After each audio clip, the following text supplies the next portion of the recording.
finish this year. For that one, blame Eterna, Luminaire, and Juan. They're the one that made Indonesia going up against Turkey twice. They're the one that made MYPHPA. So, True. you know, unfortunate, yes, because of them. Just want to put that on record. Would you like to tell them everybody where to find them? Oh, yeah, for sure. Their address is. Oh boy, but yes, this is. I also think we need to also talk about the coaches, right? Okay. CW taking a step down, allowing Skylar to come back in, and it feels like this Onyx roster has been revitalized to a degree, to a very large degree. Yeah. Early on into the year, and even when we're talking about last year, Onyx has had a bit of an absence when it comes down to international presence, and now it feels like this team is finally coming back to their own. I really like the point you brought here. CW acting not just as a veteran, but now he's technically leading his ex-teammates. Right now, he's a coach, and it feels like with the experience, he's able to bring something new to the table. But let's just jump into the drafting phase here to see what will they cook. Yeah, we're about to jump to drafting phase here. Folks, this is going to be a flying cloud. So probably going to be some kind of shift in terms of the side lanes. It looks like the bans have started. For Onyx, they banned out mid laners as well as the Yuzong, banning out the Eve, the Selena. And again, like I said, the Yuzong. And for Boostgate, banning out the Jushin, the Fanny. Let's talk about Jushin a little bit. It kind of feels like the nerf was kind of a buff because even when I played Jushin myself, I can feel that I'm not controlling people as much, but at the same time, I feel like I don't have to. Yeah, you actually feel like a genuine mage now. It's not something that you're like, oh, I'm just the guy who pulls sticky tape off the wall. Now you can actually participate and actually provide some relevant damage in the game rather than waiting for 3 items. But speaking of which, Onyx, they're setting up for Sora. They've already kind of laid it down in stone. And I think the best part about the way that they're banning out, hey, get rid of the Selena. We've seen this played by Identity before. This is how they won their game number 5. But also getting rid of the Eve does tell you, hey, even if you want to play a tank, we're going to leave our EXP laner to fight you for it. Here's the thing, right? They do not even pick up the Sora. Instead, they prioritize the Kalea instead of saying, Boostgate, are you really comfortable in picking up the Sora? If so, we still have that counter. And also another hero that we need to look at is that Obsidia, right? From the side of Boostgate. Will it come through again? Because it went through last day of wildcards, and it really was fruitful for them. It was very fruitful because of her ult, man. That ult is disgusting. But with a quick response coming in from Boostgate, they quickly pick up Sora for themselves. Now, Sora has been busted for a while, especially in team fights. His laning phase kind of sucks. And that's why we're seeing that a lot of Sora players need to call their jungler at level 2 to get a little bit of an advantage when you know Yuzong is on the other end. Worst yet, what if he has to fight an export? And that's something that they need to, take into the process while Valentina gets locked in as a safety net. Yeah, ladies and gentlemen, if you guys see the stats being 0-0, just to let you guys know for the wild cards, it has been reset here, so we're starting fresh when it comes to the stats. But now, Gideon, looking at the draft here, the opening, Boostgate takes the Sora and the counter as well, the Valentina. Do you feel like this is going to be worth it as the first 2 openers in the draft? I think this is a very safe draft opener coming in from both teams, to be perfectly honest here. It feels like they want to, especially for Onyx, they don't want to just play their game. They want to adjust a little bit to kind of form the key to the lock, right? And based on what we're seeing, the Yi Shin finally gets locked in. Very surprised that BGT didn't want to pick it up for Kazue, but it's okay. He still has Assassins to play. Then finally, the Uranus. This is what I mean by reactive, right? I don't necessarily have to win the lane. I just need to make your life miserable. By the way, looking here, Identity has a habit of changing his IGN every season. This is his 4th IGN here, Donnie. Wow, Identity is really looking for his own identity, seems like. And hopefully, this one sticks. Hopefully. And we'll see. We'll see. Speaking of, Kazui does get his signature here, the Hayabusa, which has been phenomenal in the final game going up against VP here. But I really feel like Onyx, they are wanting to challenge that because they pick up the Kalia. And I would say out of all the roamers, Kalia is probably one of the best to actually take Hayabusa out of the match, because when he does want to use his Ogi Shadow Kill, there's a small window of channel time. And during that time, Kalia can actually do something about it. There's also one more thing, because, hey, it's great against Assassins, but there is a sub-influence down by the gold lane. Because now gold laners must take a Purify unless you play a perfect game with Flicker, and even then it's super dangerous. Considering all the options, it seems that even from Coach Dezette's POV, just in case, let's make sure that double fighters are out of the question. Let's get rid of the Ruby. I feel like there is a very good argument here for maybe even an Irithel to show up, but again, we still need a few more conditions to be cleared off first. Yeah, I think with this approach, that is like saying, okay, you have the Kalea, I'm confident with my Hayabusa dodging the skills, but with the Ruby, it's going to overwhelm my Hayabusa. So you mentioned about the bans on towards of 2 fighters. I think they should take that approach. Yeah. And meanwhile, from Sadavani, I think he needs just to limit more roamers and see fine. I really like this man as well. Lunox popped off as well during wildcards, and it seems like the threat is still there in the Swiss state. Maybe they want to Harif, right? Get rid of the Lunox. They can use a Harif, or they want to go back to something like a Claude, because surprisingly, Lunox actually does quite well against a Claude here. So right now, we're looking at the 3 heroes. I have one slight worry, which is going to be Walkster, because now the Gatot has been banned out. We don't have access to the Grok as well. He might have to go for something that's less playmaky, something like a high loss. What do you think about this one, Gideon? Possibly. I think high loss is pretty good when you're thinking about like counter engage. Oh, Tsunami Slam, just drop the Glorious Pathway, reinforce as soon as you can. But at the same time, there's a couple of problems, right? What exactly does Onyx want to play in the mid lane that doesn't get punished and might not need to actually hold on to Purify? Look at that, even Hylos gets banned out here. Exactly, because Onyx understands exactly what they want to do. But at the same time, here's a weakness you have. You're missing out your roamer. We don't know what kind of mid laner, because everything basically kills our mid laner. Yeah, I think it's very flexible here for this side of Onyx here with that mid lane, right? At least Sans, he has a deep hero pool, so I think that can, be delayed. I'm even thinking of something like a Kadita. It's been looking pretty good. Kadita's interesting. I don't think it's the worst idea, but I think this might be an angle for potential. Like, you're going to die to Hayabusa no matter what. So I think you double down. Either you Farsa or you Kimi, look to play the early game. Look to win out that mid duel as soon as possible. But the problem is that TZ is being really smart and not really showing who's in the roam. Honestly, there are a few options. We even see Minotaur and T-Girls back during the wildcards, and I feel like both are pretty solid options to do with both the Kalia as well as the Chin. Something that they can opt for is something like a Farsa, right? Being able to deal with the carry from afar. You might have to deal with the Hayabusa, but if anyone can deal with it, it's probably Sans. Yeah. But that's why I feel like Kimi is a little safer in that sense. You know exactly what you want to play for. You want to play for the earlier stages, and then after that, you kind of want to pass that roll off to your side laner so you can scale back up for late. Carry comes through, Claw comes through expected, and good call. Kadita also comes through here. So again, they're trying to make sure that nobody is susceptible to just dying to Hayabusa. Yeah, I think the bush control from Sadavonic is really, really great, right? You got the Kadita, you got the Kalea as well. Now, BGT, whenever they want to say, take a river control, take a bush, they gotta be wary, they gotta be cautious, and they gotta be precise. Though, their range from the side of BGT is not great. With the carry, single lock against a Claude AoE. I'm even thinking of something like the Hilda, because they need someone to open up the bush. That's the thing. Because without that, both Kadita as well as the Kalia, there's no safe space for anyone here. They pick up a Kami. I'm not entirely sure about it. I'm gonna be honest here. I think it's a better idea, because if worst comes to worst, you need to sacrifice one person. Khalid is like, volunteer tribute. I'm ready to die for the team. Raging Sandstorm controls a large part of the map, especially during those turtle fights. I think that they've kind of opted to say, hey, there's a chance that this goes bad, and if it does, we can still play from behind. Yeah, at least, it still has some speed like the Hilda. The mobility from Khalid is okay. But ladies and gentlemen, the 10 heroes are set. Honestly, looking at Blue Skate's draft here, it kind of feels very glass cannon-y. They got a lot of damage. They got a lot of weight to fight, but they don't really have a lot of weight to defend. So, ladies and gentlemen, this is the very first game of the Swiss stage here. It's Onyx Indonesia going up against Blue Skate. Welcome to the M7 World Championship. Oh, the Exo Hall is alive here today. We got everybody here checking out this very first match. So come on down while you still have the chance and get your tickets while they're still out hot. Now, level 1, so important. This is going to be a make it or break it for the mid lane. Yep. And right now, looking at the junglers, they're starting on opposite sides, which is something that we have seen in wildcards. If we see this, you got to be careful of those green cans on the side, because it indicates that whoever wins the mid lane, you want to try to contest for that one. For sure. And you can see that Wacker, he's double checking it, that's how we get that confirmation. And Keyboy, unfortunately for him, he doesn't have as much freedom as Wacker, right? Because Wacker's trying to open the map.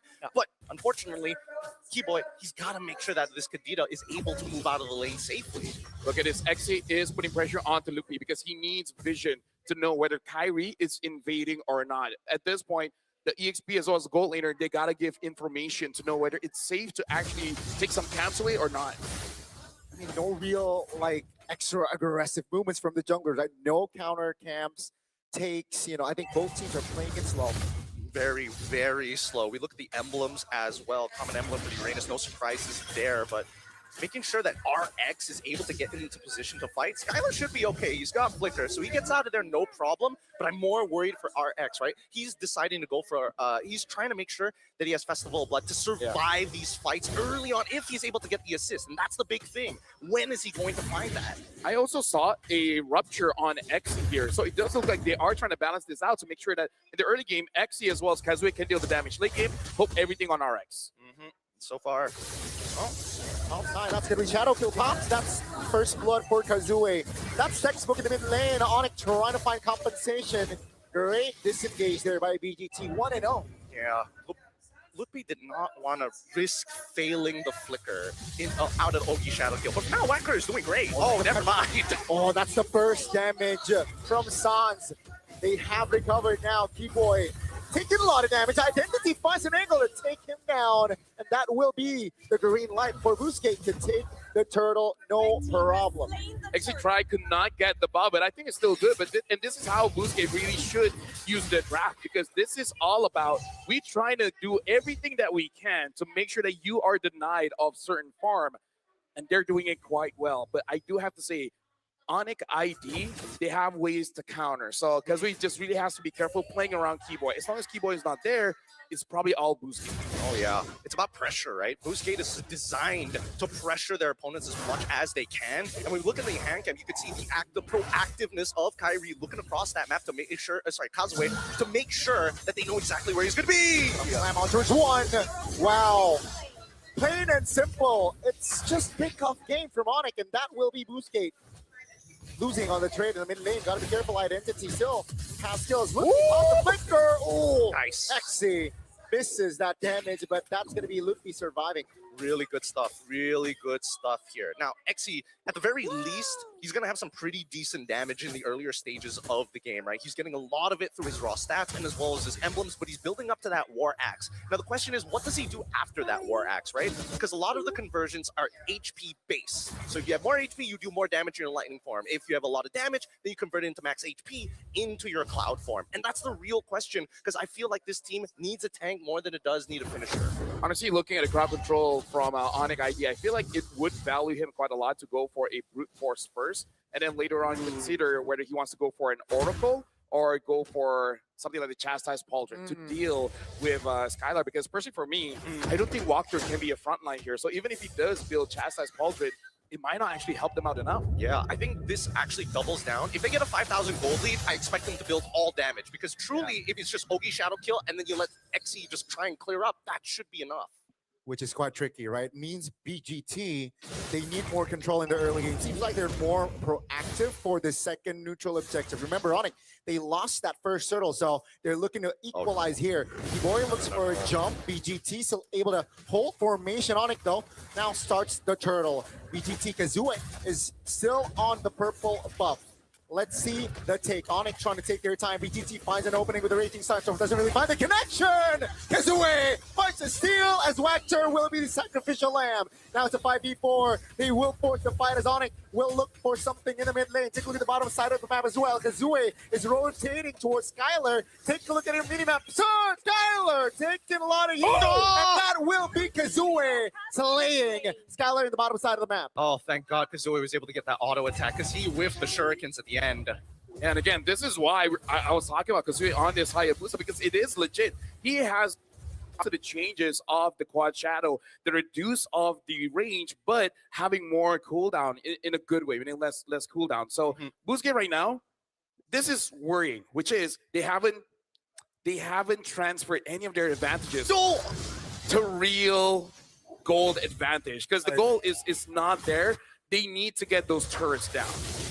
Feels like a 3K, but it's only 400 gold, right? Now it's a 2v1 on the top side of the map. Ludwig taking a lot of heat. Kazue finds the kill again. Ludwig will waste that flicker. Okay, Prod, now we got to see how close is he towards his Sky Piercer, because that's a Kazooie special on his Hayabusa. And honestly, he's playing like a legit perfect game. But here comes the dive onto RX. Yeah, it seems like the Purify will be popped early. That will be enough for RX to get to safety. Raging Sandstorm, Flicker as well. They're going to on and engage. Tsunami Slam to his death. And that will be RX picking up his first kill in the game. Oh. Blue team turret has been destroyed. A lot is going on here. What, LaFell, what would have you done in that situation? I'm Kyrie, you're Keyboy. What do we do? Is it sacrifice or luck? Because I feel like there was an angle that both of them could have lived. Yeah, for sure. But hold on, I actually have to hold that one. Look at the difference here, 880 gold for Kazooie, and this time he's actually not going for that Sky Piercer. Looks like he is going to go for a War Axe instead. In terms of what I would do what Kyrie did. Is like, you know what?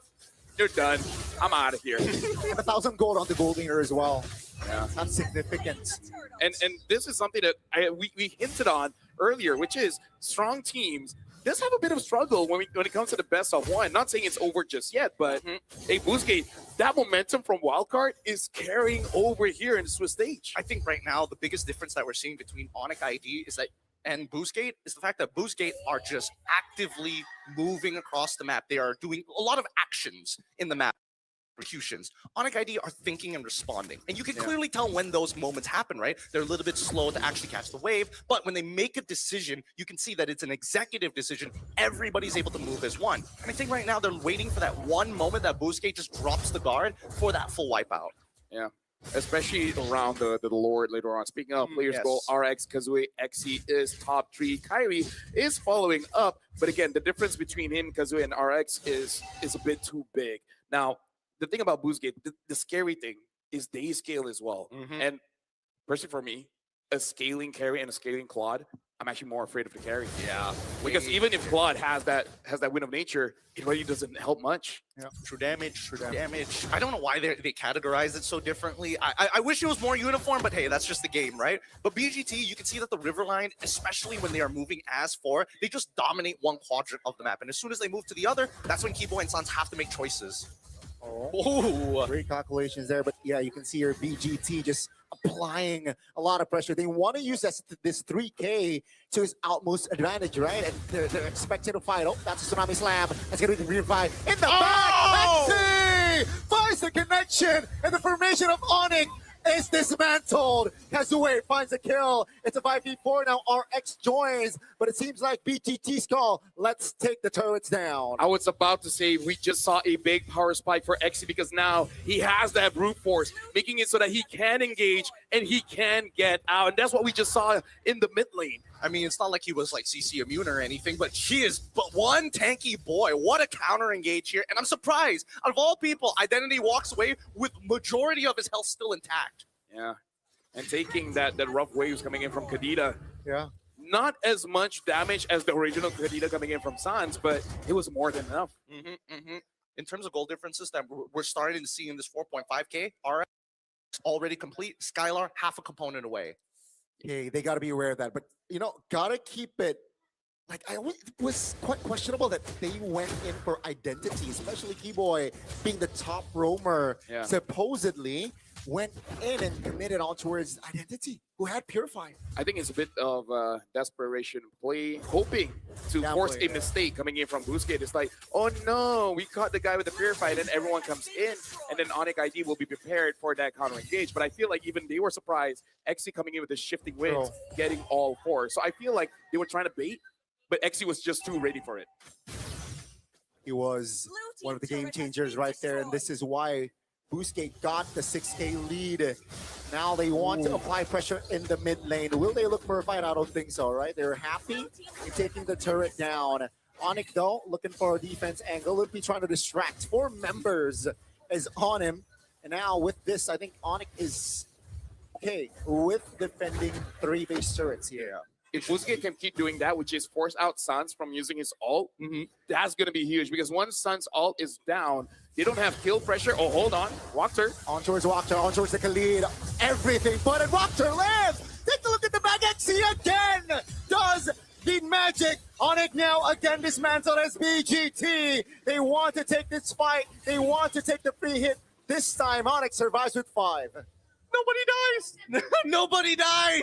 It's just a trade of battle spells. These plays are going to keep on happening. Now we see that the Guardian Hell is in the process of being made by Xe at this point. He knows exactly what he wants to do. But what's scarier is that my God. Kazue has already built into the Malefic Roar and is going into the Endless Battle. And with the Winds of Nature done by RX, this is why they have the green light. Let's fight. We need to force something.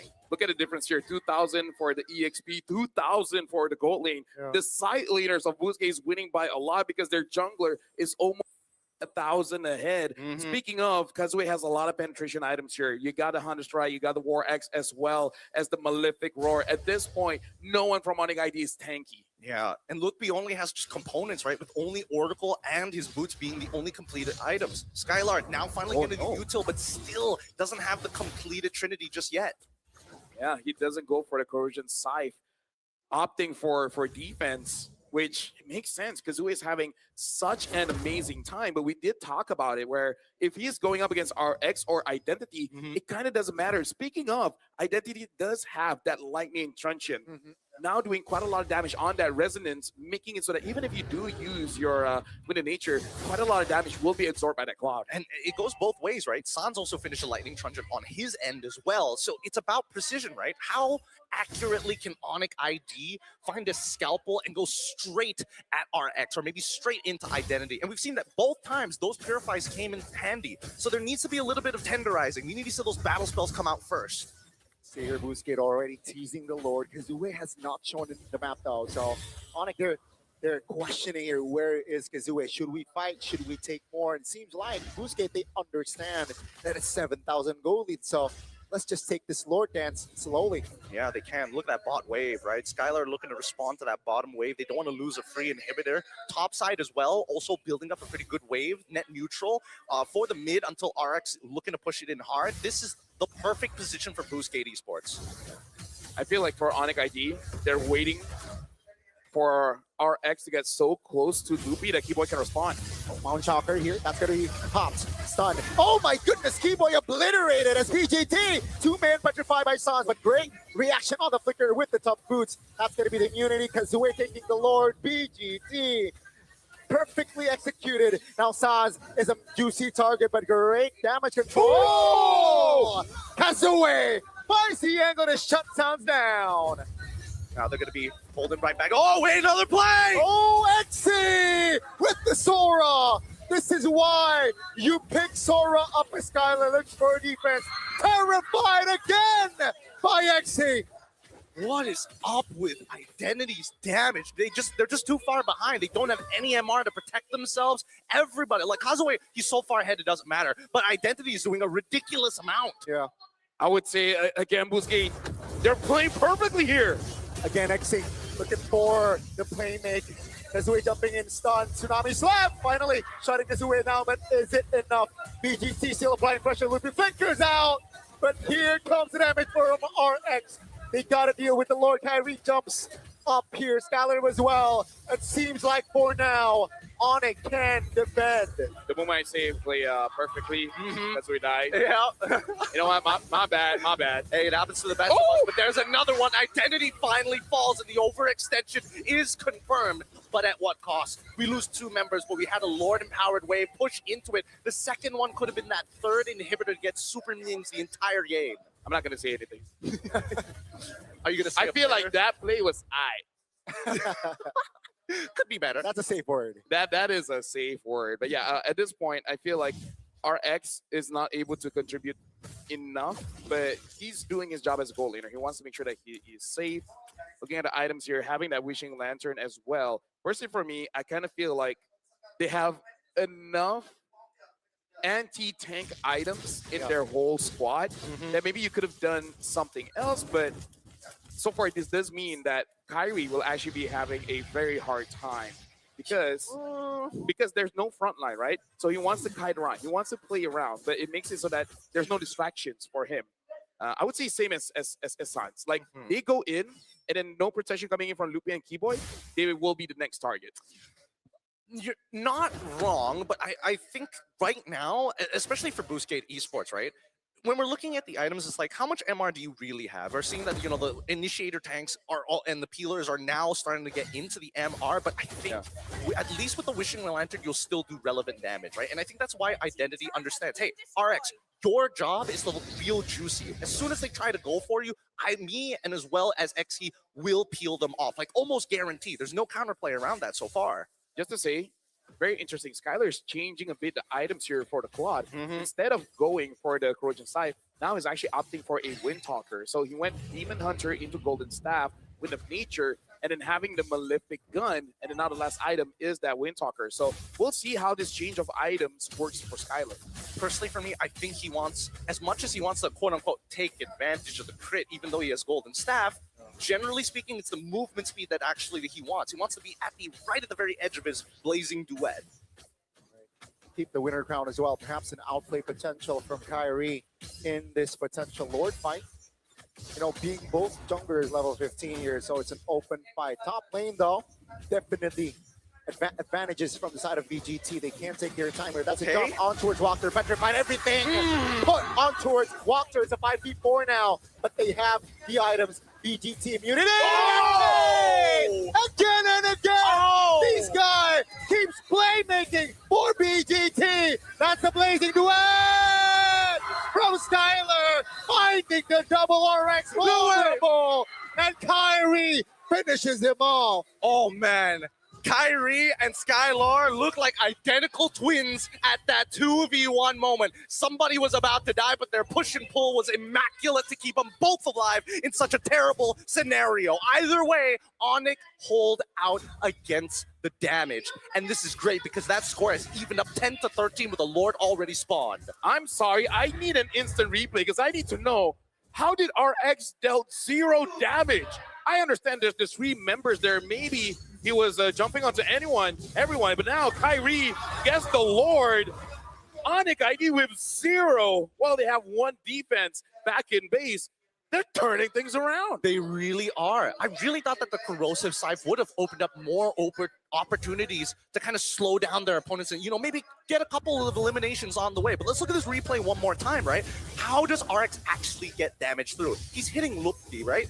Can't really do much about it. He goes over to Sans, and as he's walking up right here, where's the turnaround? The Blazing Duet comes out instantaneously, double wands being used, and then it was a 1v3. So really, he was just targeting one big tank and realized that there's just too many targets to hit. Actually, here's the thing.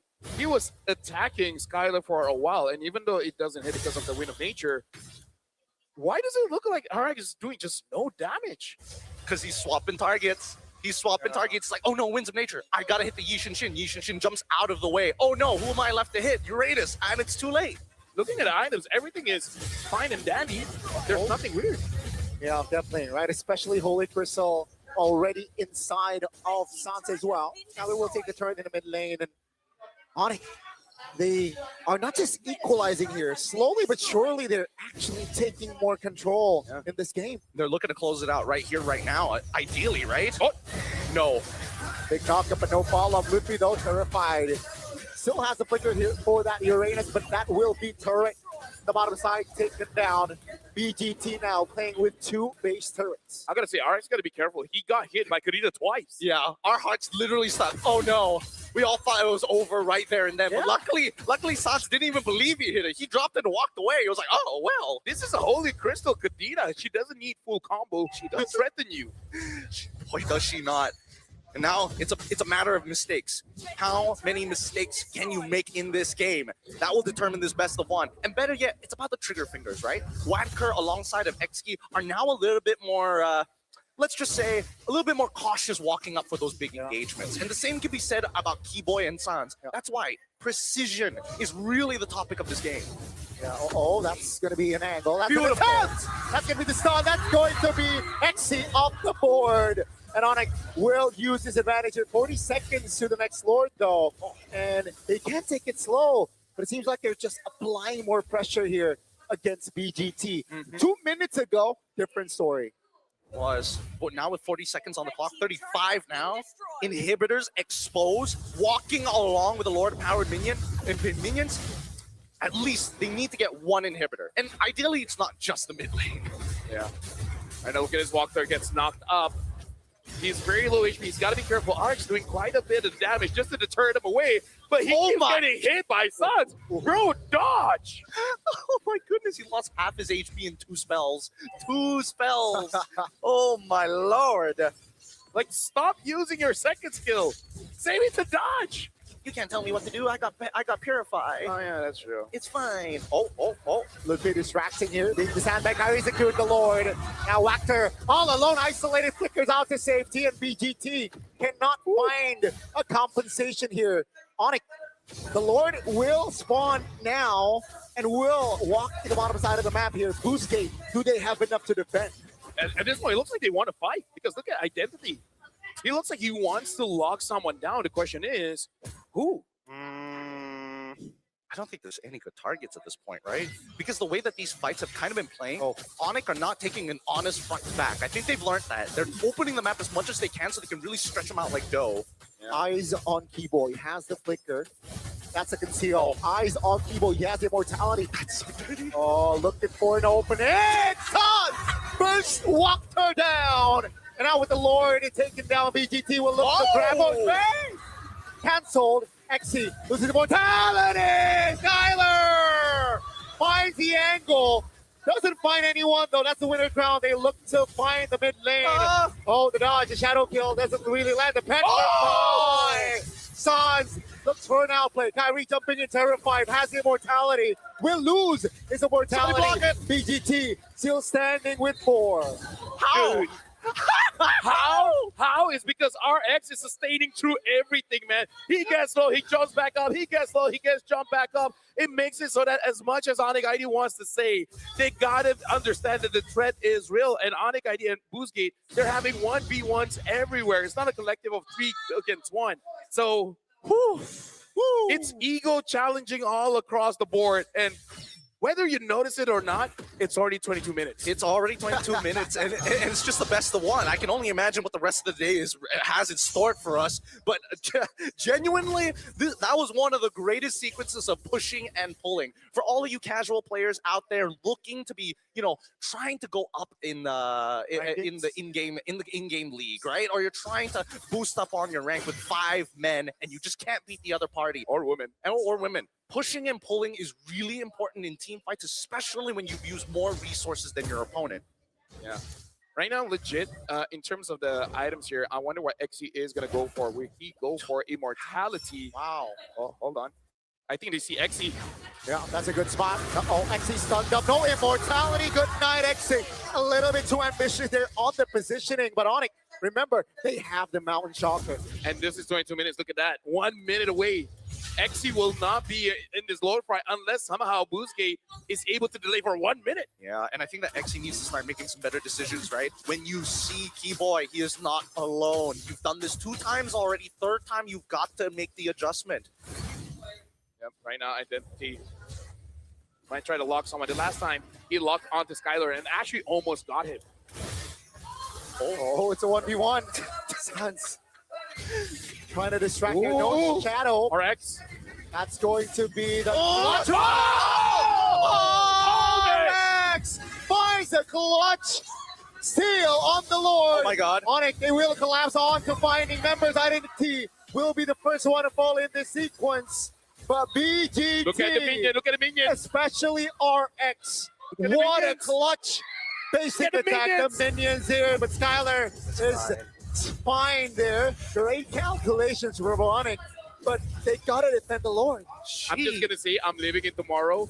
I was thinking RX is going to steal, and then he did. I don't know how, man. I really thought Kyrie had that because again he had empowered auto attacks, each one doing like about 1,000 at this point.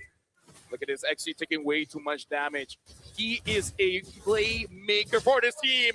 And it looks like Kazuo, he found Sans. Great spot there. Great awareness. But that will be the Lord Evolve taken down in the mid lane as Boostgate, they don't have identity, so they can't push for more. I think it's so funny that at least for Sans, he's emoting with the Onyx PH emote rather than the just traditional Onyx ID, just to make sure, hey, you're not fighting just one of us, you're fighting an entire organization. And despite having a whopping lead in the earlier stages of the game, now it is evened up and even overtaking their lead 6.8K, the veterancy to maintain that level of farm is ridiculous. You know what? Welcome, ladies and gentlemen. This is game number 1 of the M7 World Championship Swiss stage. This is Onyx ID. They're being pushed to 25 minutes of this game. Actually, no. Boostgate was the one dominating the entire time. Onyx ID with the veterancy able to withstand this long.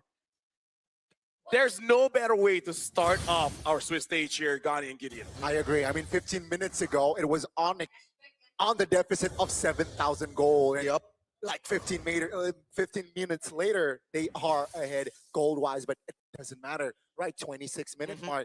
You know, they got one base turret, and Boostgate still has 2. Yeah, and I think the scariest part right now is that the next Lord spawn is so unfavorable for Boostgate. It's spawning on the north side of the map. Their south side is a missing inhibitor. That's something that they cannot control compared to Onyx, who has at least their final inhibitor on that bot side. It's just 2 waves that they can manage, and mid lane is always contested between the best teams. God, no! Connection, that's the Tsunami Slap. Take a look at the Petrify! The crowd control chain! But here comes Exi, trying to delay the take as the way goes down. BGT, they're in trouble. Onyx, Kyrie jumps in, Exi falls. Blazing duet from Skylar. Finding the angle, finding the connection, and down goes Wactor. It's a 3-for-1 and Onyx ID. They look for the Lord. God, Kyrie's so good at switching between auto attacks. It's actually crazy. He just maxed out damage the whole way. If we looked at his damage in that fight, I think that he doubled Skylar's. It's crazy. And Skylar, he's just taking it. He doesn't mind it. He has the auto attack speed. He has the natural life steal to get back up to full HP once more. And even Kyrie, he's now getting a Haas Claw to ensure his survival against the raw burst of RX. I gotta say, man, Keyboy is nasty. Like, earlier, maybe, you know, just warming up, just getting used to being back on stage. But my goodness, once he gets his groove back, dude, like anyone he targets dies. Kind of feels like kind of feels like a bit of split personality between Throwboy and Keyboy. They're struggling for possession. They're like, no, I will take his body. No, Throwboy, stay back. This is interesting as well. Onyx ID only have one turret to their name. Getting this comeback, it's important.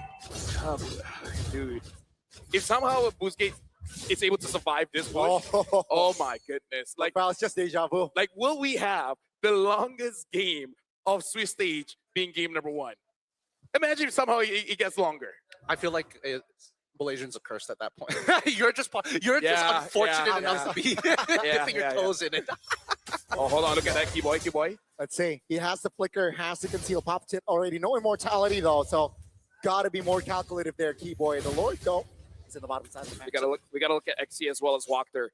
Their engage can make and break this game. Look at Kazue, right? He's trying to find an off angle here right next to Onyx. Wait. Oh, Sans pulling the trigger in the mid lane. It's a whiff. That's going to be Petrify on towards Walker. The base though, take a look at the base. It's so low. Lootby falls, but down goes the base. And for our opening match, it will be the Sky Kings. Wow, what a fade. You go in, ult, make yourself look good, Winter Crown, and guess what? Everybody's been looking you at this whole time. Everybody else is just punching the base at the very end. I'm surprised Boostgate didn't go for a forced initiation. Let me just say, everyone kind of expected Onyx to win, but not like this. They had to work for it. Dude, Identity is coming off of that stage with a slight smile on his face. He knows. He kind of dumpstered Sans in the earlier stages. Towards the end, he's like, I respect it. That was fun. Even XC was like, that was sick. Although I do gotta say, XC, if he wasn't caught at the later stage of the game, in the Lord's Pit, this could be all them. I mean, if they ended the game earlier, it would have been a problem, but... And the reason why they couldn't was because Keyboy caught Kazue. If Kazue survived, they actually could have ended that one. This was the move, the sequence that Lapel was talking about earlier. It's just one of those things where it's like, how did they make it so even, right? How did they get so proactive? And why did Onyx let them be this proactive? Well, we're going to have time to talk about that. But for now, we got to go over onto the stage because I see Kyrie as well as Keyboy alongside with Eterna. So we'll see what Eterna is able to gather from the Kai Key brothers. just to see their insights of the game. So Eterna take the Kai Ki brothers The guy. to see what they think. The guy. And we're here up on stage, ladies and gentlemen. Can we see another round of applause for Onyx? Wow, Kyrie and Keyboy with us up on stage for this interview. Kyrie, did you expect this to go 30 minutes? Not really. Not really. What happened? I think we just did a lot of misplays, especially in the early game, and that's why they had the upper hand in the mid game and late game. Ah, I see. Because we saw it was like a 6,000 gold lead. Keyboy, ngerasain hal yang sama. Did you feel the same way? Did you feel like you made mistakes in the early game? Sama kayak Kyrie lah. Sama kayak Kyrie, same like Kyrie. Can we pinpoint what mistakes you guys felt? Was it call mistakes? Was it Keyboy's mistake? Was it your mistake? What happened? Maybe just a team decision mistake. Yeah. Okay, team decision mistake. May we know in the early game who is shot caller?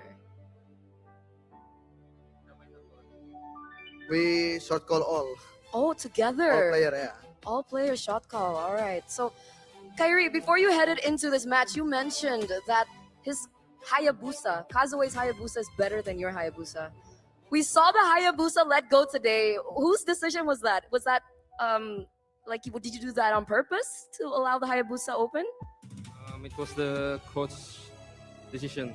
Coach's decision. Berarti Mas Adi. Adi sama Coach, cewek. Coach Adi sama Cewek, they were the ones that made that decision. Did you guys get upset about it? You were like, what? Why is the Hayabusa open? Not really. We trust them with everything, with the drafts. Okay, So yeah, we're okay with it. We're fine with it. full trust, full trust. We like to hear that. Keyboy, notoriously so, Onyx has had, I would say, a history with not being as great in best of ones. Do you think that that was maybe one of the reasons why you guys struggled a bit in our first opening match of the Swiss stages? Mungkin Indo aja. Boleh, Ya boleh. mungkin kita game pertama kali ya. Terus ya mereka juga kuat lah. Mungkin mereka udah panas banget lah dari wildcard kan. Jadi ya kita kurang masih telat panas. Cuma ya hasil, menang ya menang. Nice. Okay. So Keyboy mentioned that they were really strong. Maybe this was because it's our first match anyway, so we didn't get or had enough time to warm up as compared to Boostgate. But whatever happened in the game, results are results and wins are wins.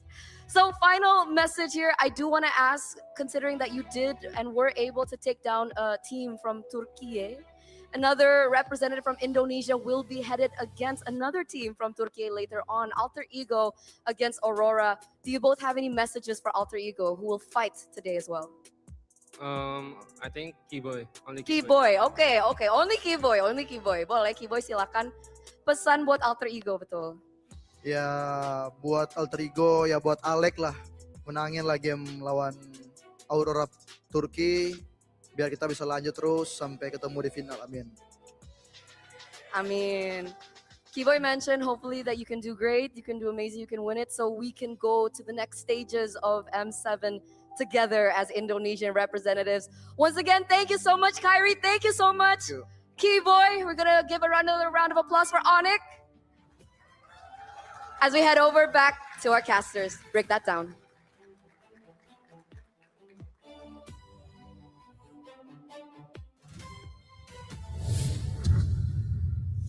Thank you very much to Eterna and to the Kaiki brothers. Kaiki I'm gonna keep saying until I make my decision to go with it or ditch it. You guys can vote as well. You know, you guys Fair can vote as well. But we got insights where even Keyboy and Kyrie said yes, they make some team decisions that didn't work out well in the early game. Plus, it was their first game compared to Boostgate that really did look like the wildcard run made it so that they're much more comfortable on stage. And it's nice to see that even Keyboy said, like, yeah, Boostgate is strong. Like, yeah, they came from the wild card, but it doesn't deny that they are a strong team. I love the proactiveness. I love the way that they're looking to kind of, take advantage of the draft because, again, it's very risky to go for a draft like this because so many things could have gone wrong in the laning phase had it not been played near perfect. And I think a lot of the early to mid game, Xy's counter engagement made it so much harder for everybody on Onyx to actually get the advantages that they were looking for, which they only found at the latter half of the game. On top of that, it comes down to the AoE against the single lock positioning. I think if RX was in a better positioning, perhaps the fights would be different. But because again, the AOE that the Claude can provide, yeah, you can see suddenly in a blink of an eye, that's a double and then potentially almost a triple there.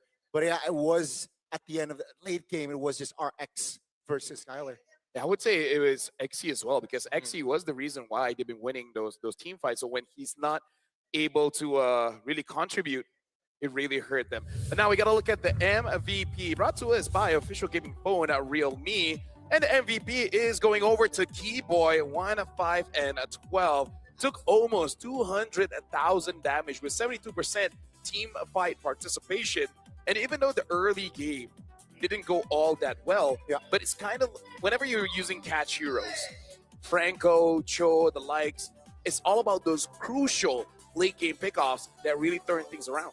Yeah, I mean, these pickoffs are also, you could definitely see that there was a bit of a trial and error period for Keyboy because he was whiffing a couple of abilities. There are times where he would preemptively do it as well, but it's such a dangerous point. Let's look at the highlights here because it all starts with that very first blood. And now that Lupti is kind of a little bit weaker in these fights, these 50-50s, as you can see, both BGT alongside with Onyx are utilizing the Lord as a means to initiate the fight because they have marksmen who can just solo the Lord as they dance around it. People like XE are just looking for opportunities to fight. People like Kazue just want an opportunity to try and chunk out that back line and take them out of the equation.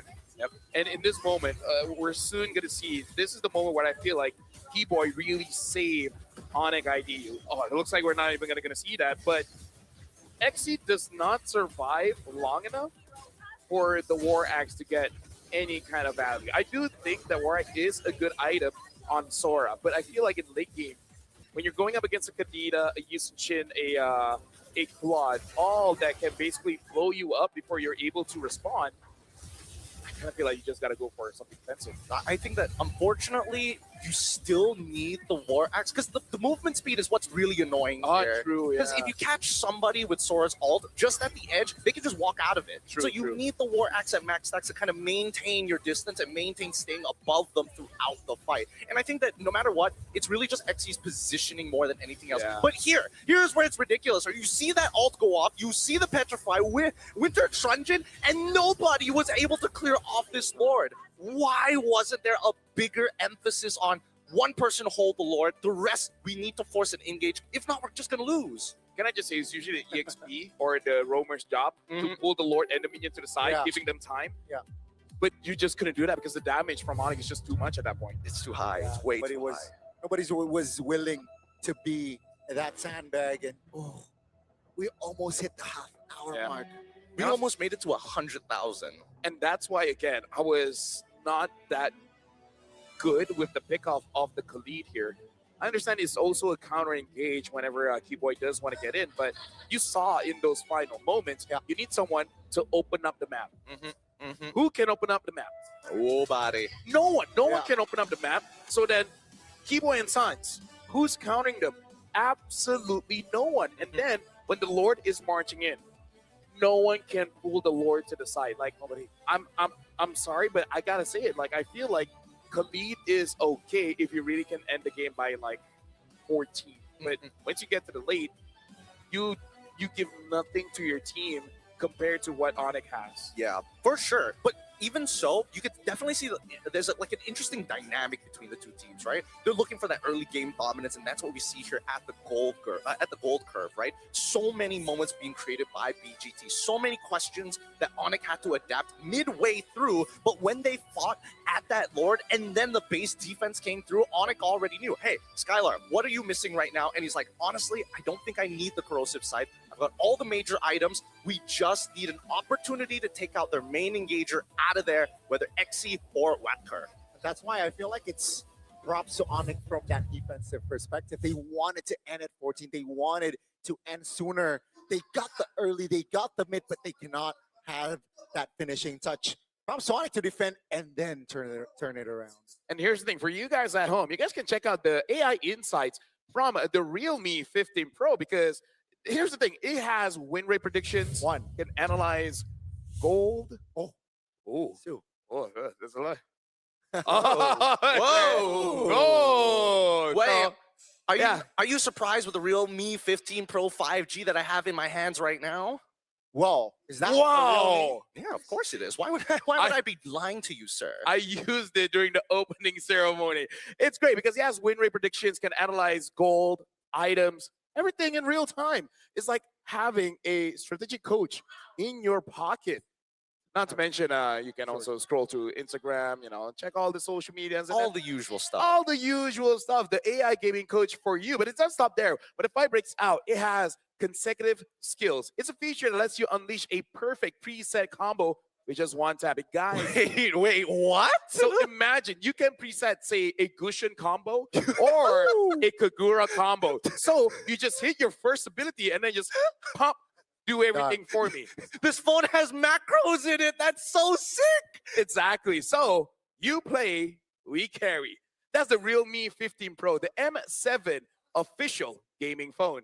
That's what our players are using. So make sure you guys grab that one for yourself as well, because some of you guys need the AI help. Oh, I love having free strategic advantages over my opponents. Just like that. It's not cheating, it's hardware. And here's the It is thing. hardware. I gotta let you guys know the M7 bonuses are here too, because Wow. ever since the 1st of January here, 2026, the M7 Pass went live, packed with exclusive rewards like the Granger, Thunder, Ascended Epic Skin, Cosmic, Finality Prime Skin, of course, the M7 figurine, Battle Effects, Prime Avatar, and more. We're struggling because we can't open the game every day because we're working. Plus, you can get the Gato Gacha Solo Spark for free. Fan favorite M5 Yuzon skin and revamped M Championship skins are also making a limited time return. So make sure don't miss out all the wonderful rewards.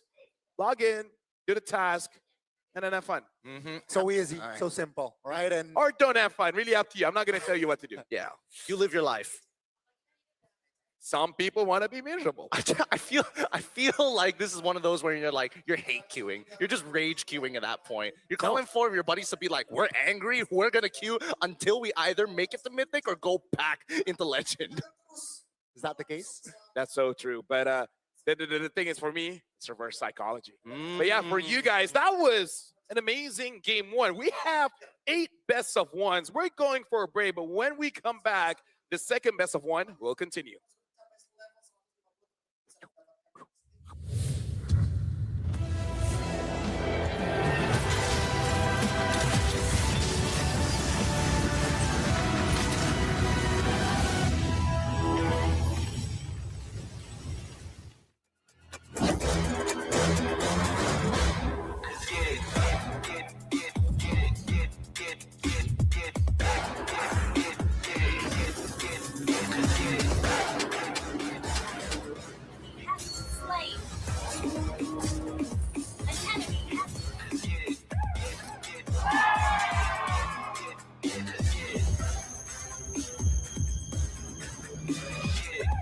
Realme 15 Pro M7 official gaming phone.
Nothing can withstand the withering.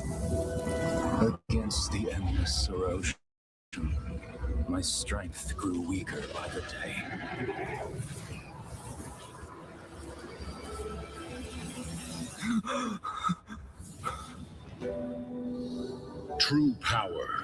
dwells within the spirit. Try to embrace all that you are.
Are your M4 World Champions, winning the game, getting the checkmate, setting everything up right now.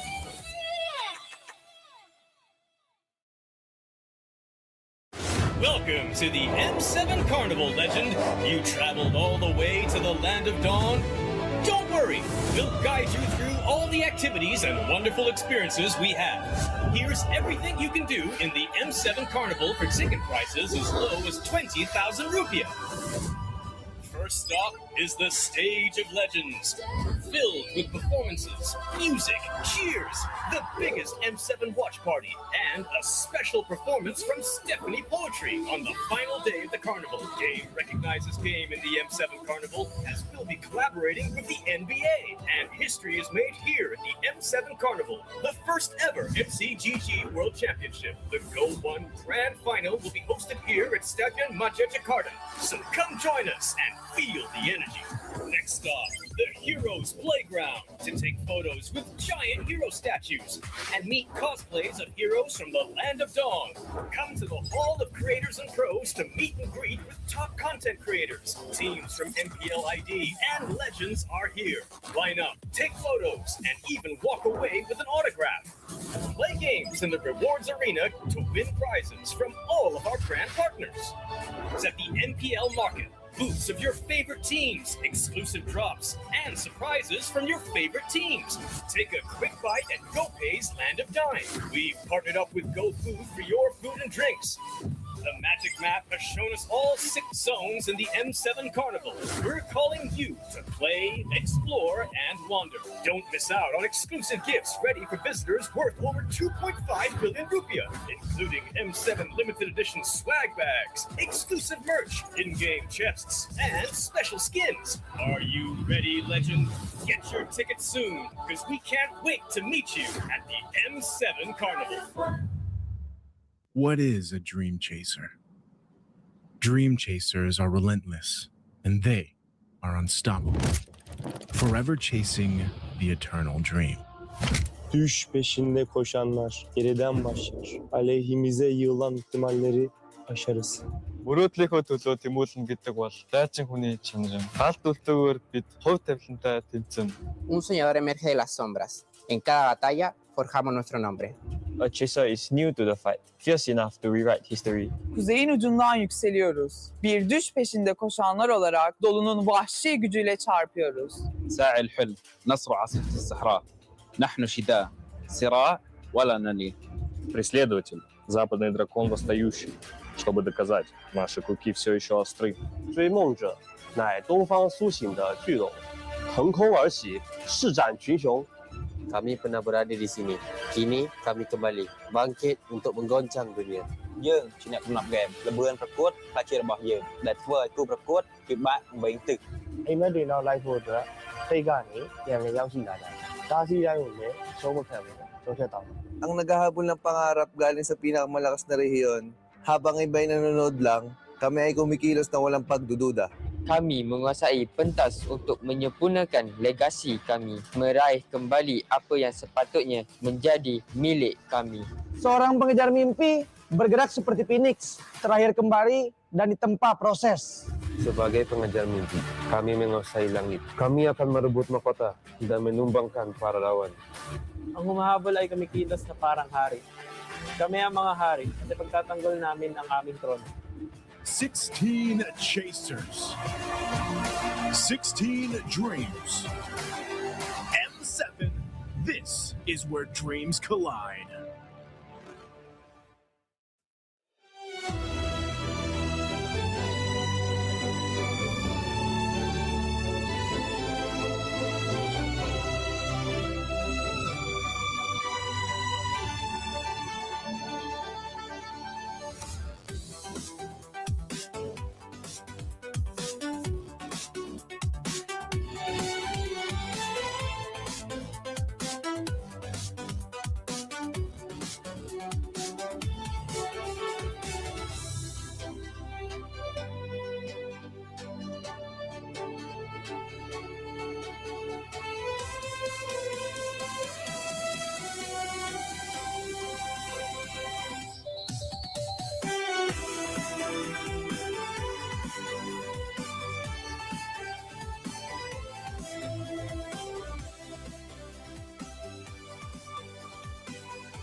Are you dying?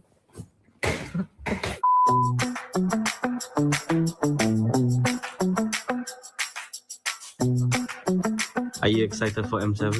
Yeah. Are you sure? ဒီကရန်ကုန်ကနေပြီးတော့လာရန်ကုန်ကနေဘန်ကောက်ကနေပြီးတော့မှစက်ကနာလာ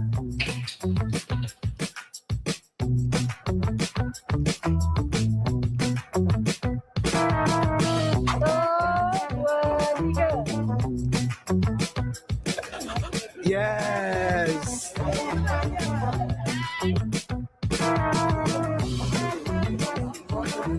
Champion.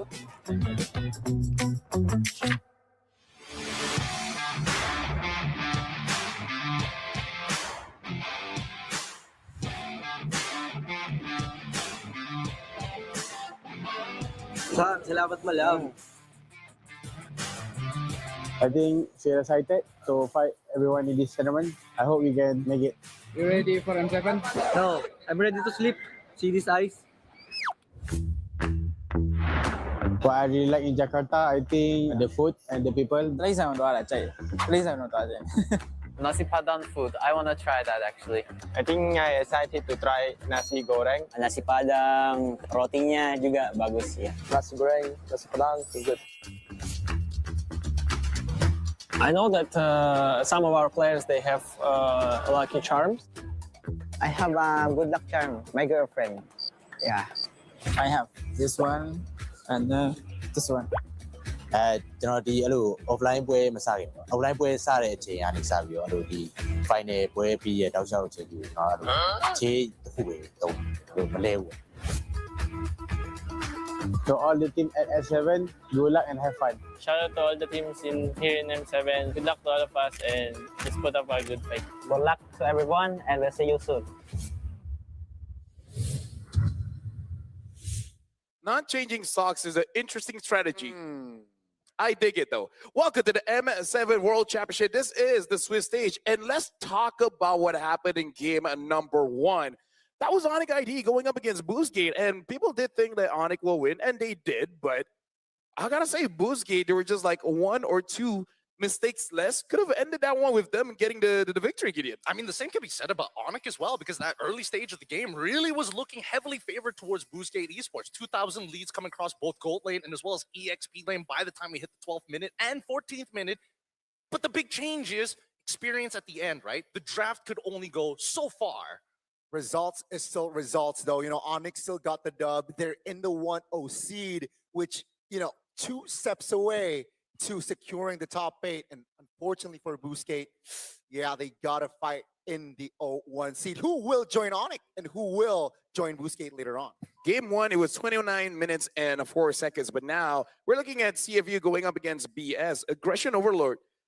Kamai Sharks versus Latam Reapers. Let's actually talk about the Latam Reapers here, because BS went through their own MDL, winning that one, going to MPL, winning that one, and now they're here in the M7. And we got to talk about Shin. Shin is the mid laner, and I got to say, the entire squad was built around him, even getting Steffi as the roamer. Shin is definitely a player that I'm looking out for. No, it's really interesting, their overall story.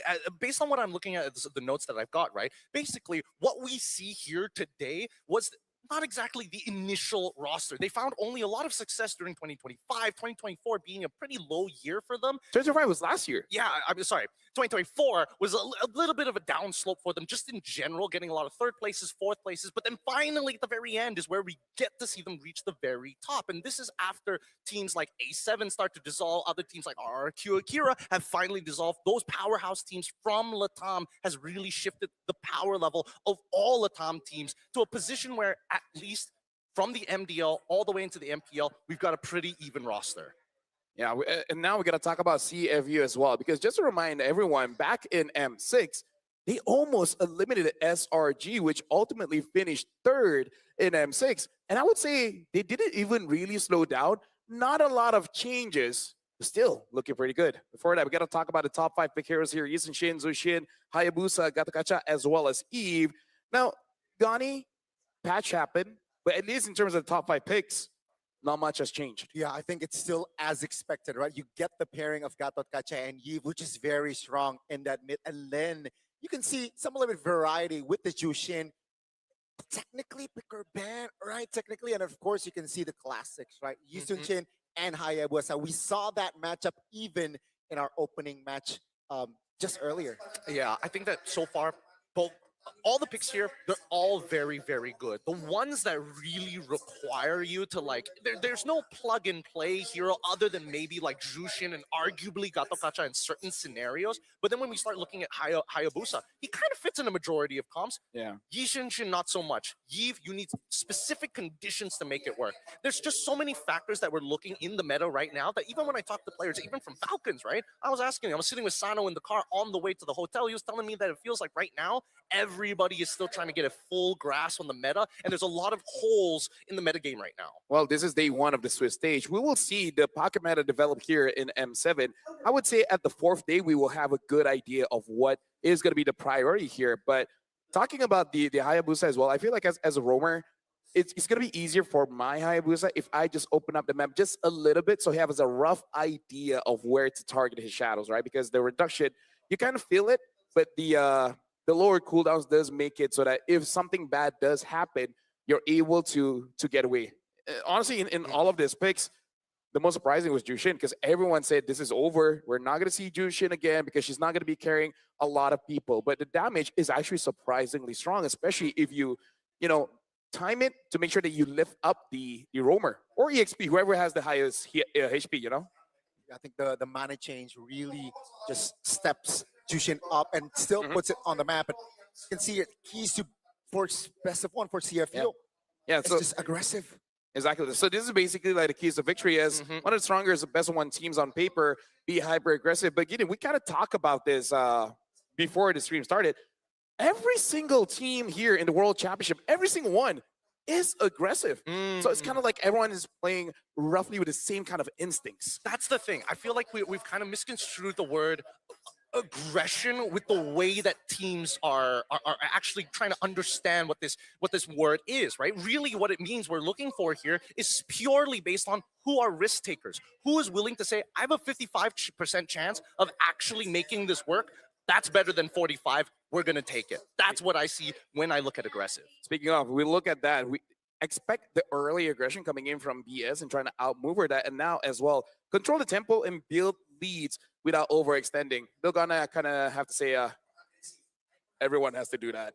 That's the thing, right? Sometimes, you know, like earlier what Gideon mentioned, right? The overextension is being a risk taker in a sense sometimes. And sometimes that is fruitful, but you know, most of the times, perhaps especially in the stage, in the setting of a best of one, you want to avoid that. We saw some overextension from the side of Boostgate earlier. It didn't work out for them. I gotta say, personally for me, certain heroes you just can't help but overextend. Yeah, I really feel like after playing the game for a while, some teams are okay.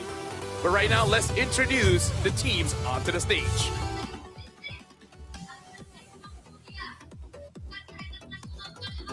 Back to back to back, champions of Cambodia, second straight M Series appearance. Give it up for Wadu, Detective, Oppie, Boxy CC, and Sing from CFU Gaming.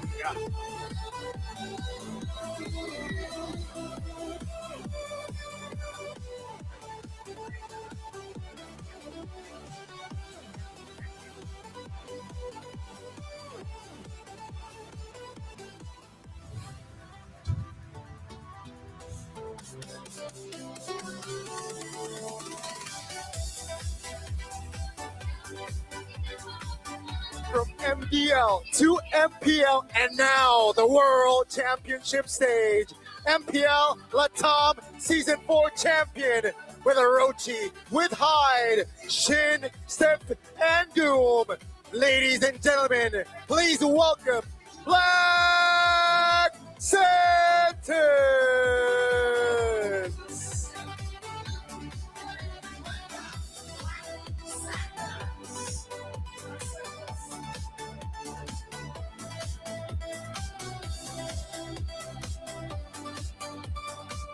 Introducing the coaches of both teams.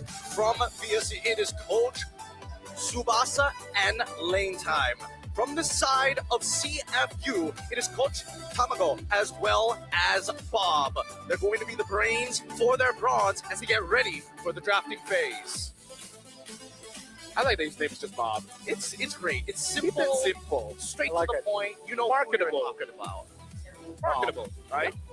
Very marketable. Yeah, like who's your favorite fan? Bob. It's so good. It rolls off the tongue really nicely. Exactly. Speaking of, both teams are getting to their seats here. And again, just to remind everyone that just popped in, it is going to be a best of one. Let's introduce the players here coming in from Black Santos. We got Orochi, Haida Bush, Shin, Steffe, as well as Doom. And looking at their plays, Haida Bush as well as Shin, definitely going to be the players that we got to look out for. But now, let's talk about their opponents as well. It's CFU Gaming, Wadu, Detective, Opie, Ba, C, and Sing. God, Cambodia has been such an interesting region, right? As much as we talk about Latam's power shift with some of their big powerhouses and leading staple pillars moving out and retiring, we start looking at Cambodia, the CU Soons, what happened to them after not only disbanding, leaving some of their players out. CFU Gaming has been there to say, no matter what, we will bring Cambodia to the big stage. And Box CCC, he's not here to mess around. He has seen the international stage multiple times. Same goes for Oppie. Everybody here is hungry for a championship title on the world stage. Yeah, that's the thing, right? You could see familiar names, familiar players as well. Veteran, they're really familiar with the international stage, but can they, take that experience in the best of one? Let's talk about Opie here because match them, beat them. He's the best on their MPL Latam performance. BS is a strong team with a solid approach. But whatever they can do, we can do as well, and even better. And that's the kind of mindset that you need going up against any opponent on the world stage, saying that you are strong, we're just better. I think their level of confidence is based off of their regular season. Because looking at the stats of their regular season, people like Wadu has a ridiculous record, active since 2021, 100% win rate on Lapu Lapu in the EXP lane in their most recent season. We go to Detective, same thing, an OG, 100% win rate last season in Season 8 of Cambodia, MPL Cambodia with Joy, and a win rate of 100% in Season 9 with Fredrin. And the list goes on. This team has dominated the region to an unprecedented degree. Look at this. The Latam Slayers dealt with MDL Latam, dealt with MPL Latam, and now wants to dominate here on the Swiss stage. Speaking of Haidam Bush, this is not unfamiliar territory. He's been on the MSC stage back in 2024, I believe. Didn't do all that great, but hey, it's something. But now we got to look at our predictions here. And you guys went for CFU Gaming, and I'm all BS. Hey, man, I think it's understandable that you don't want, Cambodian represented after what could have happened in M6. But coming into M7, I think there needs to be more backing. This team has been in the league for so long. It has been a staple name to show that Cambodia has what it takes from the Burn X Flashes, from the CU Soons. Now it is their time to try for a podium finish. They got to bring their A game here. Starting from now, getting to the 1-0 seed, I think definitely can bring up the morale. But against Black Senses, we saw the meme. I think in the span of 5 months, they're at this stage right now, so they definitely cannot be overlooked. Considering the best of ones, as much as everybody says we need to play aggressive, I want to see some real discipline coming in from both of these teams. It depends on the draft, of course, as we're about to jump in it. Let's first see the map reveal, because if it's broken walls or, dangerous grass, we might have a bit of a shift. Ooh. Well, looks like it is going to be expanding of rivers. I take it back. Play aggressive. Win your lane, win game. Yeah, I really feel like the aggression is going to be great when you I would say the first 7 minutes of the game, right? Afterwards, then you got to be a little bit more disciplined, because that's where the Lord starts to jump in. And then that's where every single death will take quite a while to actually come back in. That's something that we have to keep in mind, right? Because mistakes made in the late game is so much worse compared to the early game, and it will affect you for a completely different set of time. For now, Sora alongside with Zushin going to be the main bands coming in from BSE, but CFU getting rid of the Kalia, getting rid of the Fanny on top of the Yi Chun Shin. Not the usual bands you would expect to see on blue side. Yeah, Hayabusa is still open. You can see without the Kalea, I think perhaps you might see a Gorak here in this game for a match. But without the Sora, so the approach from our first game, of course, completely different. Eve is also still on the board. Definitely can be picked up here. Yuzong as well. There's honestly quite a lot of picks here that is very strong, but I feel like the picks that are still open is definitely counterable. But you guys did point out something crucial here, which is Fanny as well. Yusun Shin has been banned out. We got to see whether they want to prioritize any form of junglers. The Hilda ban kind of shows that BS really wants a jungler. The ones that are open up right now, Hayabusa, Lancelot, Joy. What is the opener there? Okay, it looks like, at least for CFU, they're like, you know what? We're not going to go with the typical stuff, right? Oh, Detective. Oh, my God. No wonder. Yeah. Yeah, no surprises. But Grok gets locked in. I'm curious to see if they want to lock in the Yuzong here. Are they that confident in the capabilities of Orochi to just try and dominate the lane no matter the matchup? Just go in blind? I mean, why not, right? It's such a good playmaker as well. Can tank you up. And, of course, a Black Dragon for him can provide potential outplays for their team. But it seems like they're taking their time here, because there are still a lot of options. They can pick up Hayabusa 3, so they can pick up, say, a Eve, right? No Zushin. Eve is a pick to at least solidify that mid-roam duet. Or just tell Lancelot, hey, here's the kill box. Please stay inside. Please, I'm begging you. I'm begging you. Please, sir. Injustice in the world. So now, here's the thing.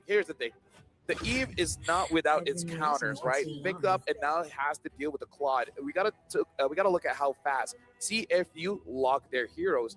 Something that has happened before, which I don't think will happen in this game, but Boxy CCCC has used this in, I would say, the last 2 to 3 months, where his Cho will start off with defensive build and then transitioning into a damaged Cho. It really does depend if they're going to be using a supportive mid lane with a tanky EXP, we might see this Cho opting to change it up a bit and become a damage dealer. But again, we don't know. Maybe this game is just, just full on Cho tank.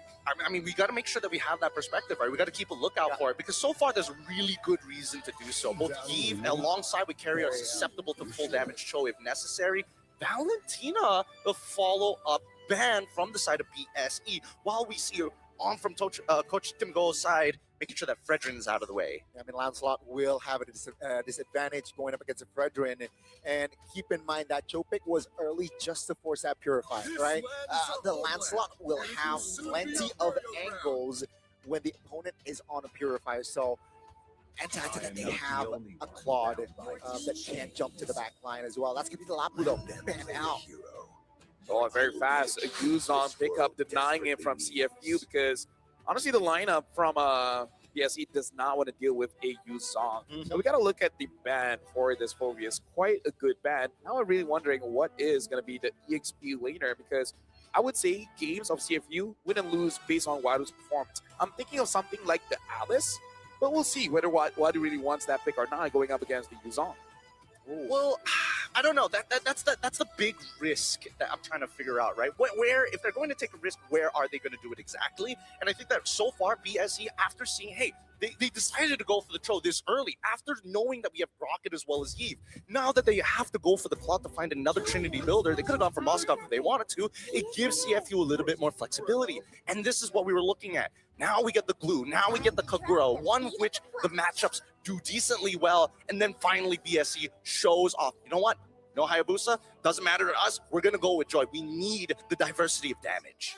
It's a very, very bold pick, right? Going up against a Cho, but then again, with apart from the Cho, no one from that composition can really stop the Joy. So it depends on the timing again.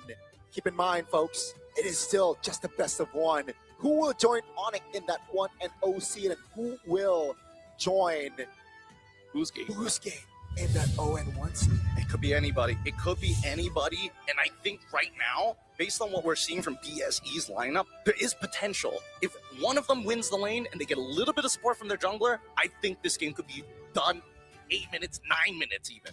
Well, ladies and gentlemen, this is going to be day one, a game number 2. This is where BSE will go up against CFU. We'll see whether BSE coming in from MDL, can they win the first game here against CFU? Let's find out. And let's find out what the openers are. It's going to be Detective and Hide on Bush on the same mirrored sides of the map. Purple buff starts, of course. But we'll see whether they want to contest with Little Wander early, or do they go and start affecting the side lanes. It's going to be very key here. You can see here, even Shin here does not rock the Purify, so he's quite confident here. He wants to keep his distance going up against Detective and Zing. Looks like they're going to be contesting for the Little Wanderer here. It looks like probably Detective got it. Actually, no, Hide on Bush.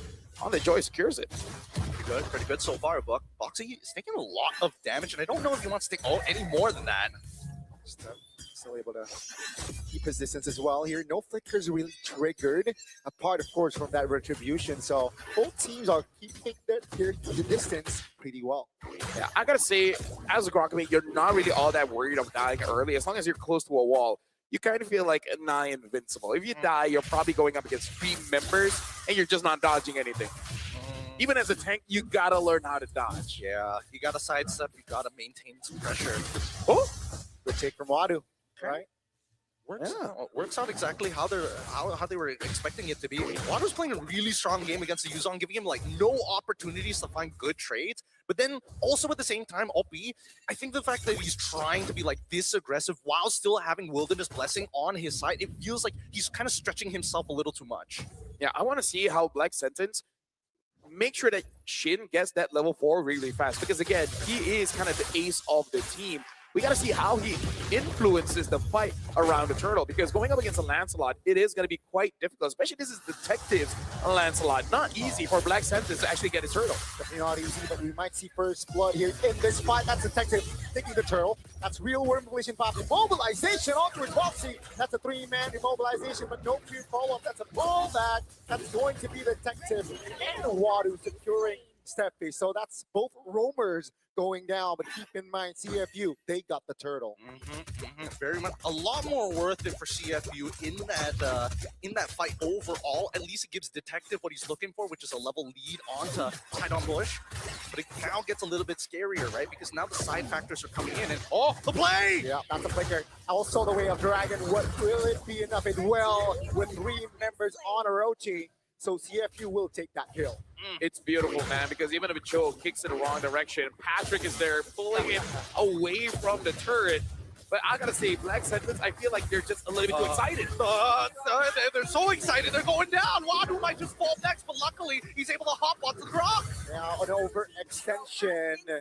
That is going to be 2 kills for Black Sentence. OP finds it. That's going to be Hide on Bush taken down. OP now will not be able to escape there even with the plea. Wild Charge and RWM pop though. Let me just say, hold on. Doom against Shing. Shing almost gets taken down. I believe this is Gideon's fault because he said, I'm hoping for more discipline coming in from both teams. And then this happens. Hey, aggression, man. What? No. The discipline comes because Detective didn't die the entire time. He's got a 200 gold lead. Kick! Oh, that's a Purify pop triggered. Steph is already around hovering, provide cover, but that will be just a trigger spell from CFU. Your point, Gideon. My point is that right now, the most important person is the jungler. And Detective has not died and was able to get both of the camps on top of 1 kill. So I'm just saying, these are the teammates you want if you're a jungle main. So he's saying, you know what, you guys can have all the smoke. Yeah. I'm just gonna get all the beef that's around it. Yeah. I get the real tender meat. Yeah. Some ribs. Some ribs. They're gonna do it again, aren't they? Yeah. But either way, I feel like Black Sentence as well as CFU Gaming, they're a little bit too excited going for those fights, but the setup was not 100% because, again, we talk about Detective on this Lancelot, one of the best Lancelots that the world has to offer, so you got to be careful. See how careful they're going to be because the tempo is technically in the favor of CFU. And you can see, Detective doesn't care about the turtle. I just want to put you behind. Oh! 2-man knockup. That's going to be the damage coming through from Wadu. Wadu, though, still able to hold on. Boxy trying to zone Shin, making him uncomfortable. Wow, Detective is on the turtle. Zink joins in. Boxy trying to survive. That's the Black Dragon Force trying to find the target. That's going to be 1 member taken down. Lazy Dwight just to survive. But Hide on Bush will not be able to get out as Claw taken down as well. Take a look at the back line. That's going to be Orochi.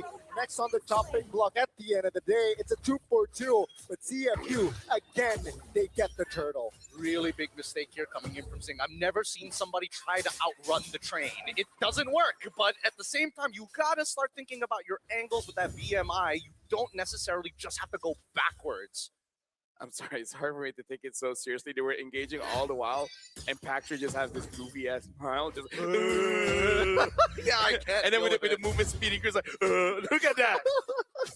This is the best skin of the game. It really is. I love the fact that his pupils are literally a pixel.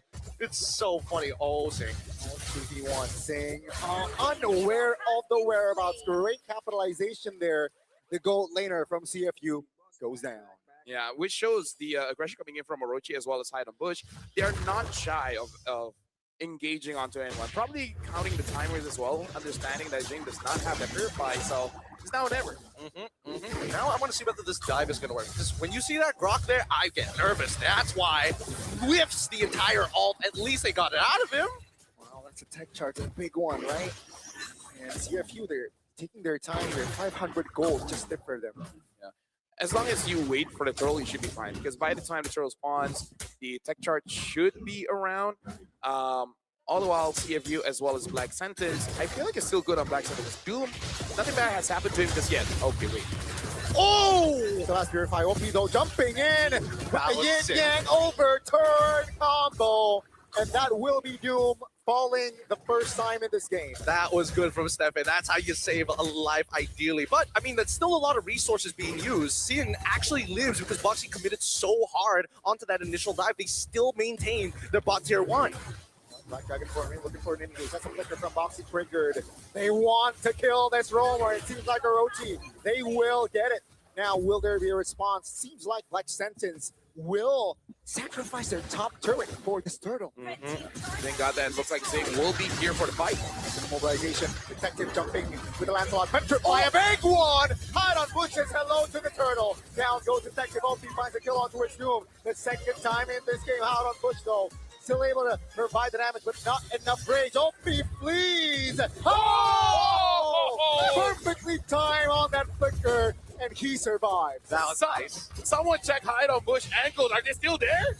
Oh my goodness, it is not done yet. They've still been trading against each other. And Wadu is trying to peel, trying to catch somebody. Oh, Stefa, no flicker. That's going to be Stefa here in trouble, but Hide on Bush says hi to Opie.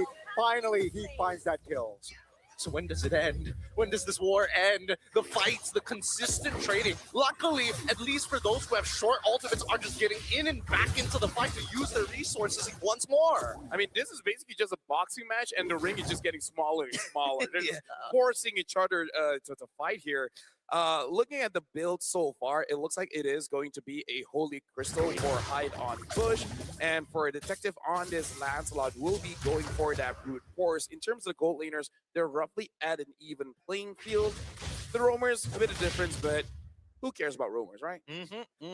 But I mean, based on what we've been seeing so far, Stefe, like as much as he's doing great jobs counter-engaging, he's also picking up kills he probably shouldn't be picking up in the first place.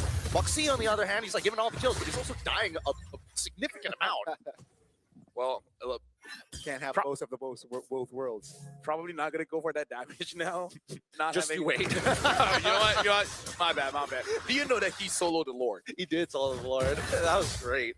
I love the ideas that come through, but it does come at a cost, right? If you do want to eventually swap your items, how much more gold for a roamer do you need? Oh no. That's a dive. That's going to be a knockup. That's a mount. Blazing the window. Ow! That's going to be Detective taking Doom again. What? Orochi under the turret. Finding the outplay. Now he's still alive. Adu in trouble. That's going to be Orochi still in the game as Opie will not be able to escape that one. And ladies and gentlemen, CFU, they got Doom, but they lost 4. Don't get me wrong, I'm a Cambodian fan. After what they showed us against SRG, I am a fan. But Singh made a huge mistake there, like a really unforgivable one. Yeah. He goes under the turret, takes aggro, tries to walk out, doesn't fully de-aggro, walks back in, and he takes like 6 shots. Miscalculation at its finest. Oh yeah, miscalculation for sure. But I gotta talk about Stefan, man. As a Grok main, I'm liking what I'm seeing. Detective goes in. It looks like he's able to get out. Yeah, looks for that steal there, but Black Sentence just too clutch with it. Yeah, and again, like I gotta talk about his main enemy here is Jing. Jing is having a hard time because of this Grok. Like we've seen in Tet charges canceling out the Blazing Duet. Steve is just using the Mighty Swing. Yep. It's like, I'm going to toss a rock over you. This is just straight up rock bending. And there's nothing that your guns can do to stop me. They gotta learn. Oh, Where's go? Oh my god, you blink and you miss it. OP obliterated there. It's a 5v4 now with the Lord to play around. Black Sentence definitely on the advantage. I gotta say, my eyes were wide open and it still missed. That's how fast it was. What was that? How did it disappear so quick?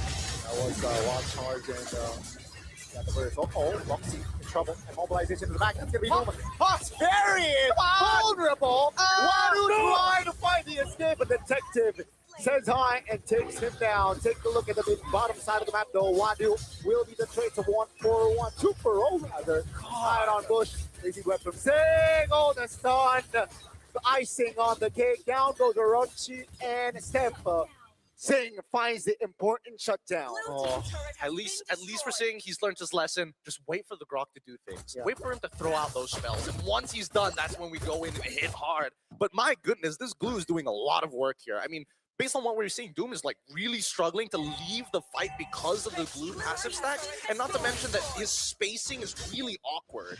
And it looks like both teams just going ban for ban, am for am. Am for am. They're just trading each other. It's like, hey, I punch you, you punch me back. Whoever bleeds, just smile. I mean, as you can tell, Wadu just the king of That was a punishment good song, right by the now. way. It was a great song. That was a good song, yeah. It's a great song. But he's taken so much punishment in this game, and it's really hard to punish him overall, right? Nobody really has like quote unquote enough damage to just one shot him out of the way. And even for Orochi, it's a real waste of time to fight Wadu for long periods as well. Look at this, both marksmen having the Trinity build, but I gotta say, both marksmen not having a game.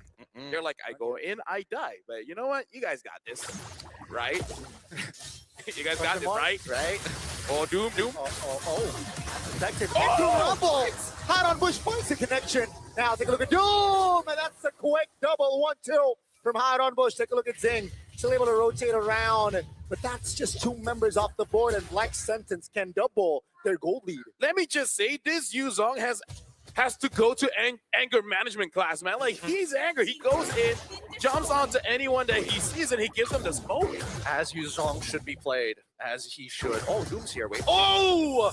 Good read. Boxy now in trouble. Black Sentence inside of the box trying to find connection. Zing facing Duet. Now Wadu is isolated here. But Doom will be taken down. Hide on Bush finds the connection. Both gold laners taking down Wadu now. Trying to buy time. Isolated though. Still able to get out. Hey. But that's just a 1-for-1. He was smart. He's trying to spell them off of the Lord. Yeah. It's just that the Lord does a lot of damage. It does, and Wadu finally goes down comfortably. Oh my God. Funny, it was a smart idea. It's just that the Lord is like, oh, you think you're smart, huh? You think you can really do that much damage to me, sir? Hey, feel my lightning. Oh, so sad, so sad. Doom positioning himself like okay, a lot more far front than I was expecting, but it really did cause CFU Gaming to make a reaction, and that's something you want to see from your opponents. Here comes Boxy. Hopefully he doesn't whiff this time. Oh, that's a big connection there. Opie falling first in this fight. That's going to be Boxy trying to get out. Oh, the back. Detective finds an angle to take the marksman down. You cannot, again, underestimate Detective on this Lancelot. Though that's going to be the Lord for Black Sentence. Ooh. And Detective manages to get home. I'm not gonna lie, it's starting to piss me off. The Detective is getting away with everything. Like, he's quantum computing the numbers. What's going on? Now here's the thing, to be a good detective. Oh my goodness! The connection, the miscalculation again. Black Sentence. They can just reek the base, right? They can open up the base turrets here. I think Zing's just not reacting fast enough to it. And it's just too late. There's no point purifying at that point. He's lost like 90% of his HP. Just let it happen. Wait till you respawn, because at least with your team, you should be able to hold out the waves before they crash into the inhibitor. I gotta say, this meme might get long. MPL. And now you might add CFU Gaming there. And I gotta say, Gideon, for you to be a good detective, you kind of have to be a good criminal as well. You got to be just a little bit of a good criminal. You got to be able to get away with it. Yeah, right. You got to make sure that you're smart enough to get away with it. But I think that at this stage of the game is where it gets dangerous, right? Because now Claude is a legitimate problem. Yeah. For Black Sentence, nobody can really like walk in comfortably and be like, "You do peanut damage." It's please stop. Yeah. So they just killed him very fast. Has been working so far. I mean, there is fast, and then there is like, whoa, Boxy. I've seen Black Spawn. What? Loses immortality. That's gonna be OP in the back. That's going to be OP. Loses his left. That's going to be Detective though, trying to escape, but there, down goes Detective. 2-for-1 now. As Hide on Bush equalizes there, it's a 3-for-1, and CFU. They will lose 3 members just like that. They've broken the unity, and this is Black Sentence's option. They could close out the game here. Black Sentence looking to push more, trying to find the base turret in the mid lane. That's the mount under the turret as well. Can they hold on? They will. Oh, Hide on Bush. That's the burst damage that the Joy can provide. Uppy in 3 seconds. No Minions as Wadu is able to clear. And CFU Gaming, they can fight for another day. I thought the wall blocked him up like perfectly, like just out of the range for him to go for the slam.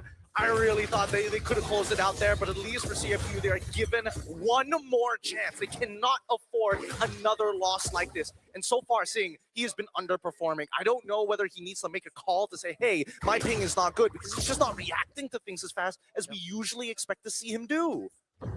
That's going to be very tough here. And they need to walk in right now, Gideon. I think 4,000 is a little bit too much at the stage. Wait minutes. It's 5 seconds on the clock for that Lord. Black Sentence. What they need to do is just stay disciplined. Don't overextend. But that's the thing. I feel like CFU has so far showed that they are more susceptible to not playing as a team. They make the executive decision and then it's vibes. Okay, Orochi pops the Black Dragon for Wolfpack charge. Oh my God! Alfie and Zing, 2 main damage dealers off the board. And ladies and gentlemen, down goes Wadu. Soon should be, but Black Sentence says it's enough. Let's go for the Lord and close it out. I hope I don't jinx things. Shin is still not dying. Nope. 5-0-21. Wow. I gotta say this game might be different. If CFU just pick up that Yuzong early, because what other options that you have to dive this Eve? At this point, Detective is just killing Doom. But what has Doom been doing the entire game? Yeah, can't really do much. Oh, now just 2 members. Down goes Detective. And ladies and gentlemen, we have Black Sentence in this match. Welcome to the 1-0 seed. God, I'm so happy for Steffe specifically. He has played in multiple international tournaments, but never have I seen a team that he has been a part of try and punish mistakes like this and do it in a dominating fashion. I like that I'm looking at Shin and he's just like, I'm unimpressed. Y'all didn't get me once. Just looking at his face like, wait, was that it? Was that all? He's like, I came from the MDL to the world stage. I thought, look at him. He's just like, yeah, that was good. Yeah, don't worry about it. So nonchalant, so unbothered. I'm so BS right now. See, I voted for them. I knew it was gonna happen. Drop seal. Honestly, I said Busquets and they almost did it. Yeah, they honestly almost did it. And it's getting genuinely scary how dangerous some of these fights are going to be. Because as we see these fights, it really just boils down to, can I react fast enough to the situation that is unfolding in front of us, right? And I hate the fact that every single time these fights get to an uncomfortable position, Haidonbosch is able to kind of split the teams apart. But it's moments like this where you see this team cannot get out of the RWM. It's not a max value RWM, but it's just enough to isolate targets. And that's what we see BSE doing perfectly. Isolate targets, 0.5 second windows. It really is almost like the more experience that you have, the tougher this best of one really is, because everyone knows your habits and they just play around it. Just a bit of cheese here and there, and you're able to take one game off, and that's all they really need. Speaking of, it looks like Eterna is on stage with Shin, and I believe it is going to be Steffe. So we're going to be throwing it over to the stage with Eterna. Congratulations once again to Black Sentence. Well done. Vibe check. How are you guys feeling right now? Alegre, me siento feliz por haber ganado. I am very happy to win. Very happy to win. So Shin, right? It's the first time I'm meeting you. This is your debut here at the M Series. We've got to ask, how did your team prepare before coming to M7, especially against a more experienced team?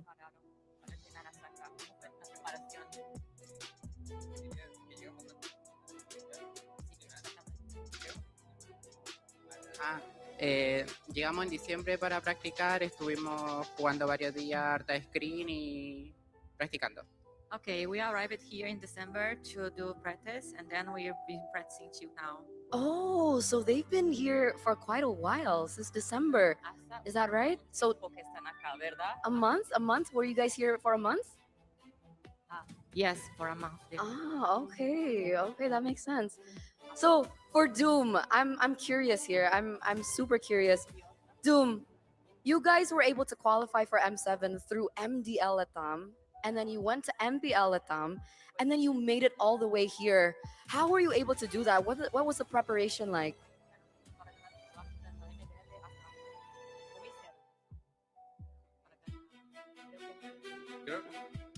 Creo que sí, entrenando, y creo que todos somos buenos amigos, porque más allá del juego creo que importa mucho la sinergia y la amistad. Y bueno, las cosas se dieron bien y ganamos, ¿no? Estoy alegre por eso también. Well, we've been practicing a lot. We are also friends, so all of this made us to come to here from MDL to here. I see. Can I know how long have you guys been friends for?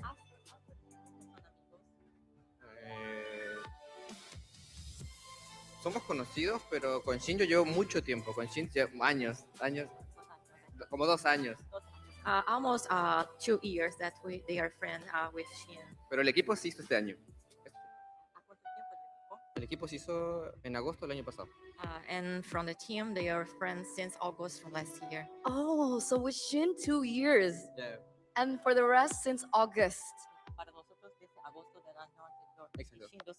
Exacto. Okay, amazing, amazing. That's why we see your gameplay very together. We see the chemistry as well in your gameplay. So before we let you go after that amazing win, we do want to ask Shin again. Do you have a message to your fans back at home? Que muchas gracias por el apoyo que nos están dando, que nos sigan apoyando, ganemos, perdamos, lo vamos a dar todo como equipo para llegar lo más lejos posible. Okay, so I'd like to say thank you for all of your fans, especially for being like supporting us, and we're still happy to continuing. And we're glad to see it, and hopefully you guys go far. Once again, congratulations to Black Sentence! As we throw it over back to our casters.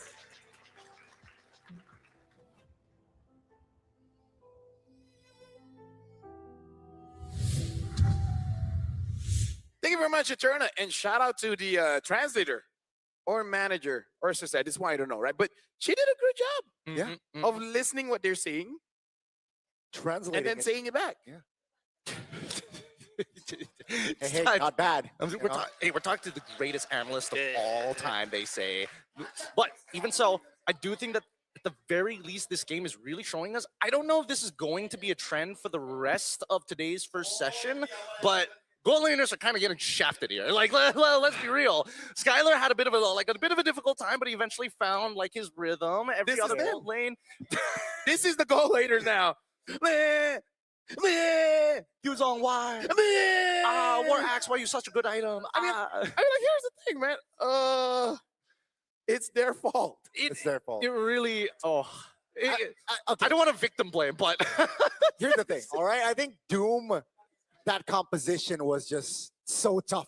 Yeah, for Doom it was very difficult. I mean, there's a glue, Lancelot. There was a lot. I think the detective played an extremely good game, but at the end of it, really what made it tough was Shin, because how do you run away from it?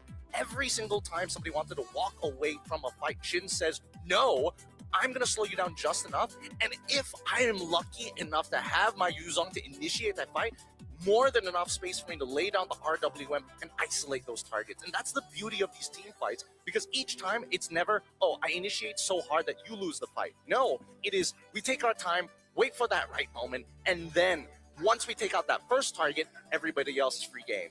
Yeah, honestly, Shin being the MVP by our official phone partner, Real Me, honestly, he was protected very, very well. He protected himself. Yeah. But also, we got to look at how fast the team reacted when someone just chases after Shin. In a way, it's kind of like the general there, or maybe even the emperor's like, yes, I'm very good looking. Everyone wants me. So protect me. So push them away, and let me take care of them.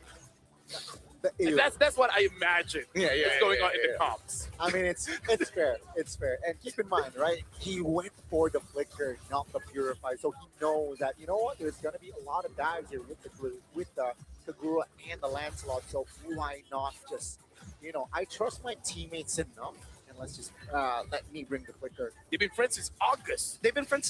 But I think here's the scary thing, right? Because the composition is so designed to like chase down their opponents. It's really about the matter of space, right? How much space can be generated in these, in these set-to-set fights. As we look at this next clip, right, let's just stop it for just a second, because look at the positioning of where everybody is. A lot of this fight is happening on the outer part outside of this turret, right? So let's immediately start drawing the battle lines. We've got battle lines all across the board here. Most importantly, from this point onwards is where we're expecting the majority of fights to be. But as the fight continues to progress, Doom at 1 HP and Wadu forcing a cheat, just notice that CFU are fighting 3v5 already as this fight continues to progress. And while that is happening, Detective is the only one who's capable to actually chase that back line, while the rest of the team, even including Wadu, struggles to take that space, leaving Detective by himself. Yeah, and I gotta say, in this game, I'm sorry, but as a roamer, I know how bad it is when I think I have a good setup that I'm setting up for my team. Look at this. Boxy, he put his team in that bad situation because they're following his lead. He thinks he's going to get a catch. So everyone that is not in position to fight, they're forced to be in that position. But when you're forced to be in any kind of position, it makes it so that you're not in a good situation where you can get away if things goes bad. Like basically you're all in and then that's it. I mean, there are multiple. We're seeing so many examples of like why you see them. Why aren't you moving? Why are you not reacting to the scenario that's in front of you? You see Grok and Yuzong walk into that bush. What do you think is going to happen? Back up a little bit, right? You don't need complete vision over the board. You just need enough to know whether they're doing it or not. And I think that's the small differences between CFU and BSE. BSE can kind of like, all right, a little bit of information, I'm willing to coin flip it. CFU, I must get you. And you must listen. So even if it's bad, all of us are going down. If it is good, everybody wins. That's the thing about the Cho pick, right? In this current meta, I personally don't feel like it's that reliable on Aroma. I think maybe some certain players can pull it off. I feel like it's player specific. Yeah, just certain players can definitely pull it off. But in a high tier, there's a lot of reliable quote unquote Aroma heroes that is just easy and direct. Let's keep an eye out for that throughout the day, right? Because here, I think that Stefe, he clearly knows this matchup. Yeah. He's using all of the Grok tech in the book to cancel out abilities, to create space, to deny the second half of the Way of the Dragon 3 times out of the 8 that we saw in the game. Yeah, and again, like, I like that you point out every single part of his kit, from the Earth and Rampant, Tech Charge, Might Swing, even just playing around the walls just to make sure that he doesn't die as quickly, buying enough time so that Zing gets out of position, Oppie gets out of position. And then Wadu, honestly, he had a pretty okay game. He did. It's just that he can't kill. He can get onto someone. He can be distracting with that Patrick's kid. But then when your mid laner dies, and then your gold leader dies, and then as the EXP, you're just like, what am I doing here? Yeah. Right? I'm just gonna add stats to them. Yeah, it's really tough to see, especially if you are a Cambodian fan looking at this team and then seeing the regular season, and then you look at this. It's such a drastic difference. I think it's something that they have to kind of readjust for the upcoming games. Yeah, and here's the thing: when we're talking about the game, every single detail it really does matter. Coming from drafts, coming in for how you engage. We're gonna be talking about Visa, our official payment partner. By the way, I learned, Gideon, not to say the numbers at the back because apparently you cannot say the security code. That's kind of bad. But either way, but there's 4 of them. Don't say anything. And Mobile Legends, every big play starts the same way with small moves that really matter. The early rotation, the upgrade path you map out, even the skins that you use. It really does matter. And those little choices set everything in motion. And when those moments hit, you have nothing slowing you down. That's why even for us, we trust Visa as our official payment partner here at M7 World Championship. For me and Gideon, our time here in Jakarta, easy peasy. All thanks to Visa. You're welcome. So, make sure, check the back of your... You're welcome. Like, you're... It's like, you're welcome. I said, what? Hey, man. You can be the champion you want to be. You can make the big plays, but you got to start small. I think that people have like a really bad idea when they hear Visa and they're like, oh, that means I can purchase anything. No, you can't. But... Well, for me, yeah. That's what I've been doing. Be the champion you want to be. How many? Just M7 money, baby. Anyways, right now you guys can get a free skin. How? Hey. Just log in for 13 days between January 9 all the way to the last of January, which is 31st server time, by the way, to unlock ED's Verdant Night skin. Really for free. It's really that easy. Just log in. 13 days. 13 days. That hard. Just 1 day off of 2 weeks. That's true. Yes. You can get a skin. Yes. You can get a skin. That's true. Shout out to God. That's my boy. You know what? That was game number 2. Shout outs to Black Sentence. An amazing game. But we still have 6 more games for today. So we're going for a short break. But when we return, the third best of 1 will resume.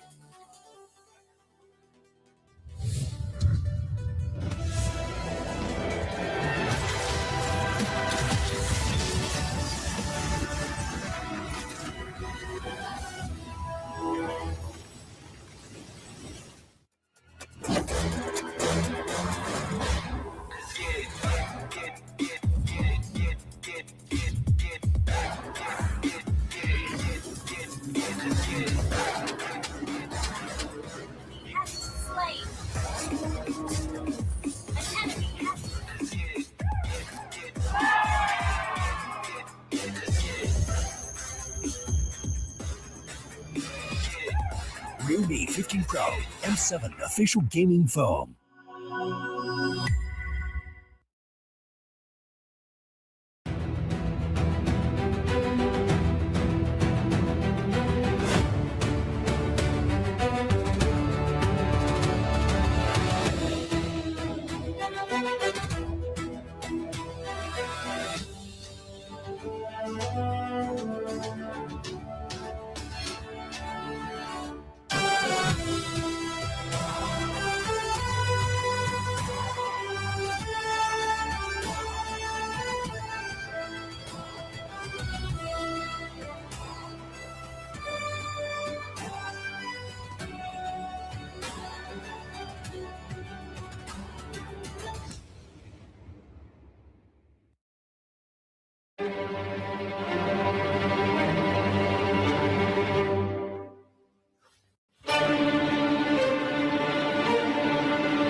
Trying to push it, they're running out. Thunder heralds their unstoppable reign. Unscathed, unrivaled. A trophy, a symbol, a legacy, a champion. We begin our story with the pioneers, forged in gold. Fairies champion ring and medal, relics to be worn with pride. Among champions, one legend outshines all. You play, we carry. Realme M7 official gaming phone, forged for those who create miracles, the ultimate artifact of mastery. Every cheer from an army of believers shapes the determination of a champion. The Visa champion journey is reserved for those who never stop believing. When united, they become something greater. The legacy of the M Series, a home for every champion to stand eternal. This is the Hall of Champions.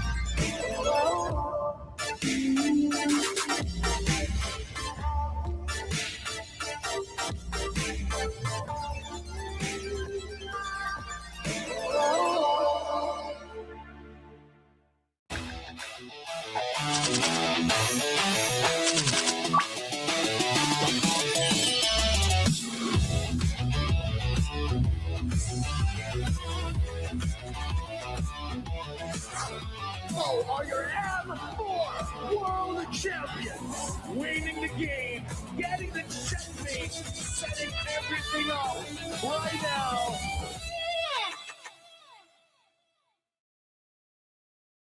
What is a dream chaser?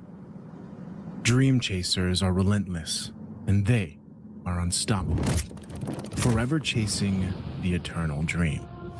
Düş peşinde koşanlar geriden başlar. Aleyhimize yığılan ihtimalleri aşarız. Мөрөөдлийнхөө төлөө тэмүүлэн гэдэг бол дайчин хүний чанарын гал дүлтэйгээр бид хувь тавилантай тэмцэн. Un soñador emerge de las sombras. En cada batalla forjamos nuestro nombre. A chaser is new to the fight, fierce enough to rewrite history. Kuzeyin ucundan yükseliyoruz. Bir düş peşinde koşanlar olarak dolunun vahşi gücüyle çarpıyoruz. ساعي الحلم نصر عاصفة الصحراء. نحن شداء صراع ولا نلي. Преследователь, западный дракон восстающий, чтобы доказать, наши клыки все еще остры. 追梦者乃东方苏醒的巨龙，腾空而起，施展群雄。 Kami pernah berada di sini. Kini kami kembali bangkit untuk menggoncang dunia.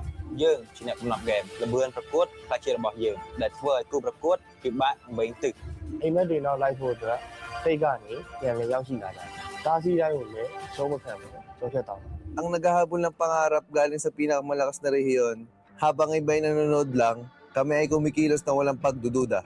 Kami menguasai pentas untuk menyempurnakan legasi kami, meraih kembali apa yang sepatutnya menjadi milik kami.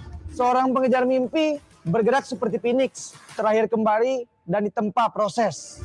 Sebagai pengejar mimpi, kami menguasai langit. Kami akan merebut mahkota dan menumbangkan para lawan. Ang humahabol ay kumikilos na parang hari.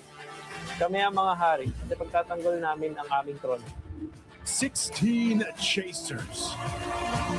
16 dreams. M7, this is where dreams collide.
Welcome back, everyone. What was that game just now? CFU Gaming was one of the favorites and then ended up having quite a difficult time against BS. they won that one. By the way, Lafel, Gani, Gideon, if you guys don't know us, follow our Instagram.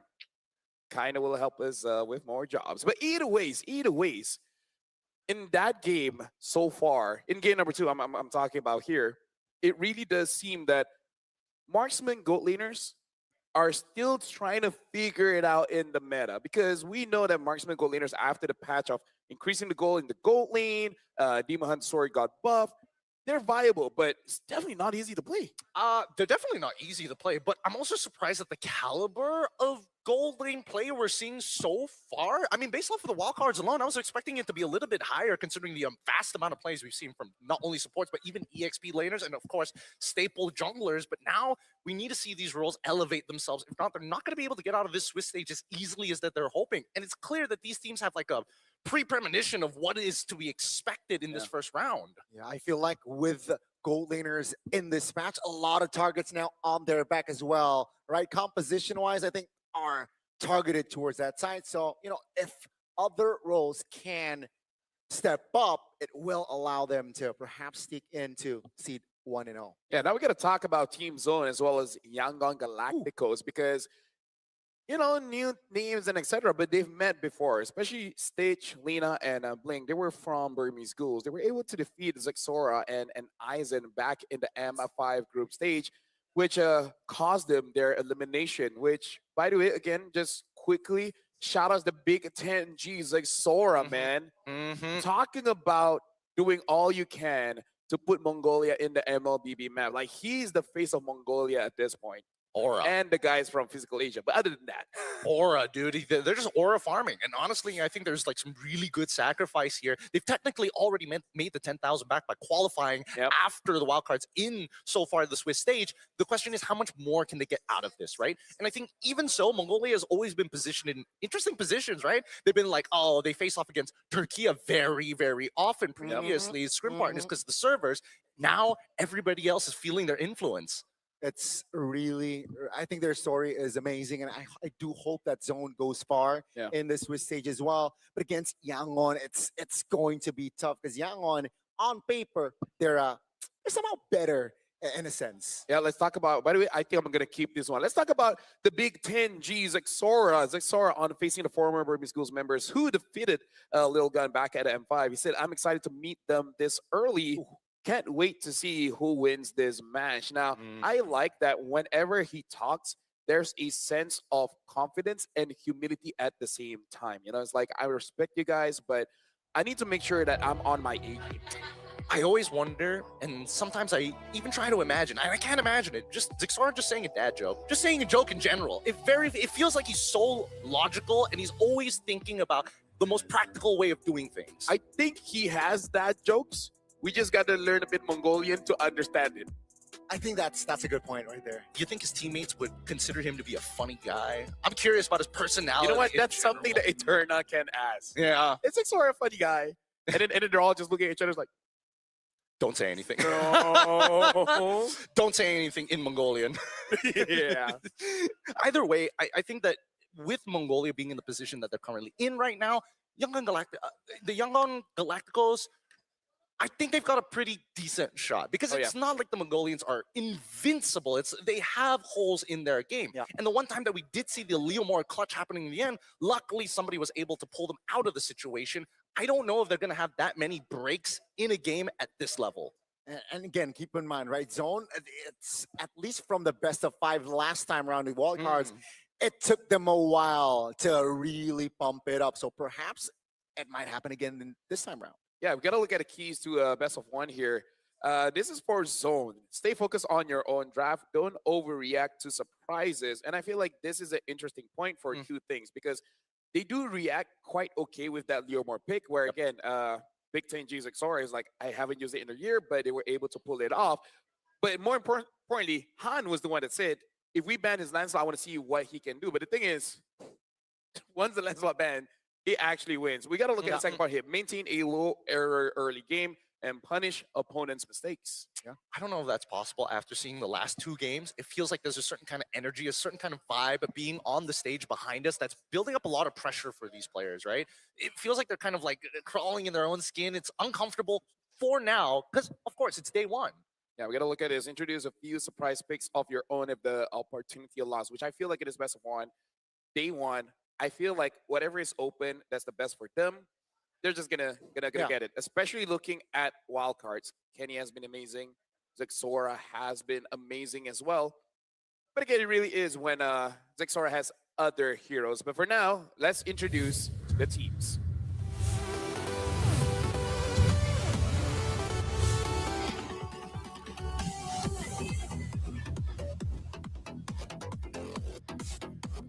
Remember, since Burmese Ghouls' historic M2 run, Myanmar teams have always been touted as the dark horse in international tournaments.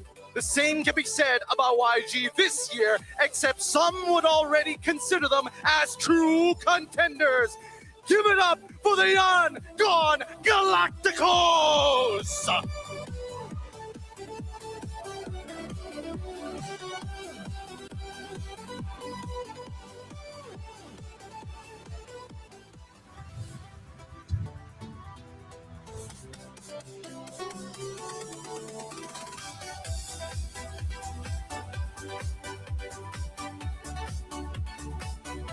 The Mongolian downloaders reincarnate. Can Zexara lead this young team against their M5 Bane? Bankai, Zexora, Kenny, Bright, and K, they look ready, and they sure will look to go in that 1-0. Ladies and gentlemen, Team Zone!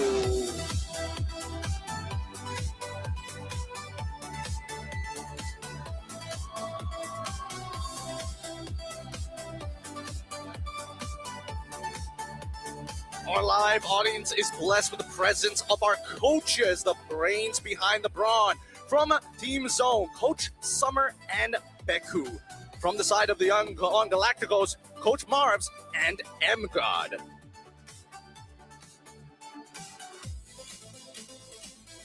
And right now with the fist bumps going on between the teams, I gotta say, looking at both teams, we've seen quite a lot coming in from Zone. And Yangon Galacticos, I would say, ever since M2, Burmese Ghouls really showed up. But then, after a short hiatus from Myanmar, people have just been saying that they're dark horses.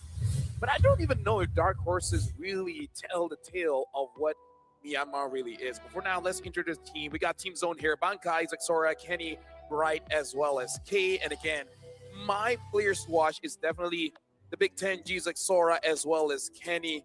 I would say very pivotal in their wins. But now we got to look at Yangon Galacticos as well.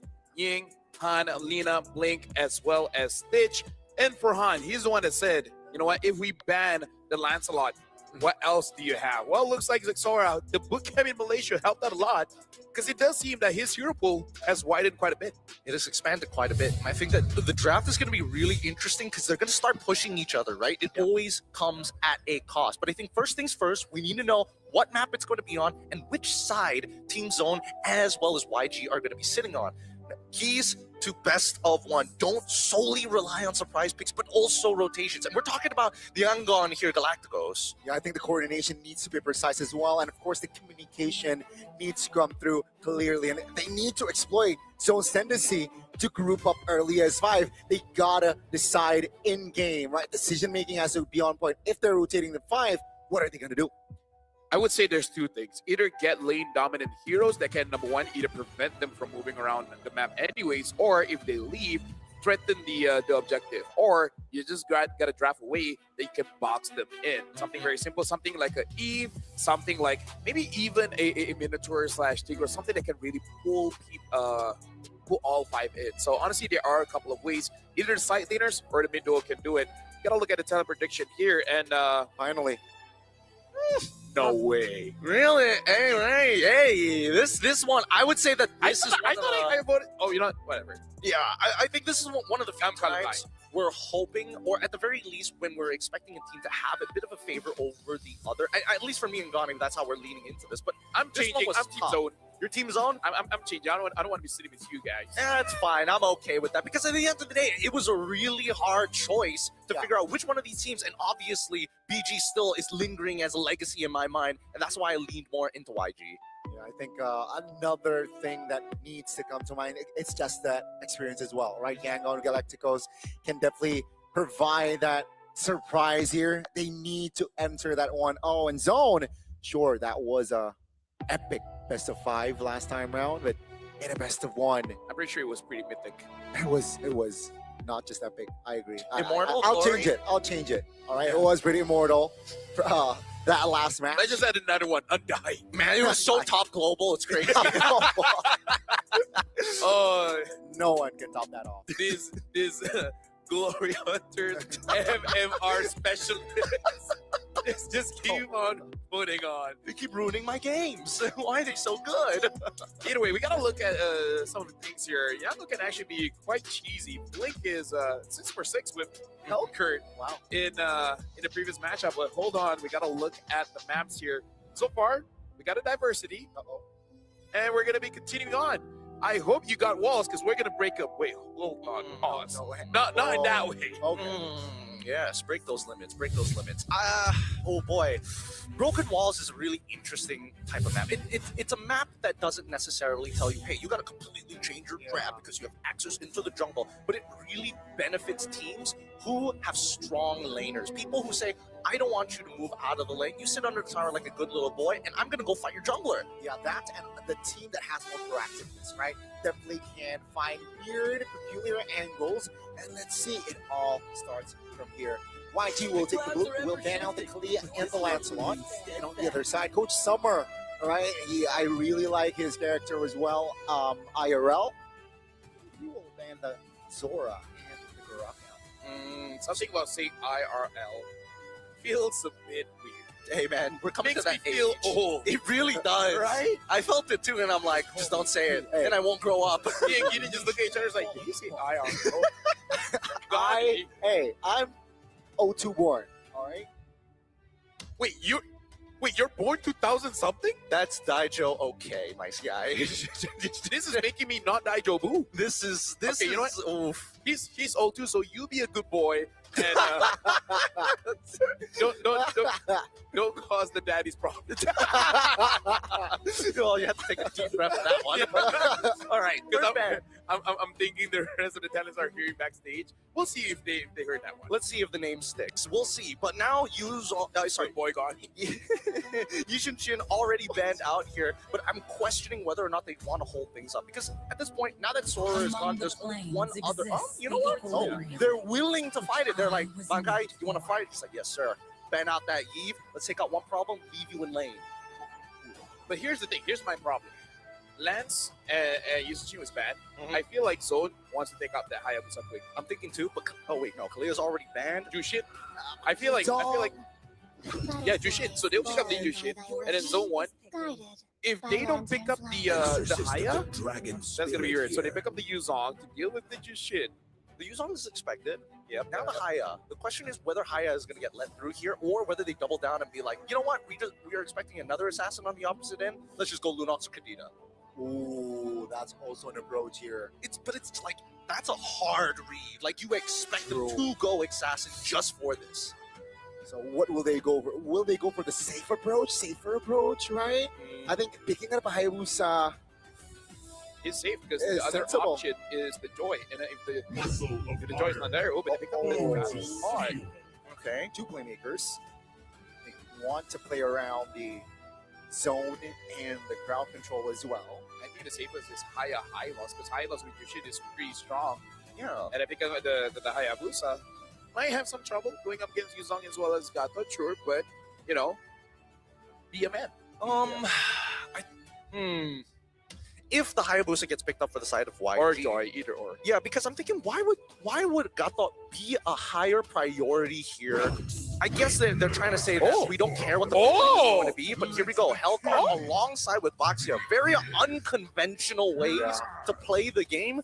But honestly, this works really nicely for someone in the mid lane who is just looking to kind of open up the map for you. Hey, again, he's 6 for 6 because I did cast that game and having this Rome Helkert, I really feel like now people are starting to understand when Helkert is the strongest, which is surprisingly level 2. You kind of don't burst them out like all the way, but especially if you do have that flicker, you're just like, I'm gonna chase you and chase you and chase you. What are you gonna do about it? And then that's all the analysis there. Depends on what they run. I think that the Deadly Stinger's doing 75% of the marksman's HP at level 1 is kind of whack after 5 Stingers. But, I digress. Finally, the Lunks come in. No touching of Haya. And I really like the Helkert pick because we mentioned about the 2 playmakers, and I feel like Helkert is kind of anti-playmaking. With the Dark Knight Falls, you aren't able to rotate well, are not able to adjust well. And with the Baxia, the theme from YG, at least from the first 3 picks, is just mobility, right? Speed is definitely within their composition. Look, I don't know about you, but I feel like Helkert is part of a terrorist organization. He looks like he takes people hostage and posts video online demanding for bribes, because that's how he plays. Imagine Lunox trying to walk out. Dark Knight Falls, silence, insta-dead. Yeah. What's the counterplay to that?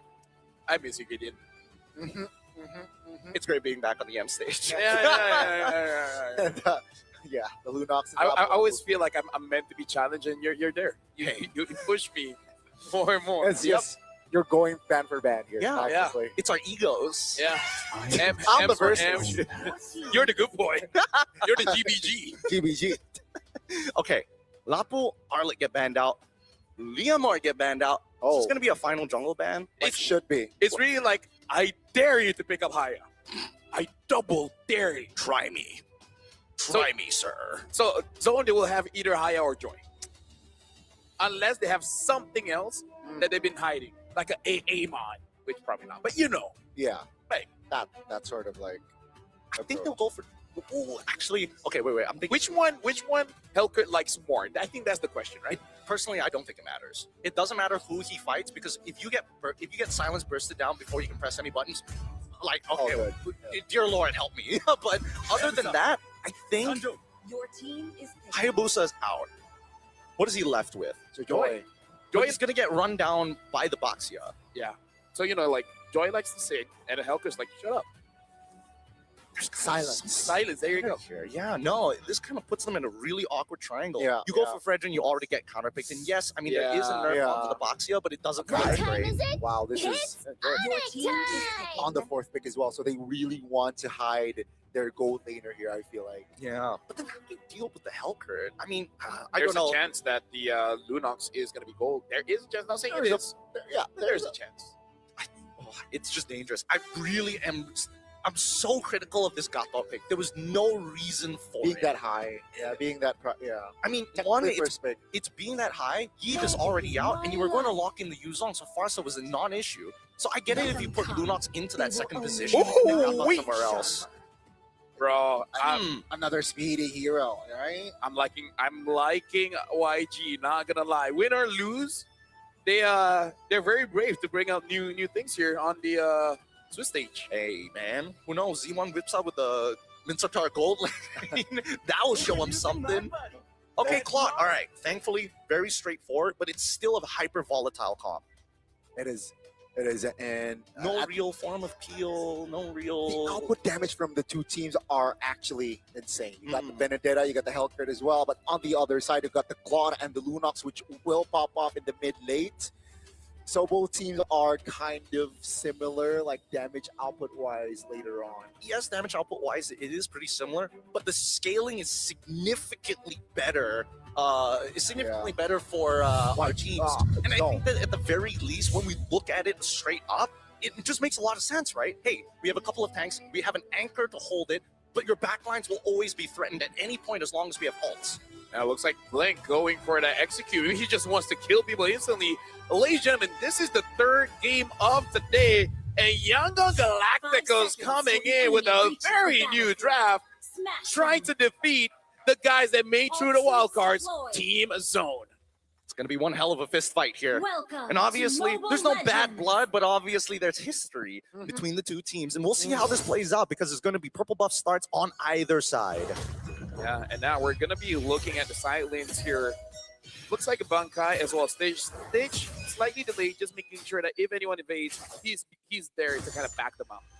Nice stuff from Ying. already. Oh, so good. So he played level 1 perfectly. Committed to Petrify as well. Mhm. Right? Forced regen from Bankai and just applying pressure here. But yeah, that's 2 early spells from the EXP. Bankai also spent his Petrify there. They have to trade Petrifies. Either that, Ying gets that full free push, no trade back, walks away, and then Bankai, he minimizes the amount of damage he's actually taking because of it. But now, I'm pretty sure he knows that Blink is nearby. Yeah. And even if he doesn't, he kind of has to play like this anyway. Oh, that's a Terrify. That's a 2v1. Perfectly executed there. Yeah, Blink did not show on map here so far, and that was just a quick pick-off 1-2 punch. Man, that That's- really sucks. That's just a good way to break the tempo because you're like, okay, for 2 minutes, we're not going to do anything. Fight Turtle. Immediately dies level 2 and it's like, oh, well, I wish this was Flying Cloud. I wish this was Flying Cloud's pretty bad as well. And Bankai, I think he's lost a full level at this point. Yep, level 4 to level 2. This is so devastating for him. God. He's got a non-existent lane. K is already struggling against Stitch with no help whatsoever coming in because they have to fight for the upcoming neutral objective. Bright is going to be stretched out in places that he doesn't want to be, and Lina's doing a really good job at just slowing down rotations. I gotta say, this is already a rude awakening for Team Zone. It's like, guys, we just got here, okay? we just went through wildcards. We just started the Swiss stage, and y'all play like this? Yeah, they need definitely to take a breather, but because of the Wu Zhang's not level 4, they will. Oh, again, Blink now. He's all over the map. And Yangon Galacticos picks up another kill. They've got to stop doing this. They know that there's a Hellcurt on the opposing team, but no information. He could literally be anywhere. Unless you have somebody that you're willing to sacrifice, you're not losing too much off of it. And there's honestly no problem with you just walking backwards, right? So I can't understand why there's such a big animosity as another kill comes through. Hellcurt is crushing it right now.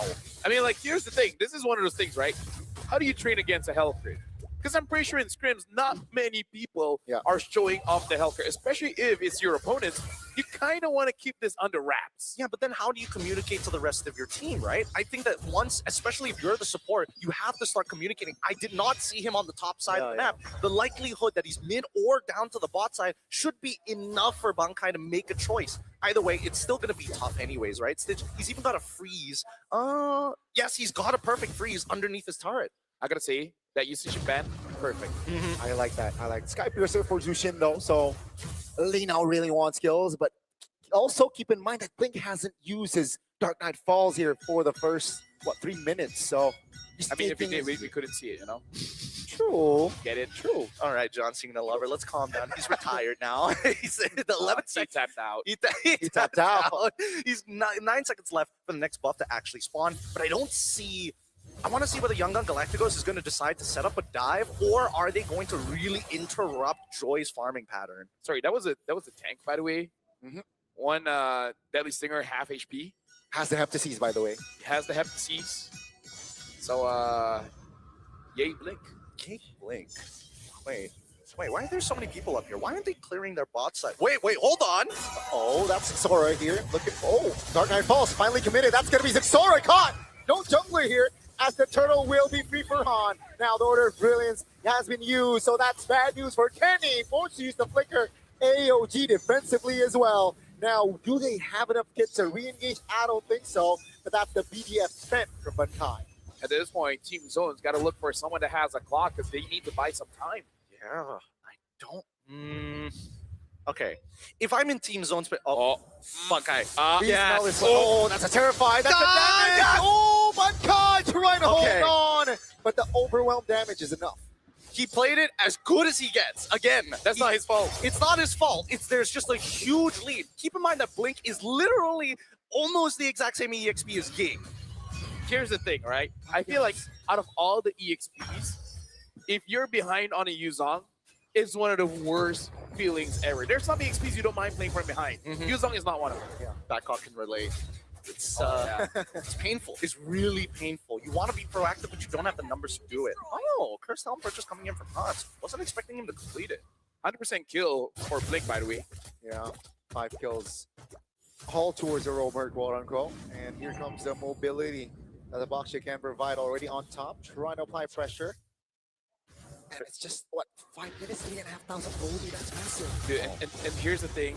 It's like Sora has to be the one absorbing those minions. So Bankai is just going to get more behind. Yeah.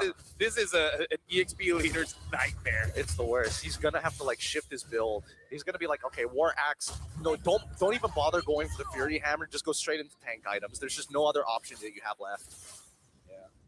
At this point, like he's hoping for them to clump up and he gets a 5-man petrify and it gets out of that. I got 5 assists. I'm back in the game. He's back in the game and he'll be back real soon. But I just think that there's so many things that could go wrong, and there's so many negative like effects for Bankai getting into team fights. Like if he's in front of Hans, it's a bad matchup. Ying can just run away. Stitch doesn't really care, but luckily, oh, hold on. No, that's a taunt. That's a petrified. Sora finds the last turtles. Hans trying to rotate around, get to safety. Order pop. That's a information. Uh-oh, Kenny forced to use a flicker. But take a look at Bright. Trying to get OG out of his way, but canceled by YG. K Blazing Duet. Does he have enough damage? Not yet. No! Clutch terrifying. Almost there. Luckily, K has the BMI. Yeah, even with the execute, it was extremely dangerous. Luckily, K's still alive after all of it. Bankai gets value out of that Petrify, and it may not be a 5-man, but it secured them the turtle, and that's a little bit of goal and EXP leaning back in towards team zone. We got to look at Dreadnought armors coming in soon because look at items. Bankai, do you have a Dreadnought? Because even if you're going to get bursted down, at least you can tell your team, hey, I tried. Okay, I had some armor. It's just not enough. Oh, okay. The Ref number 2, pause the game. Pause has been called. Not sure by which side just yet. I'm trying to look at the background and get a little bit of an idea, but the marshals are communicating with each other, so I can't really tell who made the first call. I think he's just asking, like, did he legit just kill me? It's like, well, that was a lot of damage. And hold on, hang on. Let me look at the items here. And okay, no wonder. Bankai's item, first item, on strike. And he only has a jerkin. He doesn't have the Dreadnought. So And another thing that is concerning, the Hellguard has the Sea Halberd. Yeah. Oh. So really, just locked in after that kill. Genuinely, there is no way for him to win this until he gets roughly 3 items. And one of them has to be defensive, and you're praying that Hellguard doesn't buy like a Malefic Roar somewhere in between. It's the worst possible outcome for him, but as long as he's hitting those Petrifies during these important board and turtle fights, you could be able to turn this game around. I mean, like, personally for me, if I'm playing EXP and I'm in Bankai's situation, I don't think it will work in tournament, but in rank, this is something that you can do, which is you type alt chat and be like, hey, it's free farming, by the way. You want to get on that? Usually, my preferred method is hitting the settings button and just go immediately to surrender and be like, hey, what's the vibe check? You say nothing and just be like, yes, maybe no. Yeah. But then you have teammates that the more tilted you are, the more they're like, no, we can win. Oh, it's a reject. Such a positive. No, it's negativity with a positive light. I've never been held hostage longer. Wow. Yeah. Okay. 40-minute games, that's why. Okay. And it's a general rule in Malaysia, if your team gets a savage, you surrender. For real? Yeah. Oh, okay. Your team gets a savage, you surrender. Okay. It's like, you know what? He got a savage. All right. Okay. GG. You guys got to win. And that's why we're the easy server. Just give us a savage and you get to win. Simple rules. It's just the nature of business. Yeah. What's 1 star when you could have multiple stats of savages? And then you're having like 30% win rate with 300 savages. The most queued stat. Yeah, 30% win rate, but the ridiculous KDA 200 ratio. savages. 200 Took Took almost no damage his entire MLBB career. He's just praying. He's praying like, please, how do I get the mythic? Get scouted by a professional team. He has a 20% win rate, but it's pretty good because you can't surrender in the tournaments. Oh. He forgets he's in a tournament. Guys, we gotta surrender. They got a savage. We got a savage. We gotta end it here. Oh no. But we're back in the game. Yeah. So, we should really stop doing that. Cheers. We should let when you get a savage, just continue the game and continue. Yeah, like normal people. anyways, right now, looking at the bottom lane here, trying to give as much farm to K as possible, but you're sacrificing one. Blink! Oh my goodness. And Dark Knight falls, but it seems like Xora will be able to mark Link down, finds the shutdown, but they lost K. Okay. That's the big 10G. That's a big 10G. 10G. You can't take that away from him. And honestly, really good movement. At any point of time, if he just didn't react fast enough, he could have gotten his ankles broken. Dude, you know what? Maybe tomorrow, people just play fighters again. Because like, what is it? Oh, that's going to be the top here from Bright. Great timing. That's going to the back. Kenny looking to find Havoc. That's going to be the matchup finding the Lord. Oh, Sora again finding 2 kills. Zone, they got the 2 kills. But Yangon, I would say it's worth it, right? You can have the Lord. It's going to come back. Yep. But we're going to kill you, which you will also come back. Yep. I think sooner than the Lord, by the way. I think that the initial mistake here was the fact that they want to sit on top of the Lord. I don't think they need to sit on top of the Lord. They need to get resources out of Team Zone, right? Like the Black Dragon farm doesn't matter as much here, especially if you know you're not wanting to take the neutral, but you just want to fight. And generally speaking, Yangon Galacticos, they decided, you know what? It's already this low. Let's just take it, and then we're going to respawn, and we're going to go for the full push. Looking at the items here, finding a Dreadnought. And it looks like Bankai will have some form of magic resist because the Jushin as well as the Hive is becoming a problem. With 1,200 lead in the gold lane, that Holy Crystal is going to be completed quite soon. And usually this doesn't matter, but this time it does. 2,000 gold difference between roamers. Question about the mid laners. With the recent updates onto Genius One, do you think it's, first item rushable? Because again, you can see that it's very common to see either Genius One or Lightning Truncheon being picked up in a lot of these scenarios, but it's about that glowing wand. First or second for you? Honestly, I prefer Lightning if I want to go for it. Oh, no. He dies? The man 10G will have to fall here. And at least Yangon is able to relief off pressure top lane. Gideon, it was 1v4. And he was chain CC.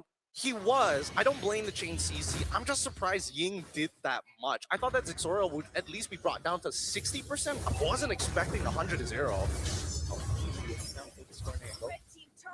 Doesn't really want to commit to this yet. They will trigger the passive in the bottom side though, and they will take their time here. Yangon understands that, hey, no rush. That's the way. Slow and steady wins that race. And if they're able to break those holy shieldings across the inhibitors, that's going to help set them up for the upcoming Lord, which is about to spawn in 45 seconds. But we do got to say, Team Zone, whenever they do go for a team fight, it actually looks pretty solid. And they are scaling up because right now it is 11 minutes of the game and Trinity has been built here. So it's not the worst thing in the world for Team Zone because they still have avenues going for them here. Zixora as well with that Wishing Lantern. They can't kill Han because Han is the only front line here and they've built enough forms of penetration to deal with that. Ying kind of, tanky, but it's harder to track him. Yeah, I think right now for Yangon, as well as Team Zone, I think that initial impact on that team fight has to count for something. If they don't find any impact at all and use resources, they just got, you can't face check like that, Bankai. YG again in the bottom side again. Blink just so on point and precise. 2 members off the board while the Lord is up. This is not good for Zone. Dude, this makes me so mad because they're playing such a good Hellcare game. Like, it's not just Blink. It's everybody else to sell the idea that he's not there. It's so obnoxious. They're making it look like this is dangerous grass. Yeah. That's like, all of a sudden, the grass looks much greener here. Maybe it's my color blindness, but either ways. Team. Like, would you blame K for dying there? I wouldn't, because I was like, you literally saw 4 people. What's the odds that he's going to be in Tribush down on the opposite side? So here's the thing, even if you know, Hellcare's pretty fast. He's pretty fast. He is pretty quick. He's quick with it, and he's also he's already built Rose Gold. Dear Lord. Bro, so annoying. He's gonna skew the stats by saying he's the highest damage as a roamer. Yeah, I mean, that's fair. Yeah, like his roamer stats will be unreal. It's gonna be so funny. He's like being compared EXP laners.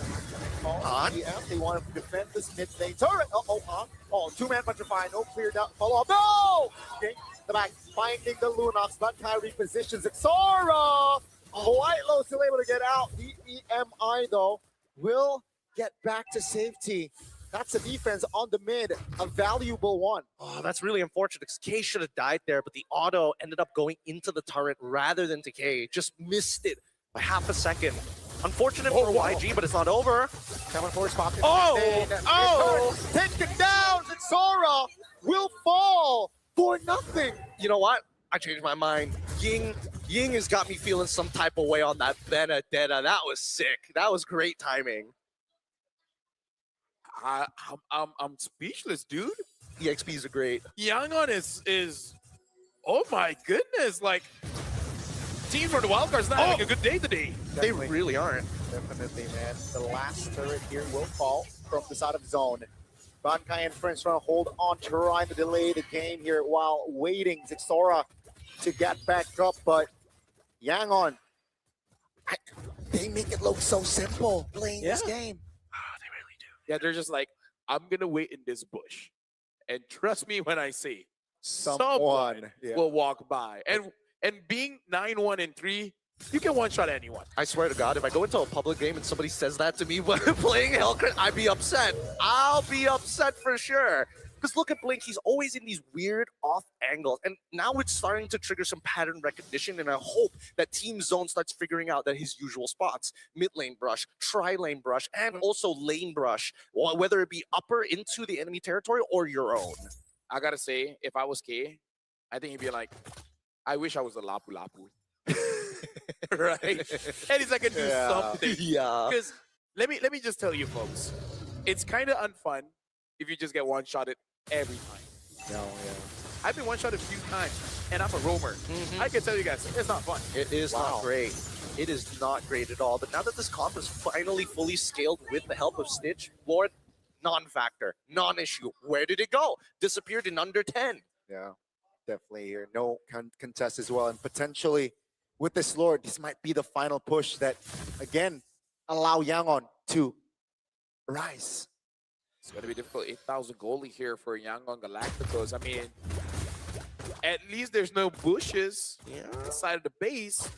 And maybe it will be more difficult for Blink to go in, or Blink just goes in and then, you know, just gets a savage with their second skill. And then they surrender immediately after. I think that right now, as this Lord is about to push in, I'm curious about the items, but the fight's about to start. I see with the Lord here, quite healthy in the mid lane. That's going to be the Order of Brilliance pop.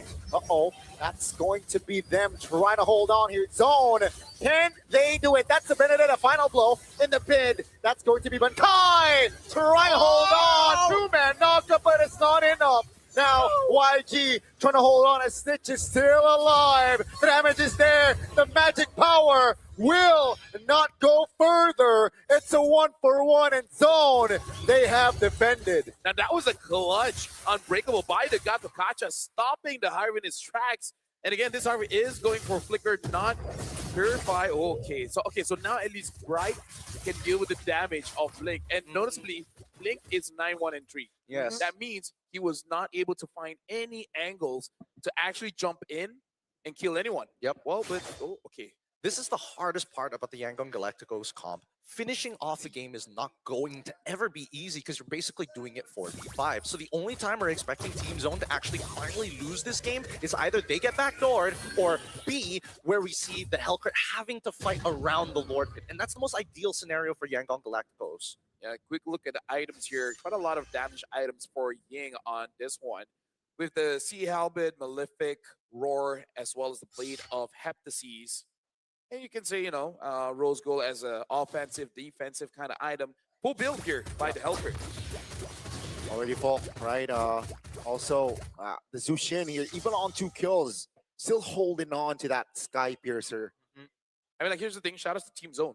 They push us all the way to almost 18 minutes of the game. So at least now, everyone is full build. So now it's just all pure skill. And I think that so far, A lot of skill has been shown from either side. A lot of resilience coming in from Team Zone. And the Yangon Galacticos are playing their game to a T. They know they cannot force certain types of scenarios. And it really makes me wonder, how many games and scrims did they play Hellcurt and just ruin a team's day? All of them. Every single one that they've ever experienced. At least one. Since December, they've been practicing Hellcurt every hour of every day. I mean, like, here's the thing. Still 100% win rate 6 for in 6. Season 2 Yeah. of Myanmar's MSL. So that's a very impressive stat. That's the BDF already spent. The YG can utilize and capitalize this. Hellcurt is on the bottom side of the map, just trying to expand, and yeah, Team Zone is forced to react. How smart are the Yangon Galacticos? Pretty. It feels like their fight IQ and their macro is just immaculate, right? Just give it a moment. Claude's gonna show up. If he doesn't get one shot, they're gonna back off. Okay. I think Kate does have the Wind of Nature. Jumps in, clearing. Oh, Yermine placing duets. Dark Knight falls. Yep. Hey, wins this time. Now it's a 5v4. K is not in the vicinity though. YG trying to back away. Bankai takes a lot of heat there. Kenny still able to dish out damage in that position. Bright with the conceal. Looks for a taunt. Great dodge there by Lina. Zone trying to reposition. Petrify. Yang finds the angle. And down goes Bankai as well. Stitch is in trouble. But down goes Kenny. Now focusing on the Lord K. Trying to shut Lina down. Finds it. But Han, clutch retribution. They got it. If he still has the Blazing Duet, I feel like K could have just dropped them all, but again, has to use it to deal with Blink. Right now, K is looking pretty good. Buys the Winter Crown. Yangon Galacticos, it's only Bright and K. I think Reigns is gonna take some time. K's just gotta fight. He's just gotta fight everything he's got. Final blow pops in the mid lane. Uh-oh. Yes. Crown Blazing Duet trying to clear. Do they have enough time, Han? To get the picture, but K shuts Yang down. But ladies and gentlemen, one team will rise to the 1-0 seed, and it will be Yangon Galacticos. Man, it's sad that K only was able to activate halfway through the game. He's got the mechanics. And that final defense, you could really see him pushing his limits to make sure that every angle was covered. But unfortunately, the numbers were too heavily in favor of YG. I would say if it weren't for that Benedetta rushing in, getting the clutch Petrify on Zexora, they would have won. If Zexora survived there, he would have been able to deal enough damage to let K clean up. It was just that one catch. So shout out to Ying, man. That Benedetta worked so well. Because you even said, Gideon, all the way from the very first pre-show, Petrify is such a good spell for an EXP later. It is just the Yuzong. But then YG came and be like, hey, there's also Benedetta. That's the thing. Benedetta, it's so easy to make a mistake on Benedetta compared to like Yuzong or even Lapu. Yeah, these catches are great. But the surprising thing is, it feels like at least for this squad, they understand every single aspect. Everybody decided to build damage this game. Everyone had to make sure that all the items on the side of their opponents had to diversify early on, which is why the mid game felt so devastating with each and every attack. This is honestly amazing for both, because yes, Yangon Galacticos showing up with the Hellcurt, of course, very, very strong, but also how Team Zone is able to extend all the way to 20 minutes, and you can see glimpses of them winning. So the scary thing about the new version of the Mongolian downloaders is that as the competition continues, they'll get stronger. And if they won, they're already looking this strong. Teams have to pay attention to them now. Understandably so. I personally, I hope that both of these regions scrim against each other more often, right? There's so many similarities to the way that they play, but really different approaches to the different tech that they find. But I feel like in that game, at least Yangon, they really understand their playbook from the start already, right? Hellcurt, they make it so simple. And unfortunately for the side of Zone, they were a little bit late to adjust, a little bit late to adapt in that game. They were a little bit into deep. Yes, there were chances, but, 3 base turrets gone. It's just map control for the side of Yangon. I kind of don't blame them, because it will be hard for me to adjust to a Hellcurt that that is popping off that hard. I mean, like I feel like for them, they're like, we've fought against Hellcurts before. But Blake's Hellcurt is something special. It's definitely one of those things that you're like, okay, we fought against this hero, but not like this. Yeah, he's not like this. I feel like he gets in your head. Yeah. He really gets into your head. He's not just looking at the target he's going for. He's kind of looking at everybody else to kind of see what they're feeling like. Oh, it looks like the Cloth's feeling a little more comfortable and is willing to check the tri-brush. Next round, instantly blows him up. And here's the thing. You know what it reminds me of? Fanny. Because in ranked games, you go up against 1 or 2 Fannies and you're like, not that great. Yeah. We can deal with it. And then that one guy that's so good on a Fanny be like, okay, you know what? Maybe we should ban it out. You die under Fountain, you're like, that's a problem. Same goes here with Blink when he's playing this Hellcurt. It's actually disgusting how he thinks and plays this game because he's getting away with so much on execute. Yeah, and this is the MVP brought to us by the official foam partner, Realme, 9-2-4. And it's really all about controlling, let's say, the first 14 minutes of the game. For the first 14 minutes, that's all Blink. Late game, he can't die in a 1v1 if someone does have that with nature. Yeah. And you can see even he set the tone from the early, right? He was occupying in the bottom side of the map, EXP, and after that, he was the maestro for YG in this game. And for Zone, unfortunately, it overwhelmed him.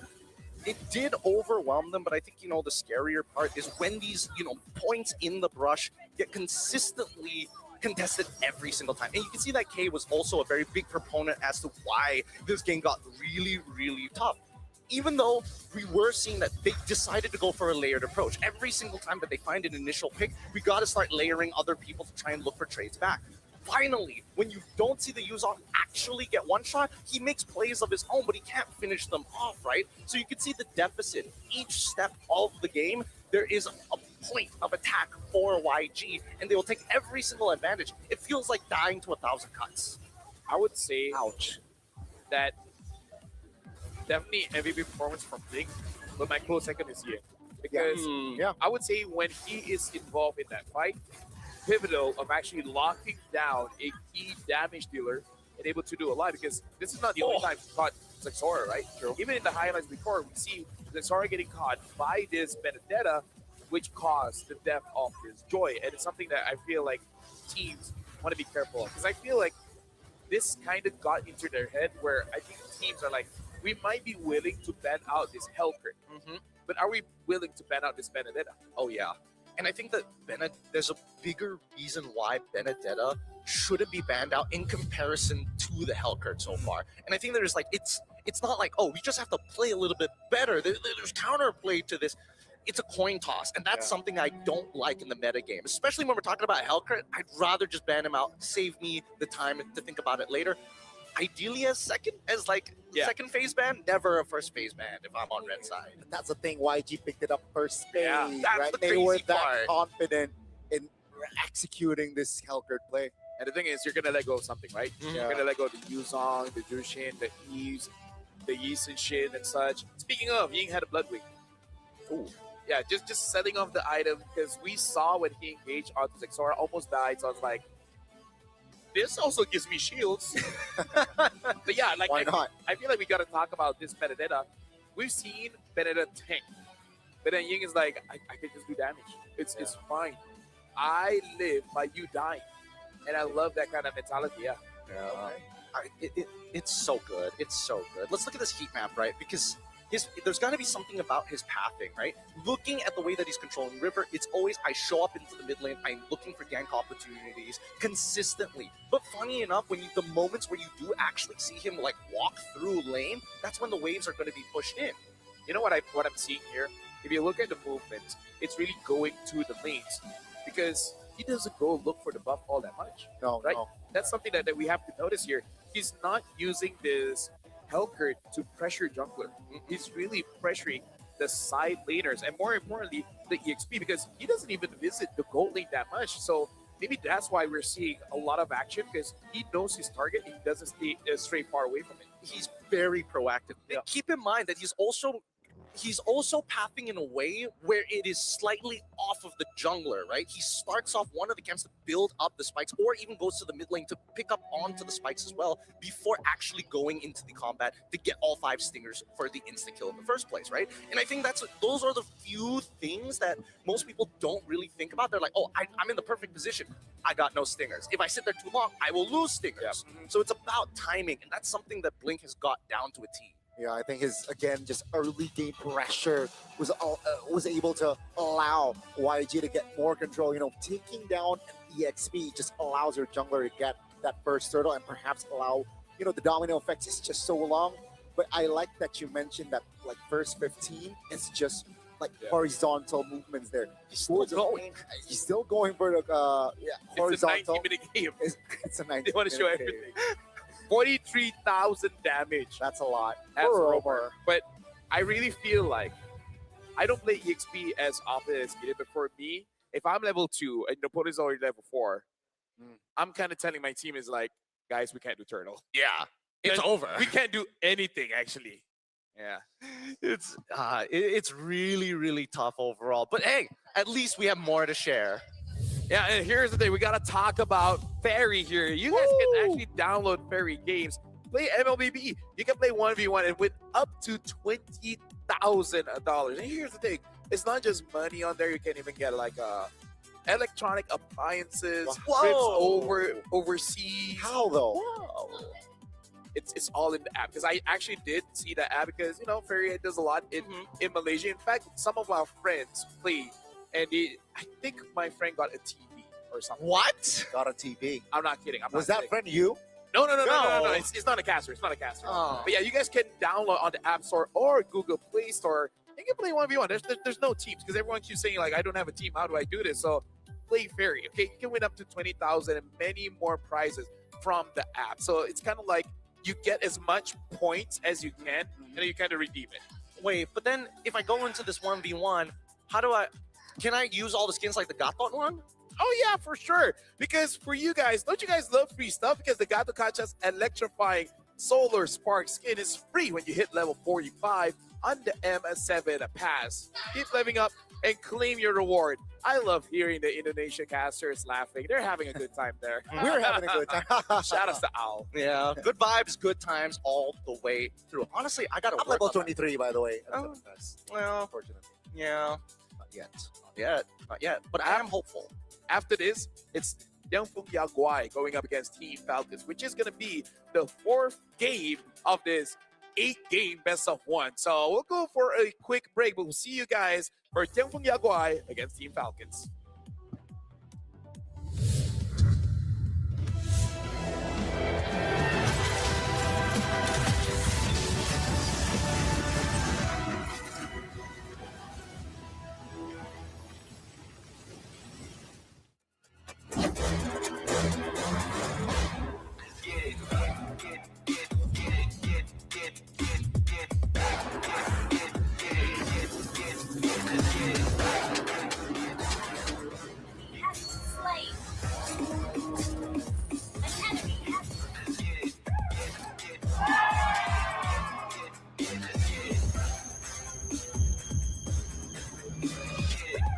Ruby 15 Pro M7 official gaming phone.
Nothing can withstand the withering. Against the endless erosion, my strength grew weaker by the day.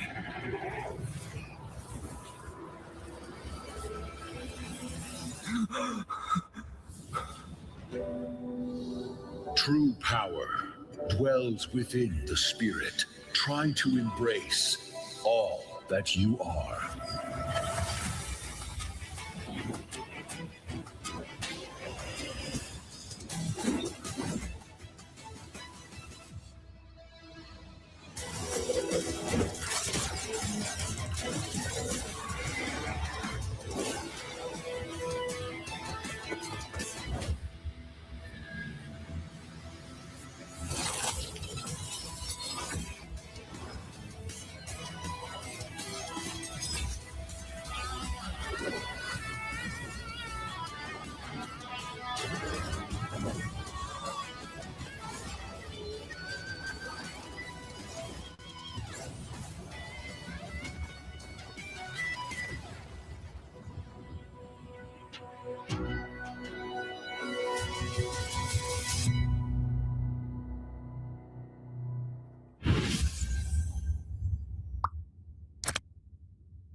Are your M4 World Champions, winning the game, getting the checkmate, setting everything up right now.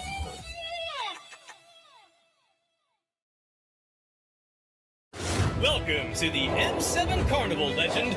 You traveled all the way to the Land of Dawn? Don't worry, we'll guide you through all the activities and wonderful experiences we have.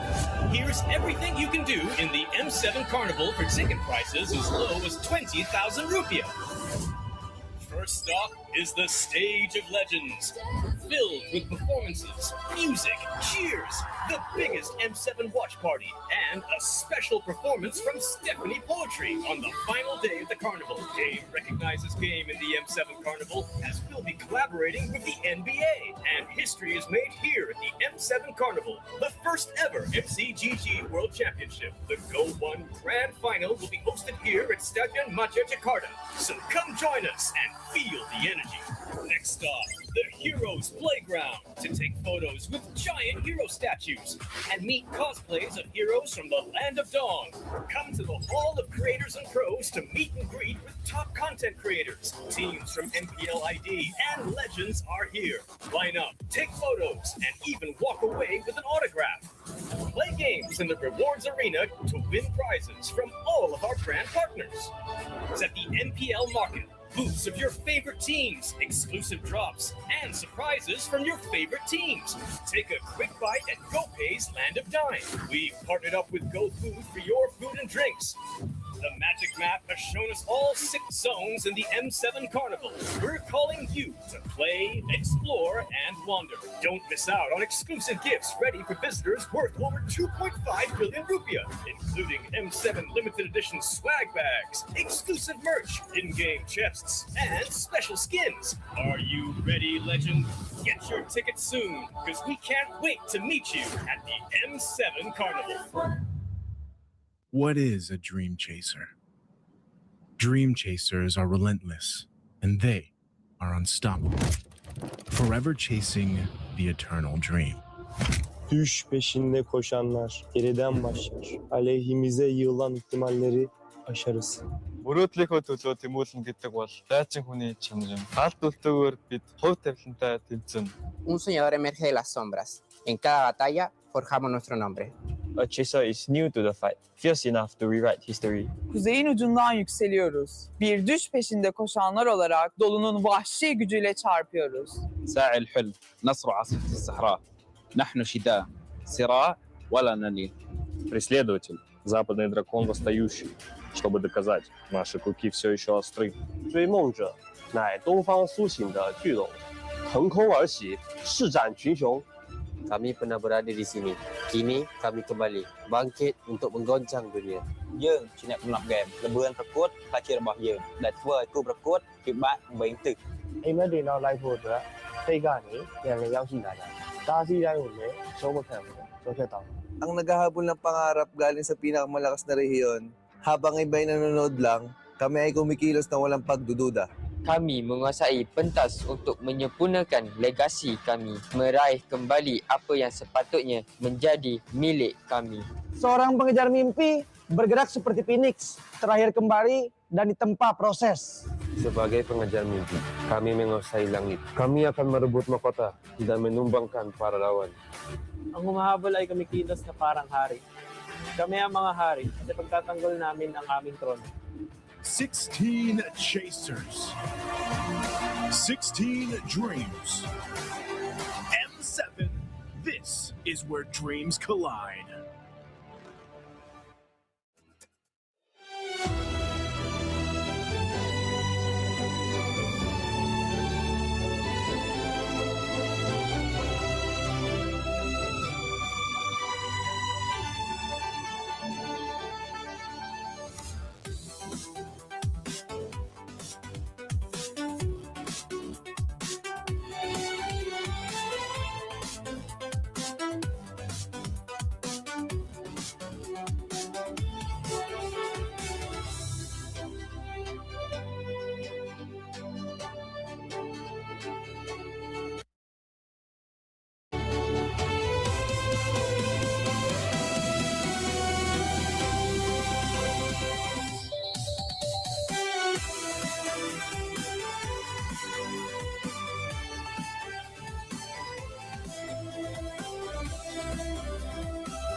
Welcome back, ladies and gentlemen. And the question we have for you guys is, what color starts with the letter L?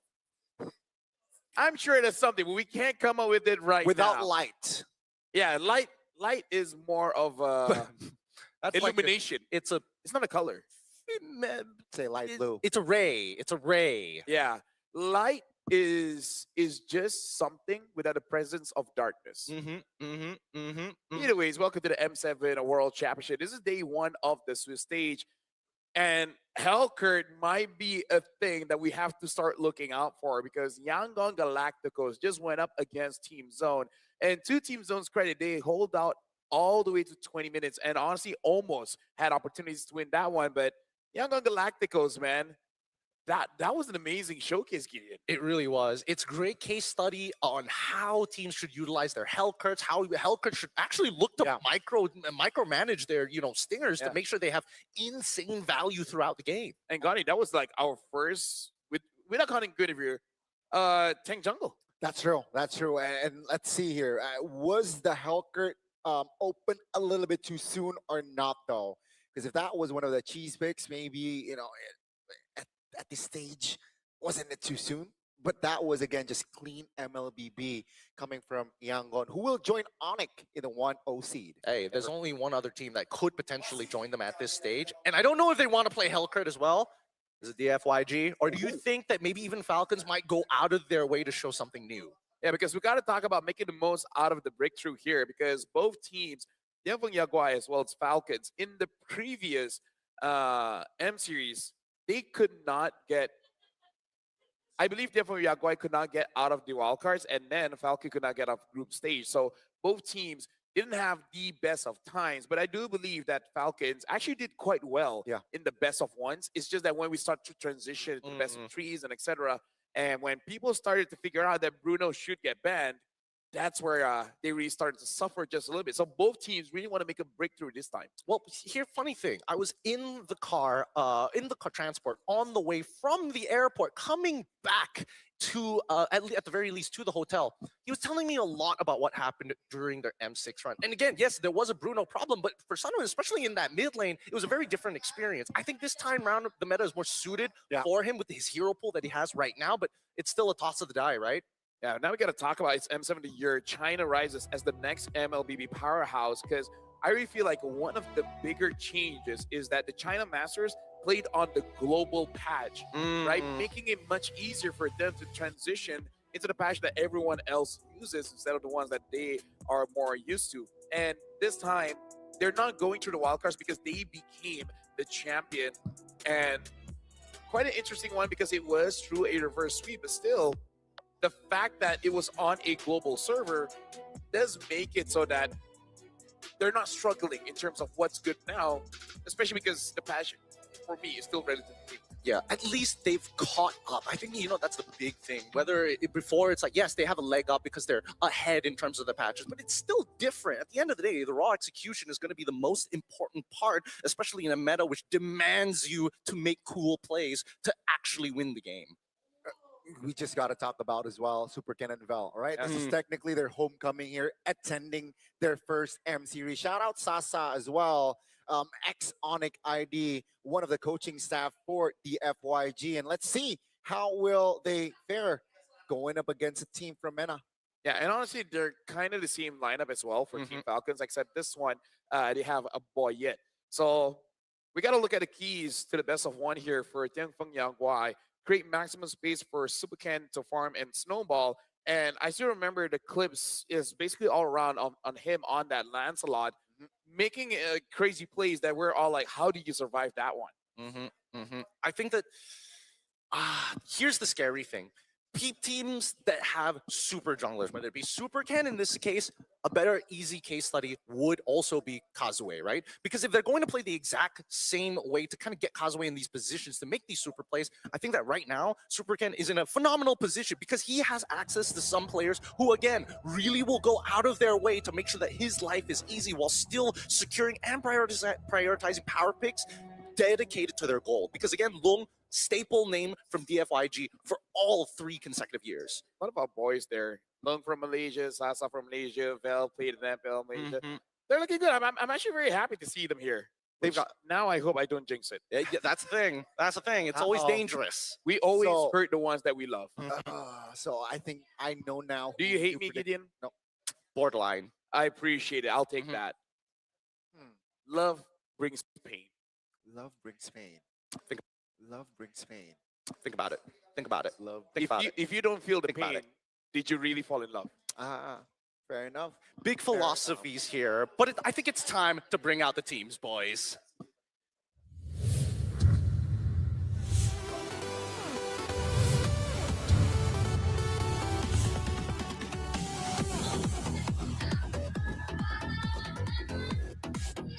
New look, same fierce players. They look to soar high and pass the Swiss stage finally.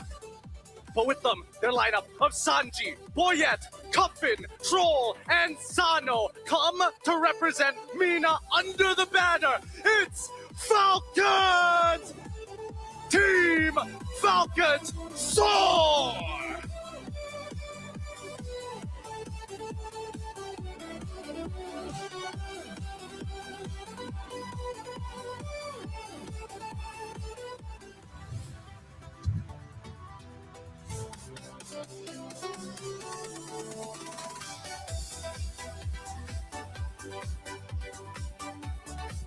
China's champion, featuring Bell and Super Ken's homecoming. They look to shake things up here in the Swiss stage. Will they be able to do it? Bell, Super Ken, Yone, Zed, and Lung. This is Tianfen Yao Kuai.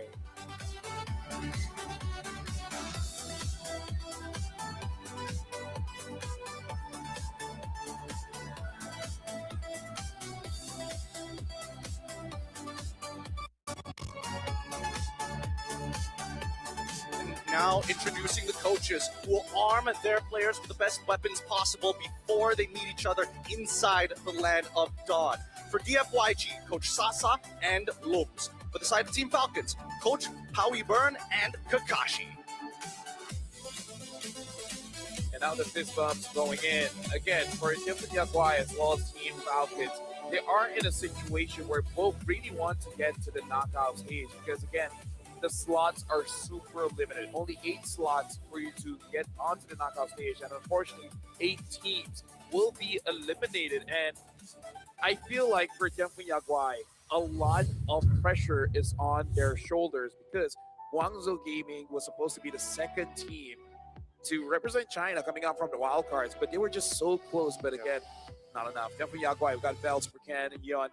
Zed as well as Lung. And Lung, the last time we saw him, is really about that hero pool. I wonder if it has expanded, especially because the gold laners today, at least for the marksmen, really have not been having a good time. Now we're looking at Team and Falcon, Sanji, Boyette, Cuffin, Troll, as well as Sano. Yep. Big conversations with me and Sano, but overall, I'm hoping that the rest of the team is able to kind of work with Boyette, right? Because again, not Troll. What was it? Tarzan is supposed to be their main jungler, but this time around, they're getting Boyette to take them to new heights. And the question is whether the team can actually adapt to that sort of playstyle. We know Cuffin has shown some great plays, previous international experience, and with the help of Troll, but there was lack of direction. And that's what I'm hoping for this upcoming game, whether they've curbed that problem from last year. Definitely needs more direct approach, maybe more concise as well. And it hopes in the best of one, anything can happen. All they need is just one perfect game to at least secure that 1-0 seed. And again, Sano, not a lot of records, maybe no records at all, playing fighter gold laners, unlike his opponent. So maybe that's something that also DFYG can exploit. Yeah, we're looking at the internal ranking for the junglers. So number 7 is Yazuke. TNZ falls at number 6. Super Ken is at number 5. Right, is at number 4. And Sakai is at number 3. I'm guessing Carl will be number 1. So Kyrie number 2. Ooh, that's a. If Sakai's is already number 3, I feel like that's where it's leading to. Unless it's Demon Guy. Demon Guy was number. He was number 5, but I think. Oh wait, sorry, that was Super Ken was number 5. Right, Demon Guy is number 4. Number 4. Our predictions for this game is going into DFYG with LaFell, the only one for Team Falcons, and I think that even for this one, there's a lot of big problems with both of these teams that I saw from not only MSC, but all the way back from last year's M6 that I am hoping that they have curbed. And I think for DFYG, their problem is a lot harder to solve in comparison to Team Falcons.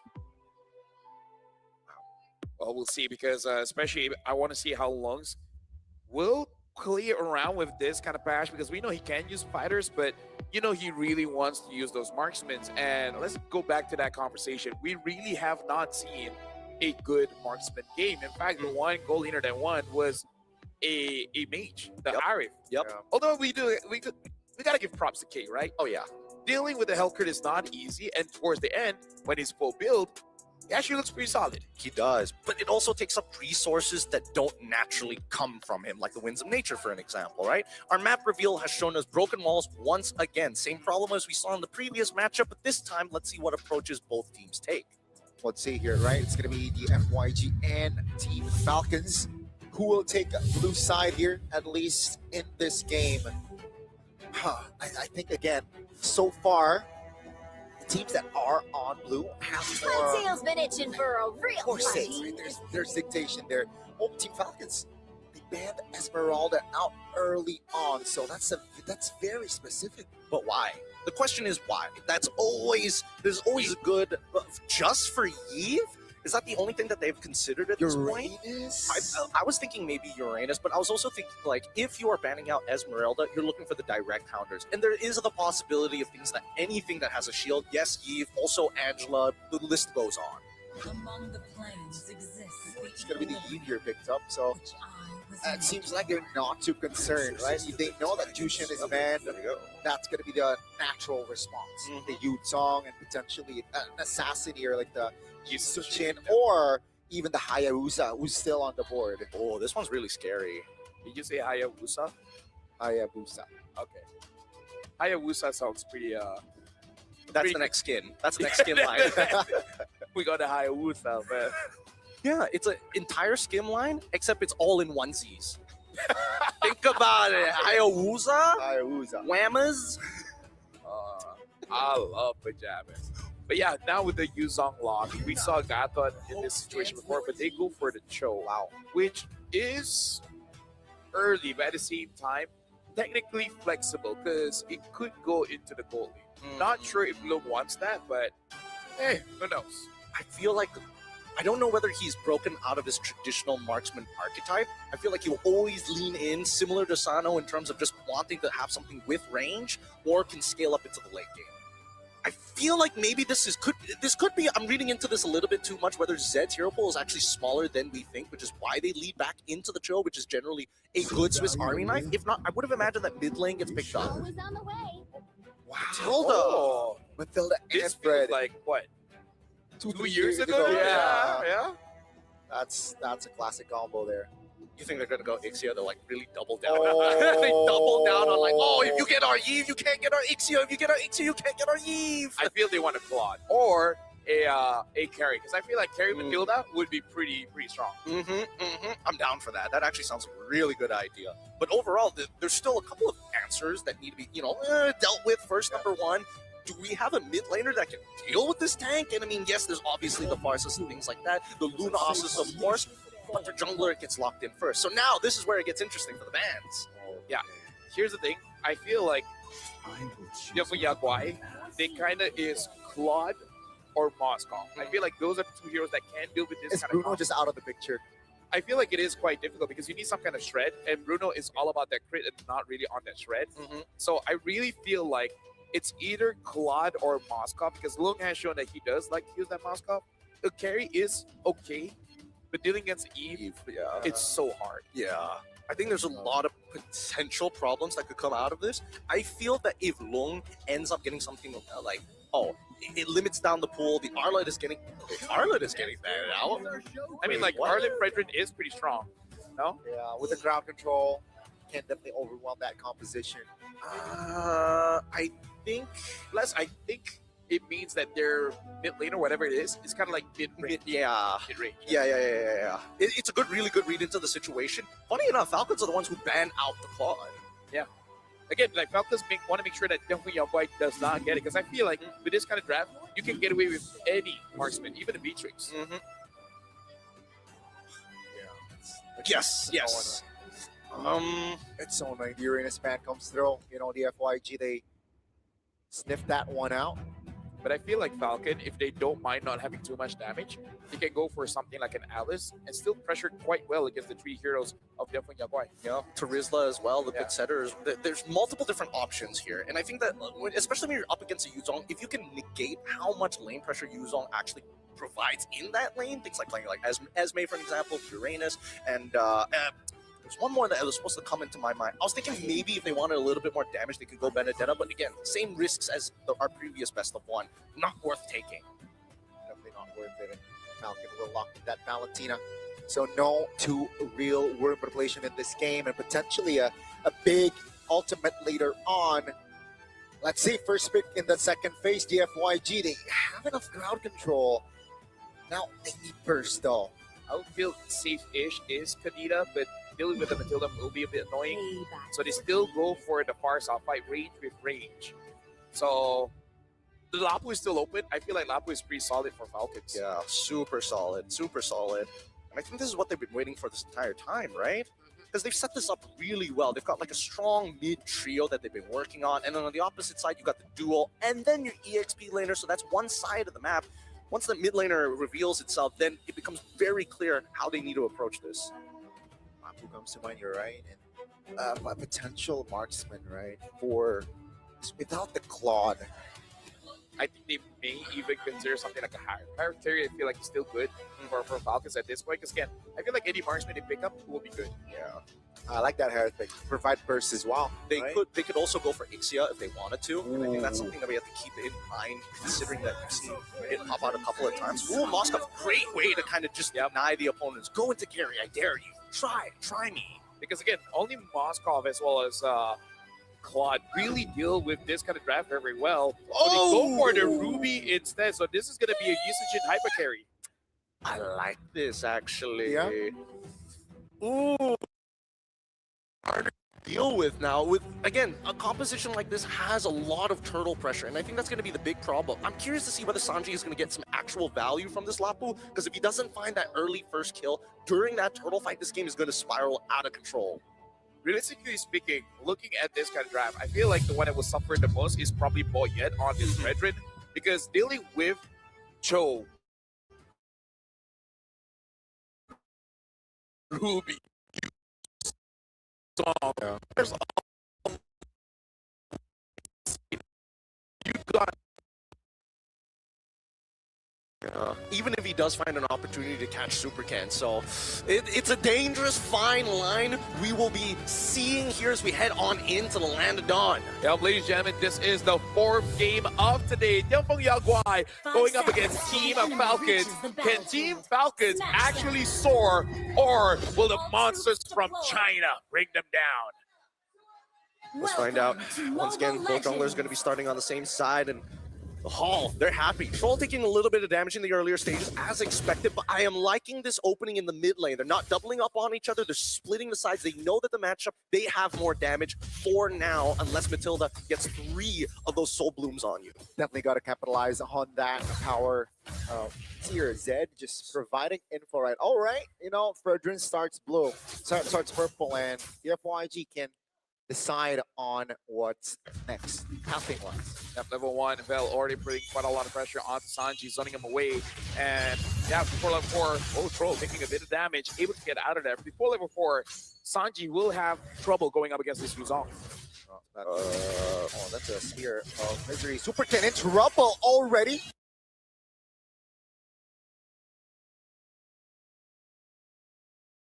Oh, well, be able to duke that one out, but that's an important kill from Falcons. Yeah, extremely important kill. And honestly, they lost so little for it as well, right? In terms of Sano, he only misses out on 1 minion, and considering that he was able to get an assist off of that, is still worth his time. He doesn't care if level 4 happens. He just needs to not interact with Lung and just slowly farm back up. I'm surprised he did go for the Master Assassin, though, but hey, that's just me. Yeah, I feel like we got to shout out Howie Bum here from Team Falcons. Understanding, okay, against Supercan on this Yusun Shin, he wanted to take some camps away. So make sure both side lanes, right? Sanji as well as Sano, be ready to help out if needed. And Sano was on that. Okay. Wait, what?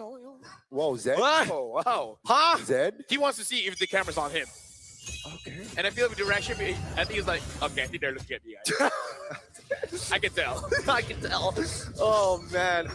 Good amount of ults here already being used. Vel even preemptively used the Black Dragon form, even though he did have the information necessary to get out of there. Oh, that's a stun. That's all the damage. 3 reinforcements. That's a taunt. Bell trying to hold on, but it seems like 3 members just too much. This is a weird series of events for Yeonfeng Yaguai, but it's odd. You know, it's okay. we saw how Onyx ID, in the early game, make some mistakes as a team, but then they recover after, 15. Yeah, 15.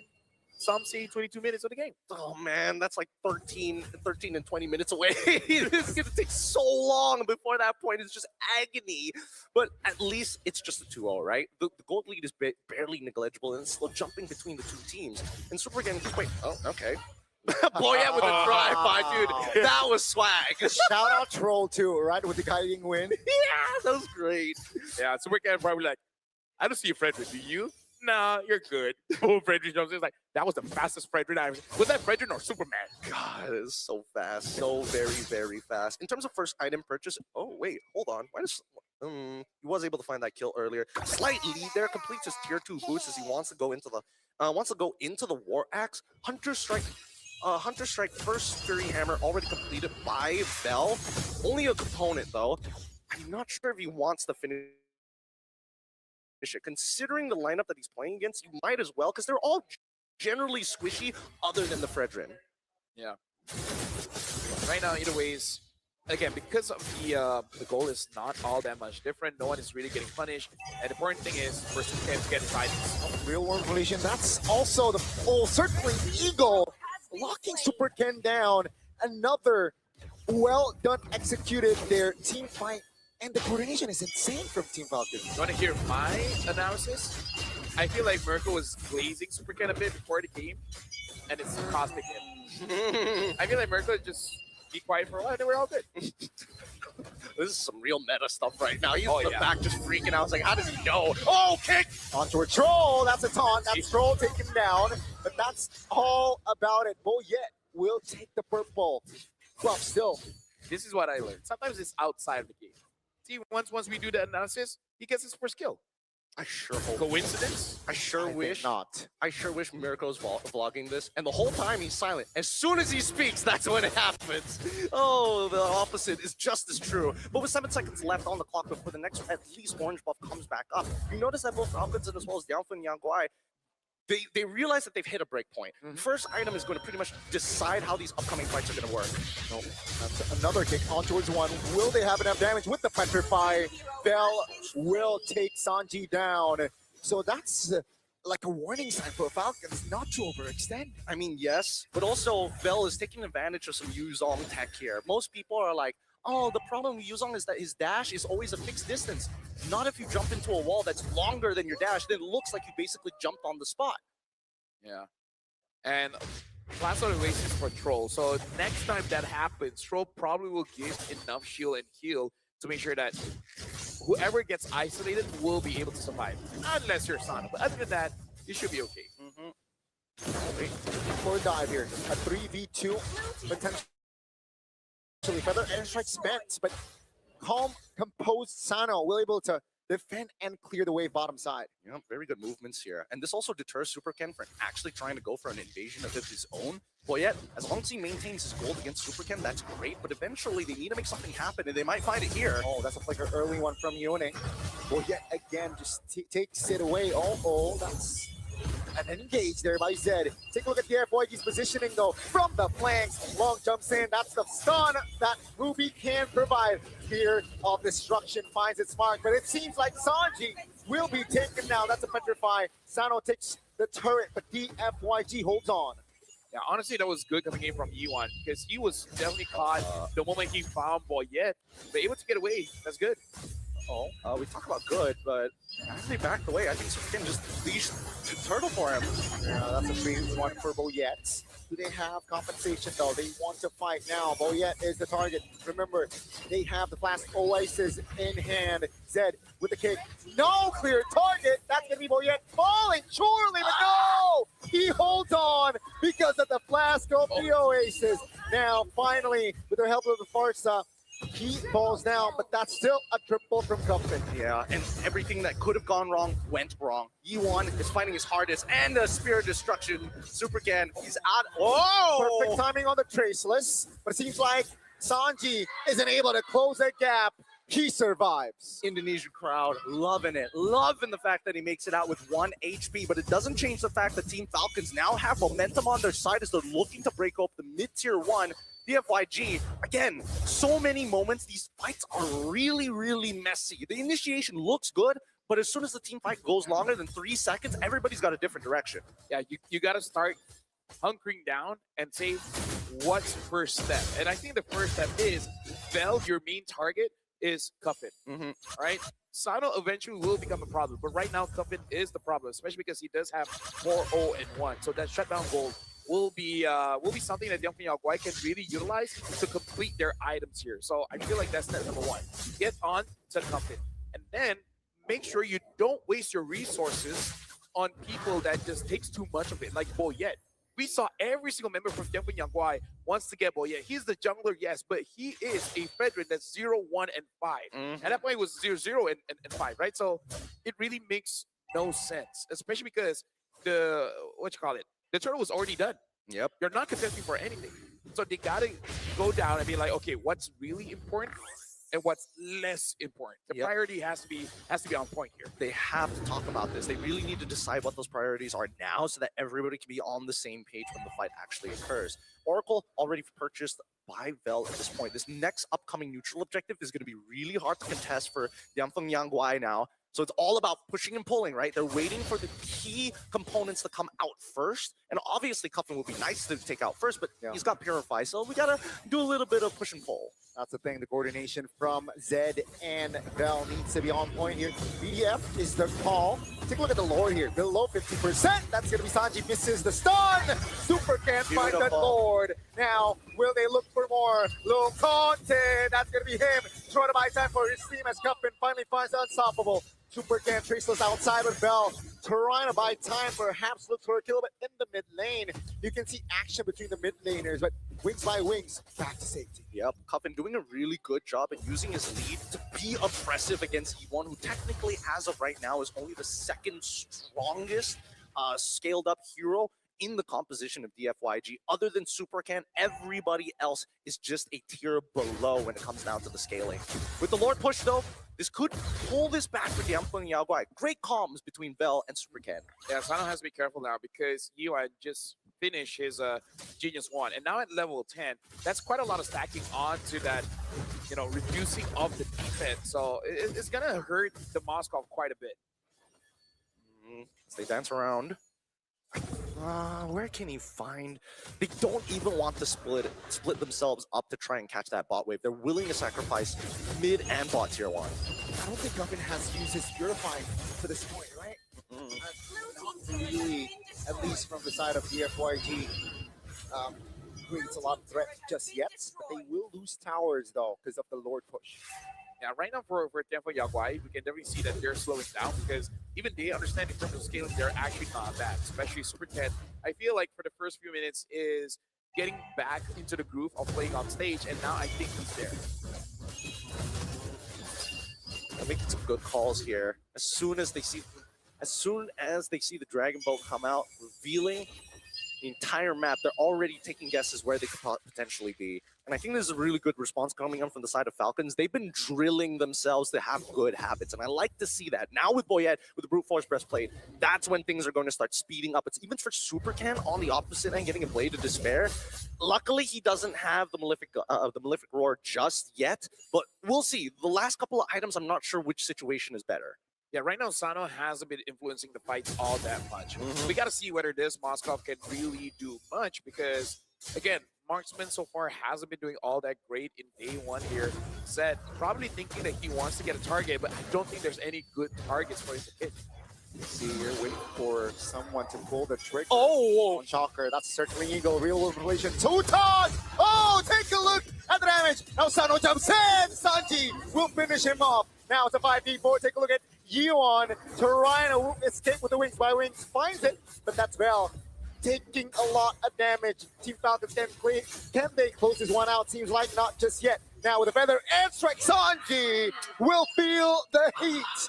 and it's a 1-for-1 at the end of the day. Dude, you could just see the combination of Genius Wand alongside with the Glowing Wand. My goodness, you can see it cumulatively stack up higher and higher when it honestly shouldn't. But at this stage of the game, with a Lord at stake, Yanfeng Yaguai will take anything. And with Sanji down, Long, all he has to do is peel. I'm going to say both mid laners are playing so well here. Yeah. D1 as well as Cuffin, making sure that they can deal the damage while Oh, no. alive. That's kick. That's an important member. Down goes the gold laner from Team Falcons. Take a look at the Lord who finds a retribution. It will be Super Ken. Now, it's technically a 5v4, and Team Falcon says, let's disengage.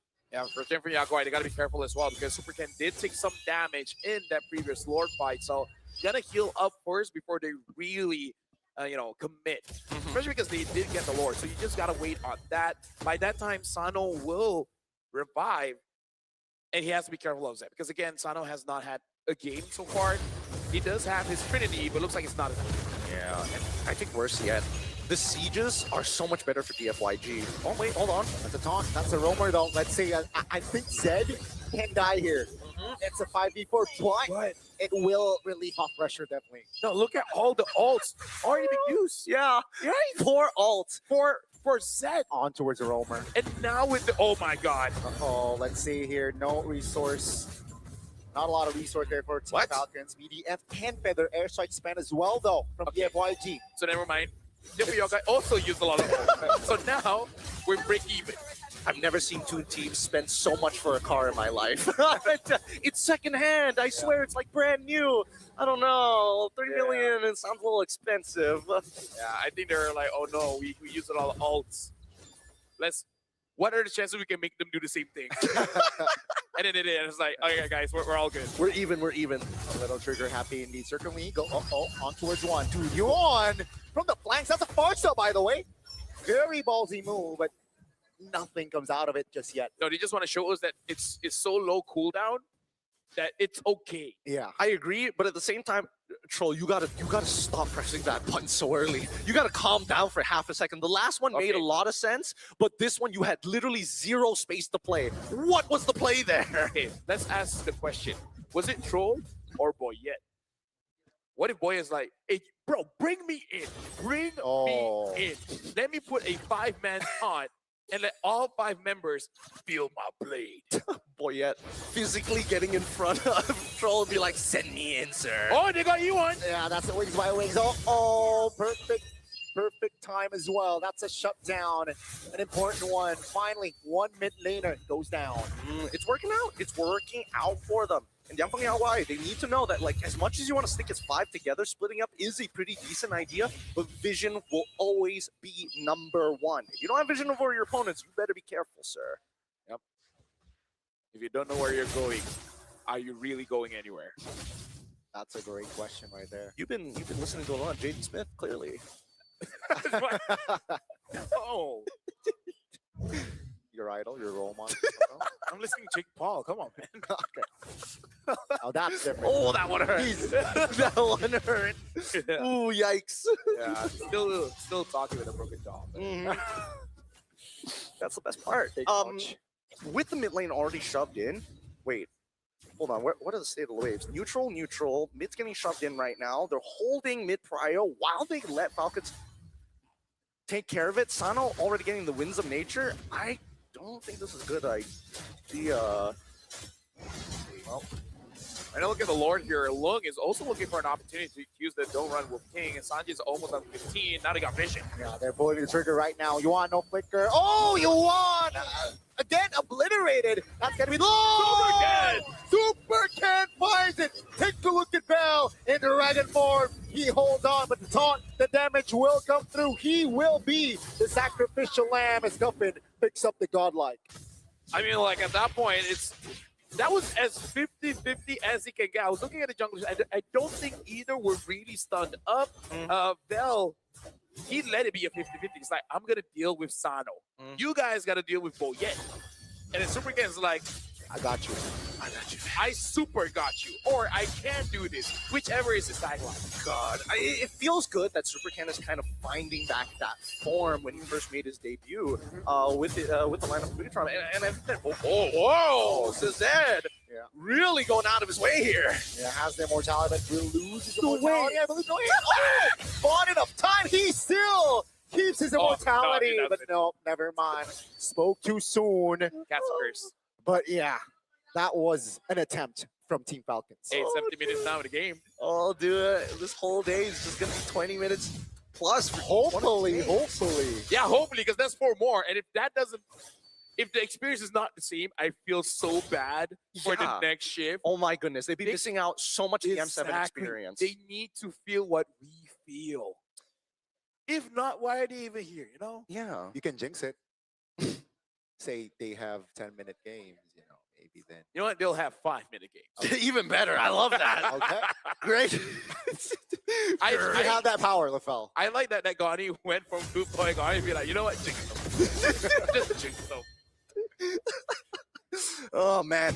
Once again, the big problem when we see both teams playing so tight, so close, when there's such a big map and they're scared to make big mistakes, not a lot of action actually happens, right? It's all about just posturing against your opponent, trying to see whether they stick their toes out a little too far and taking those small little bits of flesh, and hopefully it surmounts to something. I feel like that works better for CFU. Ooh. The Sharks, right? But do Sharks bite toes? They will. I know this. Let me just dig the archives. I know this. Because I feel like Sharks, once they taste blood, Smell blood, yeah. That's the thing. They can smell blood from like what, 5 kilometers away, and when ideally they want to one-shot, one-kill their prey. That's why the great whites come up from the bottom and go at like Mach 5 at you, especially seals because those things go flying. Oh, sorry. What was that? LaFell. Sorry. LaFell, what was that? I'm sorry. Dude, okay. I was thinking of how a seal would sound, and I accidentally voiced it out. Blop, blop. That was the sound? Man's literally. Look, I've never seen a seal. I could be wrong. You Chad, haven't seen a seal? I mean, I've seen it, but not in real life. Not IRL. Have you seen? Oh, he said IRL again. Oh my god. It's messing with you. He's messing with you. He's getting in your head. I'm getting better at 6'7", but now IRL just Wow. Really? Okay. Dude, dude, look at the people I'm hanging out with. Everyone keeps 6'7"ing me. That's true. That's true. That's fair. That's fair. That's true. Look at Michelle. I'm just asking. What's wrong? No, nothing's wrong with them. Look, You're they're right. praying. They are. But for who? I don't know. Team Falcons, I guess. Well, yeah. Right. Are they going to be religiously tied, or is it just Indo Pride? Oh, the fight begins. They pull the trigger. Central Eagles puts back. Super Ken in trouble. That's a winner crown. Pop. SOD. That's Atlanta, I believe. That's getting Super Ken in trouble. Yo. That's a kid. Super Ken. Faceless coming down. The Boyette finds the Lord. But that's going to be scattered all over. Bell could hold on. Boyette has immortality. EFYG. They will find Cuppin, but they lose out on the Lord's End. No kick, I believe. That's going to be DFYG. Trying to find compensation in the back. That Sano loses immortality. Lighting win. Sanji stunned up. The damage will come through. Down goes the Lapu Lapu. Oh my god, bro! Never mind. Bro! Roll is there to save Sanji. Team Falcons refuses to die. Petition to get rid of Flask of the Oasis. That is crazy. This item's disgusting. And I hate the fact that Troll is doing so much. Wait, hold on. Are they going to go for more? No, I mean, they got to deal with the Lord, right? Okay, well, yeah, let's. I know you got Troll. I know that you got your delivery service, but like mid lane's wide open. You could just open up the map. At this point, it's not just delivery, it's insurance. But they don't want to pay out, so they make sure you don't die. Insurance, but they care. Yeah. Okay, SOD lands. The Lord touches the base turret bottom side. So it's a defense, right? We are going to, I believe, 25 minutes. If they keep going like this, I can see even half an hour game here. Hey, we had a 29-minute game. Sure, why not break it? Exactly. You know what? Boys, we're the long boys. I like that. I like that a lot. And Yeah, if we're all super fans of DFYG's assistant coach, we could all be the Lungs boys. I will be just for the sake of that. Okay, the Loons boys. With the Loon boys. They already have 2 Loons. True. Do we add 1-0 for every fan? Each fan has to sign each of the O's. Oh, look at that! Uh-oh, real world relation. Feather airstrike in response. Base turret will be defended. Sanji misses his stun, has the guiding win. Here comes the Dragon though, trying to isolate members perhaps, but no, the damage is a little bit too intimidating, and they will clear top. You know what both teams are doing quite well? It's spacing, because they're really trying to get maximum range of whoever is the longest range, and they're just dodging just by a few, a few meters or a few pixels. What's the small of miles? Feet? Yeah, sure, because I want to address the any audience as well. Okay. We got to handle both metrics. Guiding window, circling eagle. That's a flicker from the box. Juicy card, and down goes Yuan. Now Team Falcons, they want this fight. It's 5v4. Oh. Down goes Bell. In the back, Super Ken zoned out by Sanji. Black Dragon form off the map. But down goes the members of DFYG as they look to disengage. But the damage from Team Falcons is more than enough to take 2 members down. This is so upsetting. Dude, Troll is having the time of his life here. It's actually crazy how sustainable this competition Look at that is. shield. Wow. Look at Troll's shield, bro. Troll's shield is bigger than his life total. No wonder they banned Esmeralda. This sucks. What do you do? What do you even do against this? Oh no. This is not looking good for Yao. Oh, no. Why? Oh. He lands as well. Don't do it. They don't want to do it. They want to play patiently. It will be up in 10 seconds or so, 15 seconds, so they can play around it. Yeah, but still, it felt like forever since we see healers coming into the game. Red and Matilda combination. Yeah. It has been a hot second, don't get me wrong, but I don't know. There's a lot to be said about these games. There's not as many forced errors I was hoping to see, because again, oddly enough, Team Falcons and Liangfeng Yaobai play extremely similarly. They have like really intense ideas about how to 5v5 and how to probe their opponents. Even their map movements across, I think that Liangfeng Yaobai is much better at doing the objective coordination between EXP and jungle. But I think that Falcons is much better at an overall team fight perspective. This is the problem for Liangfeng Yaobai. Super Ken needs space to deal free damage. He's not given that. And for Team Falcons, they're playing hide and seek with Yuan. The moment Yuan gets taken down, it's I got nothing clever to say. They just win. I think it's just layered. You want, if the flicker is triggered, they're keeping tabs, right? Team Falcons, and that's when they really commit on towards a move, on towards Yuan. Is this the last push? That's gonna be Super Ken locked in the mid lane. For now, they have defended their base turret very well. Because Yuan was able actually to get onto something, which forced him to stop the real world manipulation. Which is totally fine, because now letting Feathered Airstrike, they guarantee at least 1 inhibitor, and on that second wave, they're hoping that they can pressure Yuan enough so he at least moves far enough so they can get this mid-tier 1 as well. They will get it. They will not be able to defend here from the side of DFYG. Feathered Airstrike just to zone and relief off pressure. They lose 2 base turrets though. Yeah, worried just a little bit because Super Ken almost died just dealing with the Lord. That shows how difficult the situation is in that game. 3-man taunts by Moyet. Take a look at the back though. Bell to run his own out members. Moyet still has immortality. Winner crown. But Sanji is there. Can he do it? That's going to be Team Falcons now trying to provide the damage. Feather Airstrike is there to provide cover. Down goes Bell. Regardless, it's still a 5v4. Instant item swaps coming in from both sides. It's down to the wire. Super Ken somehow lives while Bell gives up his life, but a great initiation from both Zed as well as Long to get the space necessary. But with missing inhibitors, this board just does not seem takeable unless Super Ken does the play that he's done for so many times. You just got to steal that Lord. At this point, it's really just a play on Micro Man, who is the best at using their individual heroes. And like I said, all those item swapping, minions are coming in. The Lord's getting low. Oh, deleted Yuan And again, not a good sign for the FYGZ, now isolated in the back. Lung taking a lot of heat as one by one, they are on a manhunt and they want to wipe the FYG out before taking on the main Crystal. I don't think the Yaguai can protect this one, man. Not in a minute. D1 is 50 seconds away. I mean, they've got Vel, and that could buy them 20 seconds. But again, wave clear is the biggest problem right now. Team Falcons, the base is wide open practically, and they will look to join the 1-0 seed as they did not just soar, they will rise to that seed again. They will wipe the members out, and they will take the main base. God, LaFell, are so good at coming up with who's going to win at the match. At the end, your predictions have been so accurate. It's crazy. That's so crazy, my guy. It is really crazy. Yeah, I definitely meant for that to happen. Yeah. Bro, I'm so smart. Yeah. 27, 28.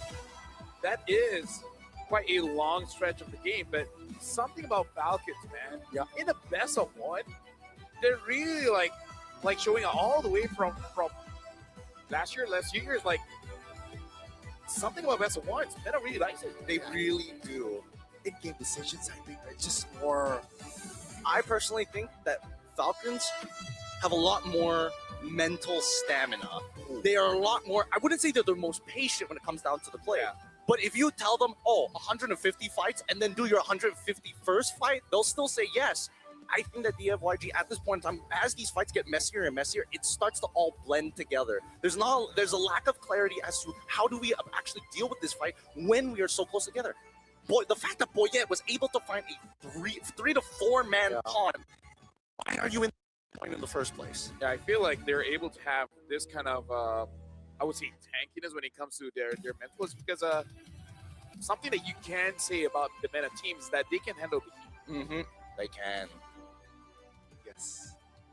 You like that, Connie? Yes. He can. Nobody can see his face. He's loving it. He's loving that one. But man, at least for Falcons, very happy that they found at least the win here.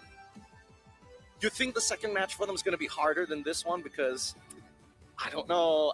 The way that I see that game, it's not a good showing. But in that round 2, you start filtering out the teams who are like, I'm just not ready for this stage, compared to teams who are like, all right, let's do this again. Something that I do want to say about Team Falcons right now, this is the good and bad, which is they found an identity, right? Yeah.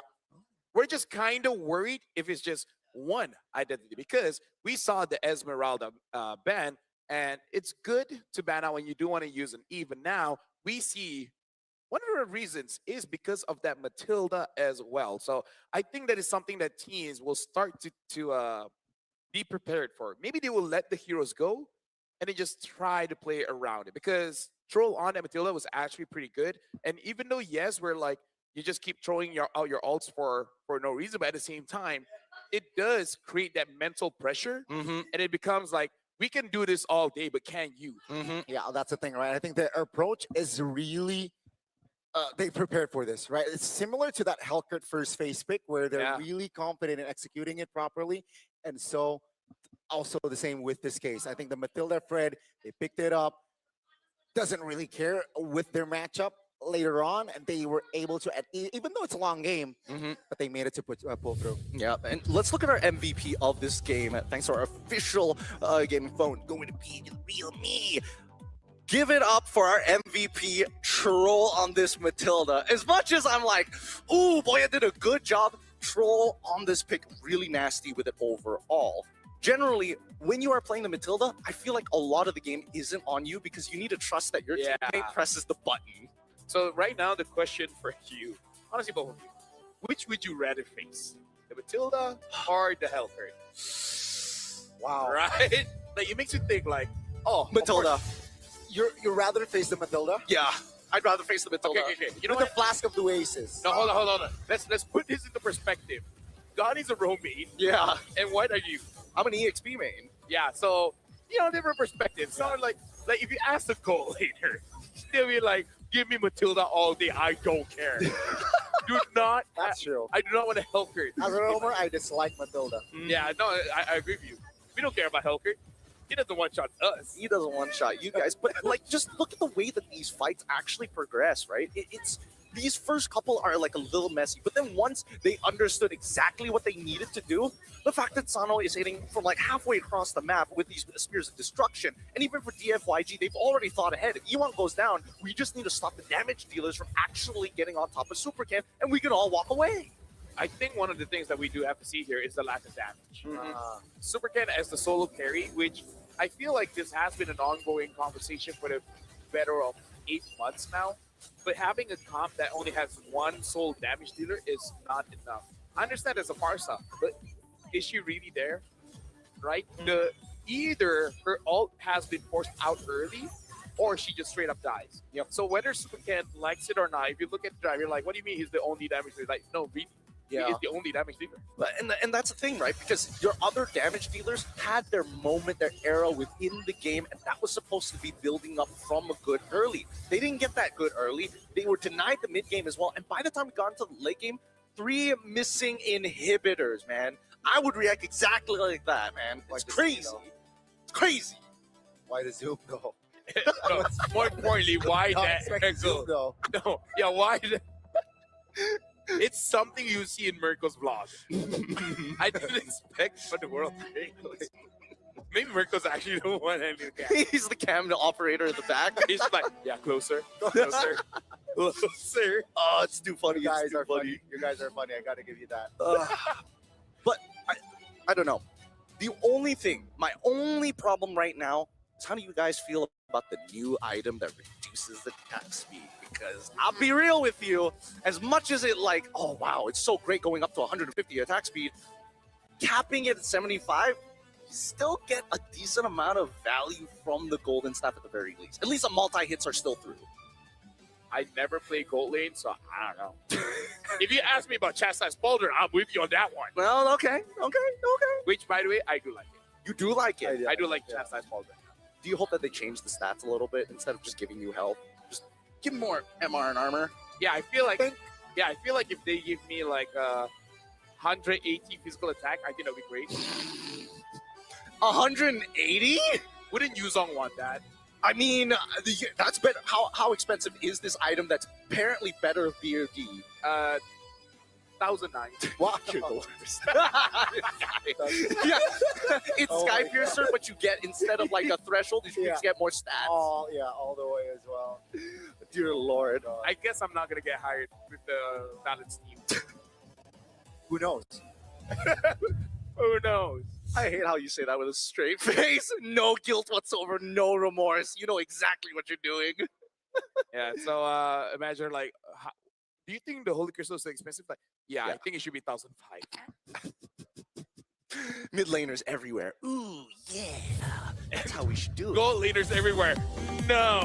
Speaking of, you guys want to play better for longer, because if you have 29-minute games, 27-minute games, you need to be comfortable. You need to make sure that you're always on point. Whether you're enjoying a casual game with friends or playing on the M7 World Stage, Secret Lab can elevate your game with tournament-grade ergonomic support. The very same kind that the pros can use, that is casters can use. Hey, yo. Let me take this home. Hey. Your ass, come on now. Wow, Thank you so that's much. big ass. Well, here's the thing. We also got to ask, are you guys a Granger main? Of course you are. Because even if you're not, you need this new Thunder Ascendant skin. It's available right now. Unlock the M7 Pass, and it's yours immediately. Because you never know that one day your friend be like, you play gold. And then you say, no. And then your friend is like, do you want us to stop being friends with you? And that's why you kind of just have to. So make sure you guys witness the true prestige with Granger's new Prime skin as well. This beauty is waiting for you at level 75 of the M7 Pass. So get the Granger skin or risk ruining a friendship. Yo, that's some high stakes here. That is deep, man. That is deep friendship. Yeah, I'm just imagining 13-year-olds looking at each other differently now. It's like, Mom, you don't get it. Mom, you don't get it. I need friends, Mom. I need this skin, Mom. I need friends. Mom, you don't understand. I need to be level 75. It's so important. Well, that's it for us. We had quite a day. Yeah. It has was been fun. very fun. But right now, Gideon, Gane, and me, myself, LaFell, we're signing off. And we're going to be changing for new casters. Do you guys want to know who that is? Stick around. Let's watch. Bye-bye. See you guys later. I'm going to go pray.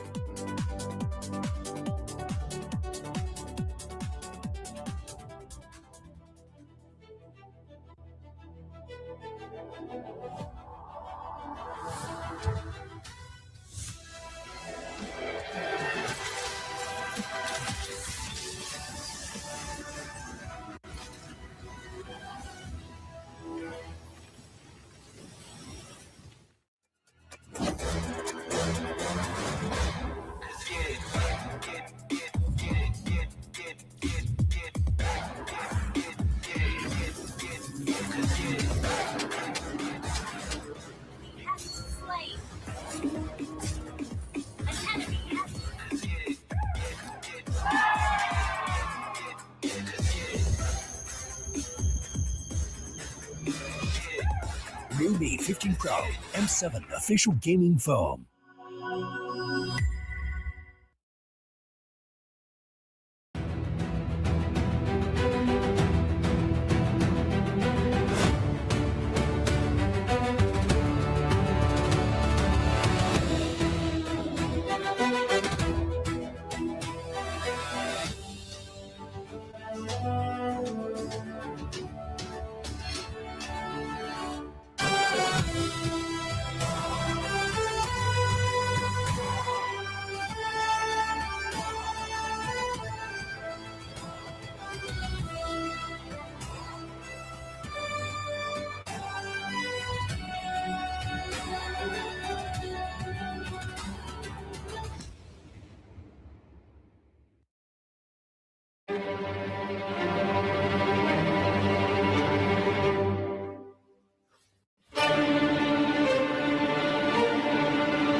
trying to push it. They're running out. It's Thunder heralds their unstoppable reign.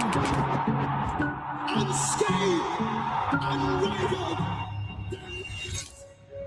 A trophy, a symbol, a legacy, a champion.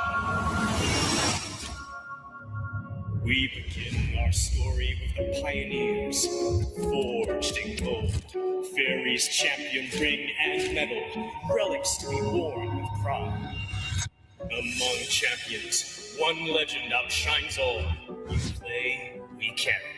Realme M7 official gaming phone, forged for those who create miracles, the ultimate artifact of mastery. Every cheer from an army of believers shapes the determination of a champion. The Visa champion journey is reserved for those who never stop believing. When united, they become something greater. The legacy of the M Series, a home for every champion to stand eternal. This is the Hall of Champions.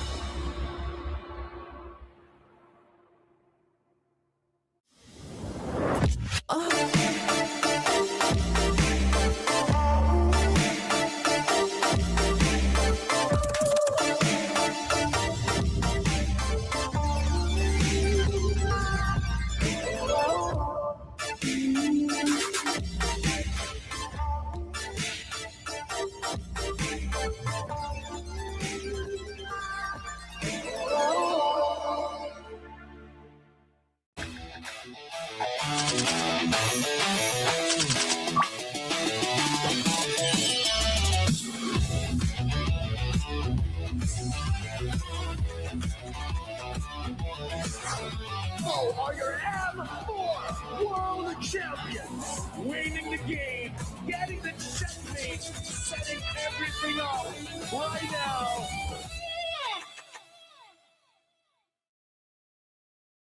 What is a dream chaser?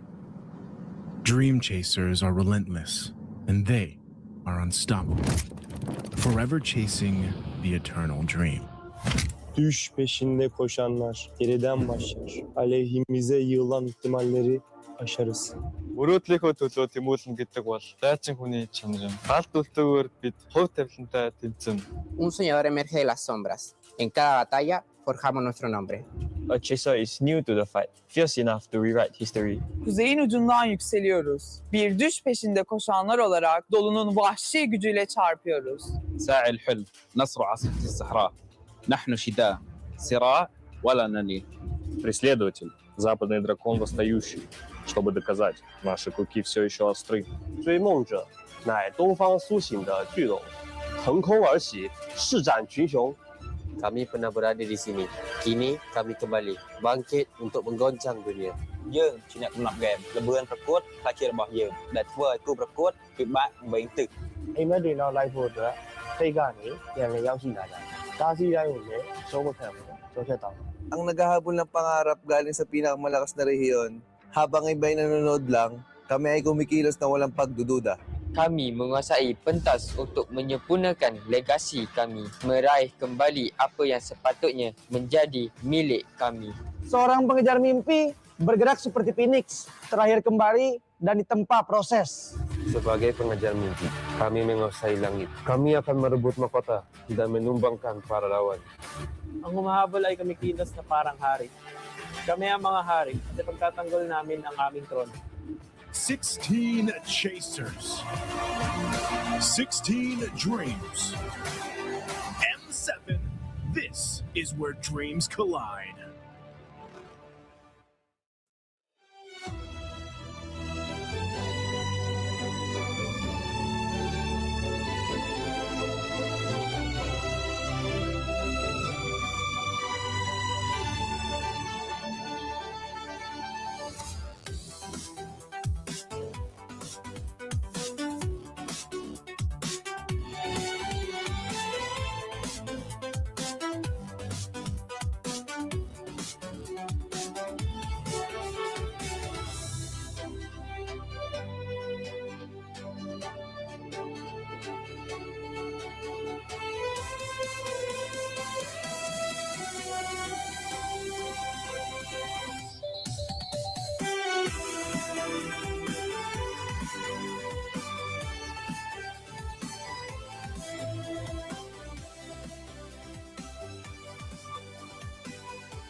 everyone. Welcome back to the M7 Swiss stage. It's the very first day, but we're going to be going on over to the second half of the day with some marquee matches, grand finals from other regions, now on the world stage. Yeah, that's only part of what you're going to be seeing in the second half. My name is Ranmar here with Mirko, and finally joining us here for M7, it's Naisu. Bro, how have you been? Hey, man, thumbs up. You know, I've been watching over at home.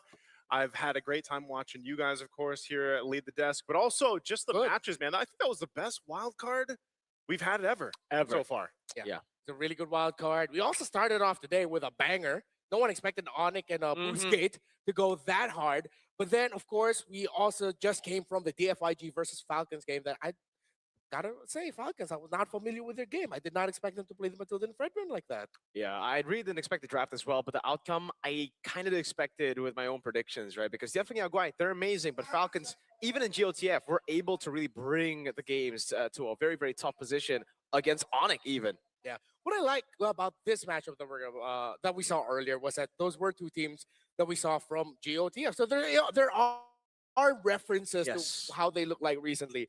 Team Spirit was also in that tournament, but we haven't seen Evil in a while. The last time we had a Swiss that had a Singaporean team that delivered a surprising result, that was NIP Flash when they took down Aurora in the Swiss stages back in M6. So maybe let's see if we're going to be seeing surprises with the match today. Again, it's going to be Evil versus Team Spirit.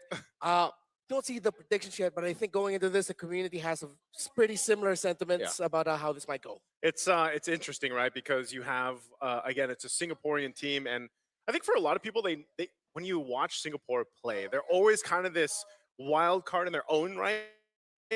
No matter if they're in the main stage or the wild cards, and they have a very unique kind of play style and energy and like kind of chaos that they bring to tournaments, and that's what I like to see because Team Spirit over the course of the years have really established themselves to a certain play style, and I think with it being Evil and maybe for some new to see them for the first time playing from Singapore, obviously now here on the international stage, this is a good shakeup. Today already in not wild cards, but first day of Swiss has been a shakeup already. I mean, the first game alone, I think you and I were in the shuttle on the way in. We were like, whoa, what's going on?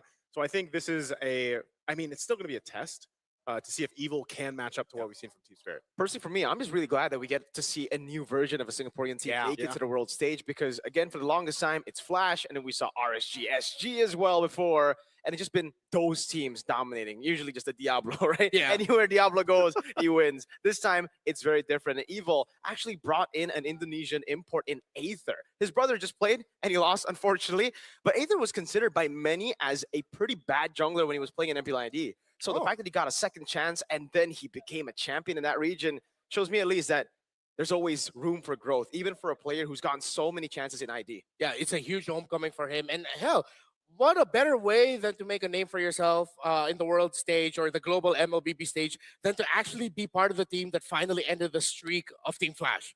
Team Flash dominated MPL SG for the longest time. No one expected Evo would be the one to come here to this stage, but here they are.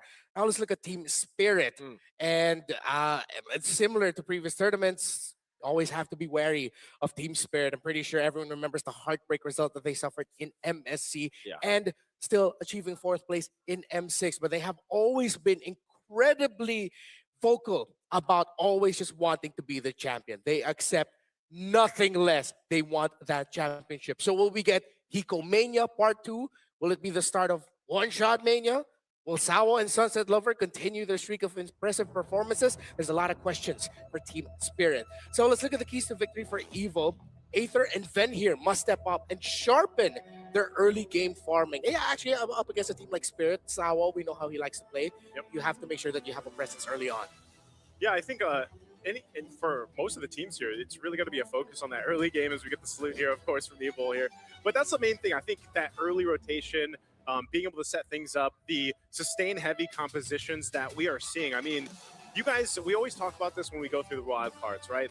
There's a meta forming within the tournament itself for the M series. We saw that for the wild cards. We start to see a little bit of shades changing even here in Swiss Day 1 already. And I think that's going to be the case. I know Gideon even mentioned this in the Shift 1 casters where they said, you know, by the time we get to the playoffs too, you'll start to see some more specific hero picks pop up. Some teams in best of ones just play better. than they do in like best of threes or best of fives have you. So that's why I think if we really look at this, we know a whole lot about Team Spirit, what they're capable of doing. But even for a team like Team Evil, they could be just like what we saw from Team Flash in the past, where they shine in best of ones. Could be, maybe a lot of those surprising picks coming through, but it's the same as also talking about some teams being really bad at playing the best of ones. And I think a few teams have shown that they, in a best of one, actually do crumble on it a bit there. But CFU, oh man, we've gotten a few upsets actually already. Just with CFU dropping down. Yeah, and again, I think the first matchup really started off the day with Onic and Boostgate, where Onic had to show off as to why they're the champions of MPL ID, why they're touted as one of the best teams right now heading into this tournament. So for Team Spirit and Team Evil, hopefully it's more surprises. I do not want to see a one-sided game here. It's best of ones. The day started off with a banger. Hopefully this one. I don't think we're going to get as crazy as the things Flash used to pull off, like Martin Smith, all of that. Badang XP damage. Yeah, Badang XP damage. We can hope. Hopefully, yeah, we can hope. I don't know. Do people hope for that? I mean, like, I feel like I am. Like when I'm watching, I'm always like, yeah, let's bend the rules of the meta a little bit. And I feel like Singapore has been one of the regions that do that really well. Yeah, if you were the coach of Evil, what would you pick? Tell them to pick nice. So like your spicy pick. Do you have one? Hey, that's the answer hasn't changed, man. I'm always rooting for Gord. By the way, I know the other Gord mains out there. They notice that there is a soundbite within the intro of M7 that's actually the second skill of Gord. I'm just saying. A little fun fact. Wow. Yeah, they caught that. Yeah, I caught that. So. Oh. The Gord heads. Yeah, that's true. Well, it was picked up in M5, right? Sans played it a few times as well. Yeah, Grand finals too. So maybe it was from there. Maybe it was those clips from there. Yeah. Of course, we have to talk about someone very important on the side of Team Spirit, a man who changed the game over in EECA. Kid Bomba, still, of course, here with Team Spirit, and still eyeing out an even more impressive result in the M Series, looking to get that trophy. And he really changed the game. He put EECA on the map alongside Sawan Sunset Lover back in M5. Yeah, it really feels like for Spirit, the one guy who's always just good, even in like very high pressure situations, is Bomba. Yeah, so let's welcome Team Spirit in.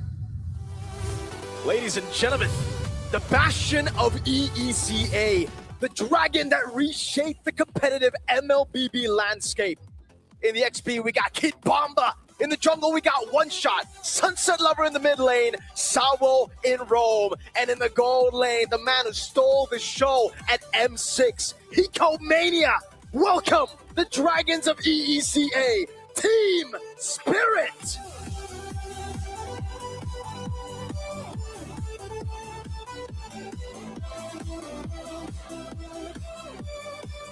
Spirit looking stalwart as ever. But of course, it's not just going to be them on the stage. They're going up against Evil from Singapore, the newest champions that they have. Love the way you said it there. Let's go ahead and welcome them to the stage. It's the new face of Singaporean MLBB, the return of Sayla and Gear on the World Championship stage. In the XP, we've got Gear in the jungle, Aether, mid, Sayla, Rome, powerful in the gold. Then, ladies and gentlemen, welcome to the stage. Once again, from Singapore, it's Evil. Don't let the name fool you. They are some of the nicest dudes you will ever meet, but they just want to show it off in the game. Here's how evil they are. You know, I went back and rewatched the grand finals of MPL SG. There were a few amount of, how do you call the evil fans? Little devils? Little devils. Yeah. Is it? There were four right here in the building. We got 4 little devils here too. But of course, we gotta welcome in our coaches. For Evil, it's Coach Bitoy, and for Team Spirit, it's Coach Cold Star and Oops. I love it. I like how we both up, man. Yeah, we both linked up with you how we wanted to say Oops. I love to see it again. This is going to be a great showcasing just because it's a best of one. I can't wait to see what Evil has in store because let the teams cook, man. You know, they have plenty of time to go ahead and get to this point for M7, get prepared. Maybe they've got some of those interesting picks up their sleeve and to bring it to a team like this. So once again, against Team Spirit, you know, as we're going to go ahead and look at the lineups here for both teams, once again, for Evil, these guys, I feel like whenever you look at Team Singapore or team from Singapore, they have a different variation of experience and knowledge that they bring to the compositions that we get to see, and also some of that experimental vibes that we see from them. But I think, again, this is a time for them to go ahead and showcase what they're capable of, and it starts here against Team Spirit. And on the other side, right, Team Spirit, the team that we actually think are the favorites coming into this matchup, the team that we have been hyping up, very consistent as well, having a pretty awful performance, an awful showing, I would say, in GOTF has gotten a lot of fans worried. Because EECA, it's not now, it's just Spirit. VP also were the heavy favorites coming into the wild card, and they were upset quite massively. A lot of people, even Osprey, got to talk to him outside, said they were just overconfident, and hopefully Spirit learned from that. Even up against the underdogs, a team that they are not, well, they are very favored to win. They need to take it seriously. They cannot go for those crazy picks. Just stick to what works and get the dub, because it's Swiss. You never know who your next opponents are going to be. Exactly. Since we're on that topic, let's look at the keys to victory this time for Team Spirit. You have to disrupt Evil's early tempo and prioritize map control. So similar to what Mirko was saying, you really just have to start with the basics here if you're Team Spirit. Yeah, one of the things about Team Spirit, though, and I think if for our viewers out there that have watched them in the recent competitive tournaments they've been in, you know, this is a perfect one. Lock in Hiko's Comfort Hero and secure lane advantage, because one of the glaring issues that they faced was there was times where they were playing for Hiko and then he got shut down and the whole idea kind of fell apart. So, you know, you also have to stay alert for the potential pocket pits from Evil. That's the whole thing what we've been talking about here when it comes to teams from Singapore. Almost every team I feel like has that up their sleeve. There's this like pocket pick that they can rely on. But Team Spirit is one of those teams that really likes to go ahead and hunker into their composition, make it work, and hopefully they have more of a game plan than, of course, just securing Hiko's comfort. Look at this, though. This is the talent prediction from us three. Across the board, and not just us, even our friends in the Indonesian broadcast voted the same way. So all 6 talents in the arena today have voted for Team Spirit as the prediction of the winner here. Again, that's always the biggest question when it comes to MPL SG teams. What if, right? What if they come up with something crazy, or what if they're actually significantly better than the credit we give them for? But based on the recent performances that we've seen, even though that they've dipped a bit, and the name that they carry, Team Spirit look like to be the favorites. As we head into the draft, revisiting the drafts from the MPL SG finals, the last tournament that we got to see Evil play in, actually, they didn't play anything crazy. They played it close to the cuff, and that's how they beat Flash. Yeah, they're not a Flash. You know, they're not a team that actually wants to go for crazy picks. They want to stick to what works. They want to stick to core fundamentals, and I think that's the reason why most of us then went for Spirit. They are just the better team when it comes to playing on paper fundamentals, but we'll see. The Spirit has been struggling in the current meta. Yeah. So as we enter the draft, I think when it comes to the picks, you'd want to start off with looking at the XP lane picks for Kid Bamba. He likes explosive heroes. The disruptive ones, GC Lapu, are the ones that come to mind. He plays a pretty mean Arlott as well. The last time we saw Arlott was actually at the hands of Sawo back in MSC. And of course, I think that's the performance that sticks with a lot of people, because it was the one that was definitely a coin flip every time. Yeah, and speaking of coin flip, man, part of this is also just the gold lane in general. You know, ever since this meta has kind of shifted to allow those gold laners to go for not just the traditional marksman that we're used to seeing, but also these fighter gold laners that they can pick up. That's one of the things that we're going to see and test here, actually, even for someone like Hiko to go ahead and adapt to that. We saw shades of that before, but you know, the priorities I feel like for each team, we've still seen a lot of the Kalea priorities get picked up. It's banned here, but then you start to shift focus to even in the jungle. You know, there was a time where, yeah, you would see a lot more of the utilities picked up. Baksha's still mainly there. Fredrin, like we saw from the last series, pop up. But, you know, it takes that specific lineup to work. This is interesting, though. Valentina, first pick for Evil. Yeah. I think it's this whole Sora deal. Sora's open, and instead of picking them up themselves, they just decided to pick up the Valentina first, blocking the Sora. But as always, so blind. It feels like Evil strongly believes that no matter who they go up against, Valentina will have a high-value ultimate to deal with. Based on the top priority heroes, that usually is the case. It makes sense, honestly, right? You go with Valentina here, you expect the Sora to come through, but even if it doesn't come through, you get Valentina plus the Sora. It is still one-dimensional, though, however, because with the Sora and the Valentina, you're going to be looking for a lot of fights. So TS instantly try to play their own tempo, forcing in a pick-off-centric composition with a carry and a Cho. Mind you, this isn't really a pick you would think of when you think Sao. You think of the Gatkachas, the Hyloses, the simple yet effective heroes. The Cho has not been part of his repertoire pool. Like it's not Sao. It doesn't scream Sao. Yeah, it's in the pool, but it's on the other side of the pool, away from everyone else. He's just vibing, doing his own thing, but clearly everyone else is having a bit more fun. Yeah, I think part of it could just be, again, you know, we've seen some of this now. The compositions opt for those pick-off-centric lineups in the early game. We've had quite long games today. You know, I feel like before we even opened Swiss Day 1, like the average game time was still around, what, the 16 to 18-minute mark. Now we had one game almost reach the 30-minute mark today alone, and a couple that went 20 minutes past. So Cho is one of those heroes that allows you to go ahead and pick off early on. Paired up with a Pharsa is even better. So now you've got really good damage control in the early game, pick off potential, and all that to later. Again, like we highlighted from that key to victory, let Hiko scale up. You know, it's a carry. You need some time to build up. You're going to be working against that that disadvantage, depending what pops up in that gold lane here for Evil. Okay, so you see disruption style roamers getting taken away here by Team Spirit. They picked up the Cho early on. Now they're banning the Grok. Could be a chance that they are floating the possibility that we'll see Evil pack up a Hilda roam. Oh wait, no, they banned out the Hilda already. Excuse me. So there's a disruption. I think we're just gonna go stable with the Gata. Hylos are the best options, main options. I think so. I think those are the best options available right now for Evil. For Team Spirit, though, that's the pick that I actually would expect over the Cho. Even if we're talking flashy for Sao, it would usually just be the Grok. Yeah. So the fact that they've left it open, the fact that Evil didn't pick it up themselves as well, we're already seeing a very different game to what we've seen in the wild card and from the last 4 matches that we saw. TS, final ban coming in the second phase. Is it just going to be another roamer? Yes, it is. Got the catch. We saw not 1, but 20 in the opening yesterday. Hey man, that was actually pretty cool to see though. You know, technically 21 with Igets. 21. Yeah, I was gonna say 22 with JP. Hey, give me the armor. I could have made it 23. That's no, true. but yeah, we're stuck with what if, bro. We post so many things. Can we dress up nice with Sagata Gacha? Can we have him do an arm wrestling with Igets? We missed out, bro. No, the guy was massive, by the way. I mean, Yeah, he was. Dude, like I stood next to him and I was like, dude. I mean, I was out angled and everything. Yeah, at least you're taller. Yeah. No, but that was the first time in my life I saw Naisu as small. Yeah, that's true. Next to Igets. But yeah, okay, so we're not gonna see Gata here. We're not gonna see Baksha either. Could be a easy.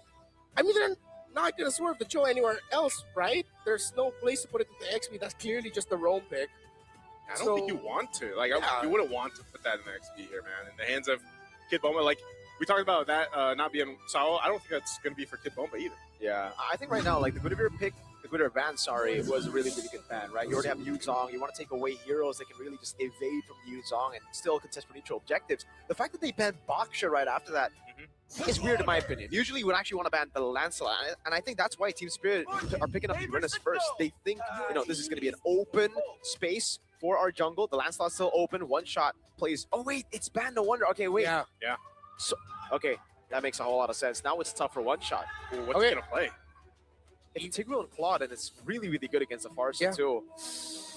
Yeah, I completely missed the Lancelot there. So, I am not a fan of the Nolan, especially against a Tig and a Valiant. These are 2 picks that usually just do really well against the Nolan. Yeah, I think One Shot decided to play hard mode here, Naisu. Oh, wow. Yeah, this is one of those situations where you're just not like, I don't know if he just didn't have much to dig into aboard, but the Nolan is just, even when we've seen it in our own regions, I mean, Nolan in general just hasn't performed too well ever since the changes that came through, and he's going to struggle inside of the jungle. So I feel like, you know, for this to work for TS, I mean, even looking at the lineup rating here, it's going to favor Evil just because of what we're talking about here. And I feel like the Tigreal, too, was a great kind of sprinkle on this already great start for Evil's lineup. There's something in the wind, a shiver down my spine as we take a good look at the land of dawn. I wonder what that is. Could it be the wind? Could it be the weather? Could it be the rain? Maybe it's because it's Evil Spirit. Game number 1. The crowd is hyped in here. They're ready to go ahead and see our Game 5 of a Swiss Day 1 already. Once again, you know, I know it's only day 1, but getting an early start on the Swiss stage is going to be beneficial for the teams. Did you notice something here, Renmar? It's an Impure Rage Nolan, Renmar. for one shot. Oh yeah.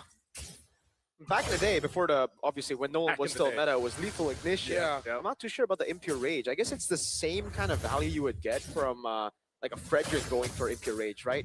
Yeah. You get it translated over, you clear really quick, and that's exactly what he's doing already. One shot, taking away the green camp without any help, even without mid-prio. Actually, I think that is something that we saw in MPLPH when we saw the Nolan 1 or 2 times. It was also just Impure Rage already. Then Nolan was packing the Lethal Ignition for the burst. So he's just going for the utility instead. It's one of those picks, as you look at the rest of the emblems here, that the windows, like the windows up opportunity for a Nolan have to be on point. That's one of the more difficult things to make work. Yes, you can still kind of get away relying on that ultimate, but you know, nonetheless, it's also just relying on the team to make this work. And it's going to be interesting to see how they do, because even with the Uranus pick for Kid Bomba, you know, we've seen the Uranus struggle a little bit earlier on today, but they're going to make a play up here. Yeah, it's all in over. Good Mana Shocker locks one shot down, but is able to dash away to safety. Just a bit of a skirmish down below. Ven going to be taken very low. Hiko doesn't have Flicker, and Ven will save his. Okay. Early action. They're still going to stay up on this side, too. One shot is ready. I mean, multiple members in Team Spirit up. They still want to go for this kill if they can. Oh, instant all in. First blood for Bomba. All right, easy pick off there by Team Spirit. That was a long back and forth up top. I think it's because you also just see the strength of Evil lineup, a lot of crowd control, strong ones at that to Sayla.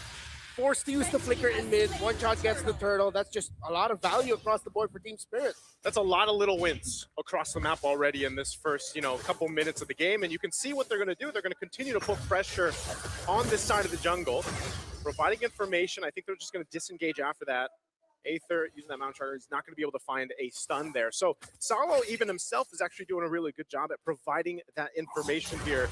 And once he hits that level 4, which he's very close to, he'll be able to set things up. I can definitely see that for Evil. It just gets really tough because they're not used to seeing Nolan, right? So they have completely forgotten about the tempo that he can play with. We had to drag the Flicker into the airstrike and the fracture. He's ticking down, but he got away with Flicker. He's powerful. Maybe if that was a lethal ignition, hey. Maybe. Probably it would have definitely been a kill there, but that's still a good move by Team Spirit. Sawo setting the tempo now after they got the ball rolling after that first turtle. And yeah, I gotta agree with you. I think that's the tricky thing about Nolan when he hasn't shown up in a while. Is like he's good at just showing up, dealing a bunch of bursts, making it look like the team is backed off, and the next thing you know, bang, he's back. Yeah, it's one of the highlights that he played into, when Nolan was picked up so much before. They're going to I thought they were going to actually go for a kick here, but not able to get the angle they were looking for. You can see what's going on with the feathered airstrike. They're still a bit away from this turtle to come up here, though. So powerful. Once he's landing on that level 4 on this Tigreal, let's see if they can make a counter punch themselves. Right now, they're just kind of scrambling around. You can really see the difference, though, in itemization as well, because Sawo, he went for a red roam item first before the conceal. This is usually what you go for, so you get gold, XP, quick. Powerful, went for the conceal all the way from the start. That's when he's just been really falling behind in level. He only now just got level 4. Sawo's going to be looking for the play again. Knows he doesn't have the flicker, but won't be able to find the kick in time. The Shun Fu was not used to cancel out the hammer knockup. Was he just wait? Did he wait a little bit? It seemed like he waited a little bit too long. It's like, he almost kind of faked himself out on that one, trying to set it up, but they're going to push Aether back. Oh, yeah, Bomba's just doing so much right now. Pops the Consecration. Ven even getting chunked there by the Uranus. Sawo is going to have to wait for the cooldown of Wade the Dragon to be back up with Sunset Lover on the Feather Airstrike. Trying to find an opening here. Here, Aether, powerful all together. Here's Sawo. Aether's going to be zoned away. That's going to be Black Dragon from over to one shot. Mountain Shocker to peel for himself now. It's powerful. It's going to be there with the implosion, hiding back away. Kid Bomba able to flicker out now. Sawo is trying to miss of it all and gets taken very low. One shot, still able to win out the red tree. Bomba again against 4. Will be able to buy enough time getting 1 as one shot dives in under turret. Powerful glow. One shot gets a double. Sunset Lover setting up, but they got a turret juggle well. Fade away. Powerful gets out again. Powerful gets out, but at the cost of his team, man. I mean, that was a whole lot for Team Spirit to capitalize on. That sticks a lot. Lance Real? Lance Real. Good move. Oh, clean from Sawo. Already shutting it down. stuff about his choke. Yeah, I think he's showing us that is a comfort for him. Showing us? Yeah, He's showing us, man. He's showing us. He's making it work, definitely. Glowing Wand now for Sayla, Dominus Ice for Sawo. The Team Spirit, they can't keep this up. Again, expected when you have a lineup of the Uranus and the Joe together, you're most likely going to be dominating the early game, as Evil will be looking for the power spike around the Claw. They have to start playing for Ven now and see if they can give him significantly faster farm. Yeah, well, that's one of the unfortunate things about a Claude. You know, you basically have to wait for that Trinity to come up. Oh, no. Whoa. Oh, no. Yeah, the kill goes over to powerful. Sao's getting caught on the turn by the amount of shocker, but they are able to get a trade off of it, and it's Sayla. I'm interested. I'm wondering, did he also get caught by the Tigreal there? Because yeah, the implosion's gone, so it's a great response from Evil to at least get something on both sides of the map. Yeah, I think Bamba did not expect the full commit there. Yeah. I mean, I'm sure he's happy, thinking that like, oh, you had to use your ultimate on me. But at the end of the day, a win is a win for Evil, especially with the team trying to catch up. 12 seconds before the next turtle spawns, Ven is still trying to catch up on the item, still only has one full item, and that's the corrosion side. Yeah, that's what I was saying. You need plenty of time to build up there, man, and that's one of the unfortunate things about Claude. But once it's there, you know, this combination, this team comp that Evil does have. Look at it can't work. Yeah, well, look at. I mean, he's been here the entire game, man. This is maybe what Nolan does best. You know, the traps. Always great to have a Nolan play like that, but it really is, again, off-putting for Evil. The pocket amount of shocker actually is able to show where the Nolan is, so they go straight for it. Gear goes over Petrify. Instant Purify out now. Sao with the way to Dragon able to lock Gear down, but it's going to be the peel away from them, but they go all in again. The Blazing Duet is able to get Sao down, but now one shot joins in the fight. Fracture doesn't land. Aether able to get the turtle. Team Spirit looking for the chase, but won't be able to chase all the way unless the Feather Airstrike comes up in time. Sunset Lover gets the shot, and one shot. It's looking for the combo. Fracture. Sayla gets out with the Valentina. This is just something about Nolan, man. It's just like he's lacking that damage that we saw so much before when he was kind of busted, you know? But now it's more so of, like you mentioned, Renmar earlier, Nolan kind of is there to keep you on your toes, you know? He shows up when you least expect it. He's able to pop up some damage, then he disengages. But he has been in the jungle of Evil, and even though Evil's able to find some things here and there across the map, they still have so much ground to cover. I mean, again, looking at the itemization here, they just don't have much to survive that burst that's coming through. And part of this is, again, Sunset Lover with the Genius Wand and the Lightning Truncheon now. His Feathered Airstrikes do quite a bit of damage to soften up that lineup of Evil.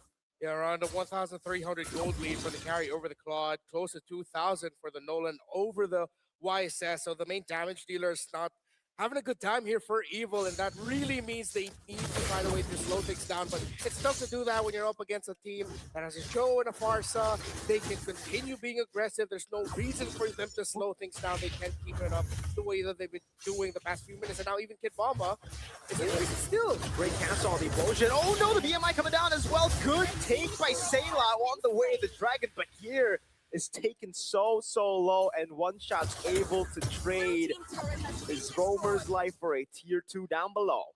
Okay, Sawa going down there made Ven using the Blazing Duet look like just an afterthought. It was fine. Evil still got a small win there in the end. Ooh. Yeah, but you see what's happening here, man. If they spend a little bit too long in front, even their tankier members, their tankier heroes are getting shredded to half health. Wow. There it is. Swift Trinity achieved already for Hiko under that 10-minute mark. So, you know, he's online to carry.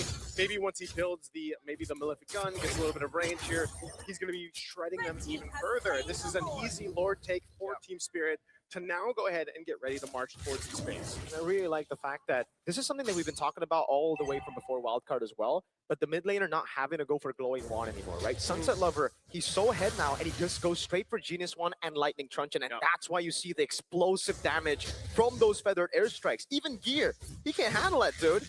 And it's all because they don't need to go and buy out, spend unnecessary resources on the Glowing Wand. Yeah, they don't need to worry about any regen here, so it's all good. Just go straight for the damage, and now looks like Spirit might be able to get a lot of inhibitors here.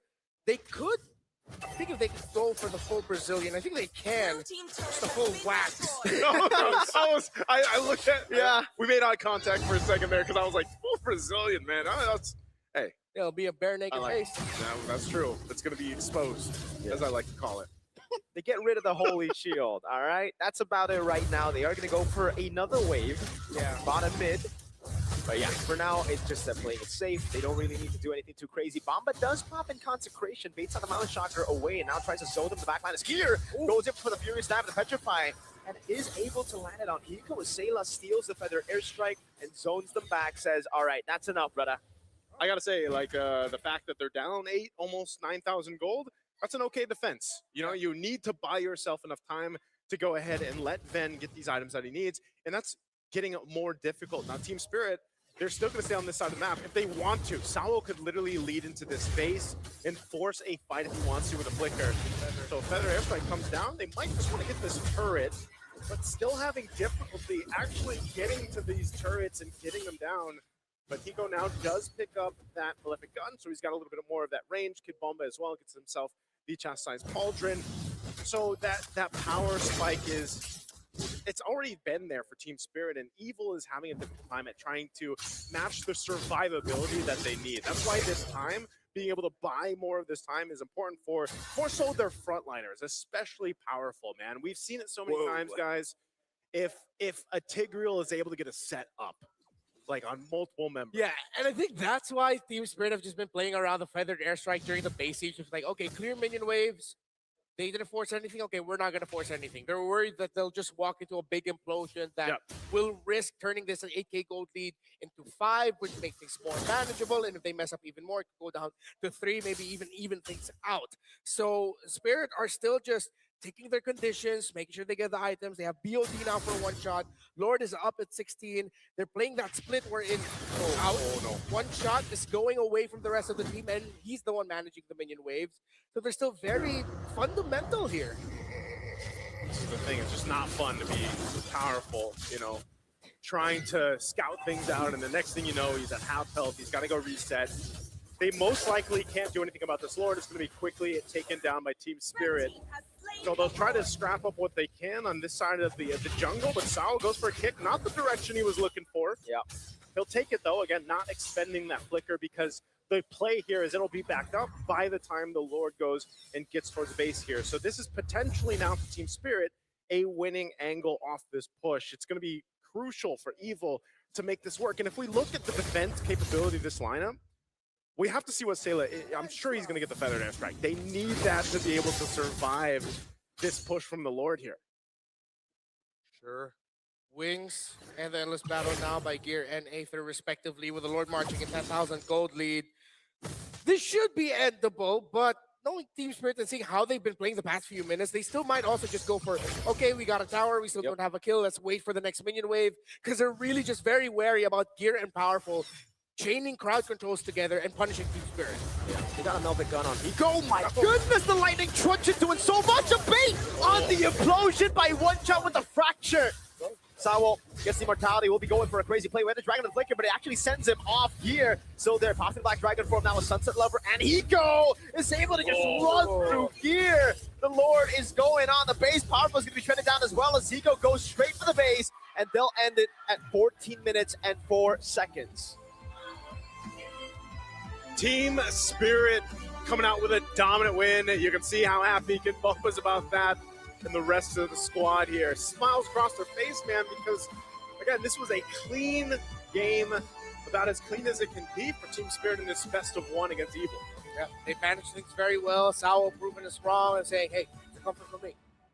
I was about to say something, but I realized it would sound kind of sus. I'm going to save that for later. Team Spirit, congratulations. Evil, not the start of the campaign that they wanted for sure, but hopefully we get to see them a little bit more of what they can show off. I think Team Spirit, just starting it off by going up against Team Spirit, it's just, it is what it is, man. You still have other competitors that you can go up against. And it's just really well played. Again, like in the drafts, the Nolan last pick into, again, the Impure Rage choice and how they were able to path around. One thing that you got to give props to One Shot is that he's just a very smart jungler, man. He knows exactly where to path to get the most value out of that path, and the advantage that he got overall, I think he was like 3-4 levels ahead. Yeah, I mean, Team Spirit as a team had great macro, but I think that great macro was started by the Nolan just being everywhere. As you mentioned, the pathing, the fact that there were times where it was just him managing the far lane minion wave. That allowed the Huge Spirit to move together. And because of what you pointed out as well with the Lightning Cruncher, Genius Swan Rush for the Pharsa, they never lacked damage even without the Nolan there. Yeah. I like how they did it too, because the execution, again, like we mentioned in the keys to victory for them, was play into Hiko, let him get some comfort. I feel like Carry is one of those heroes, but he also didn't have to do too much until towards that late game. It's almost like that, you get all your items, but then the game ends before you really get to showcase just how much farming and how much power that Carry has. But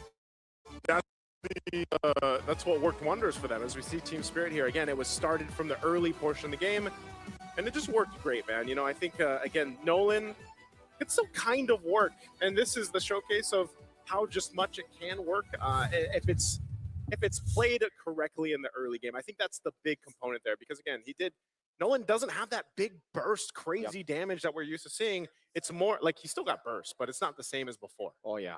And what's cool is that they really thought about the layers of their lineup, the fact that they were able to make sure that there was burst through the Pharsa. Yeah. If the Nolan wasn't there, you get it from the Pharsa. If the Pharsa already used Feathered Airstrike, at least you have the Nolan to cover it. So looking at it with the layers that they had with their draft for both of them, it was just really great.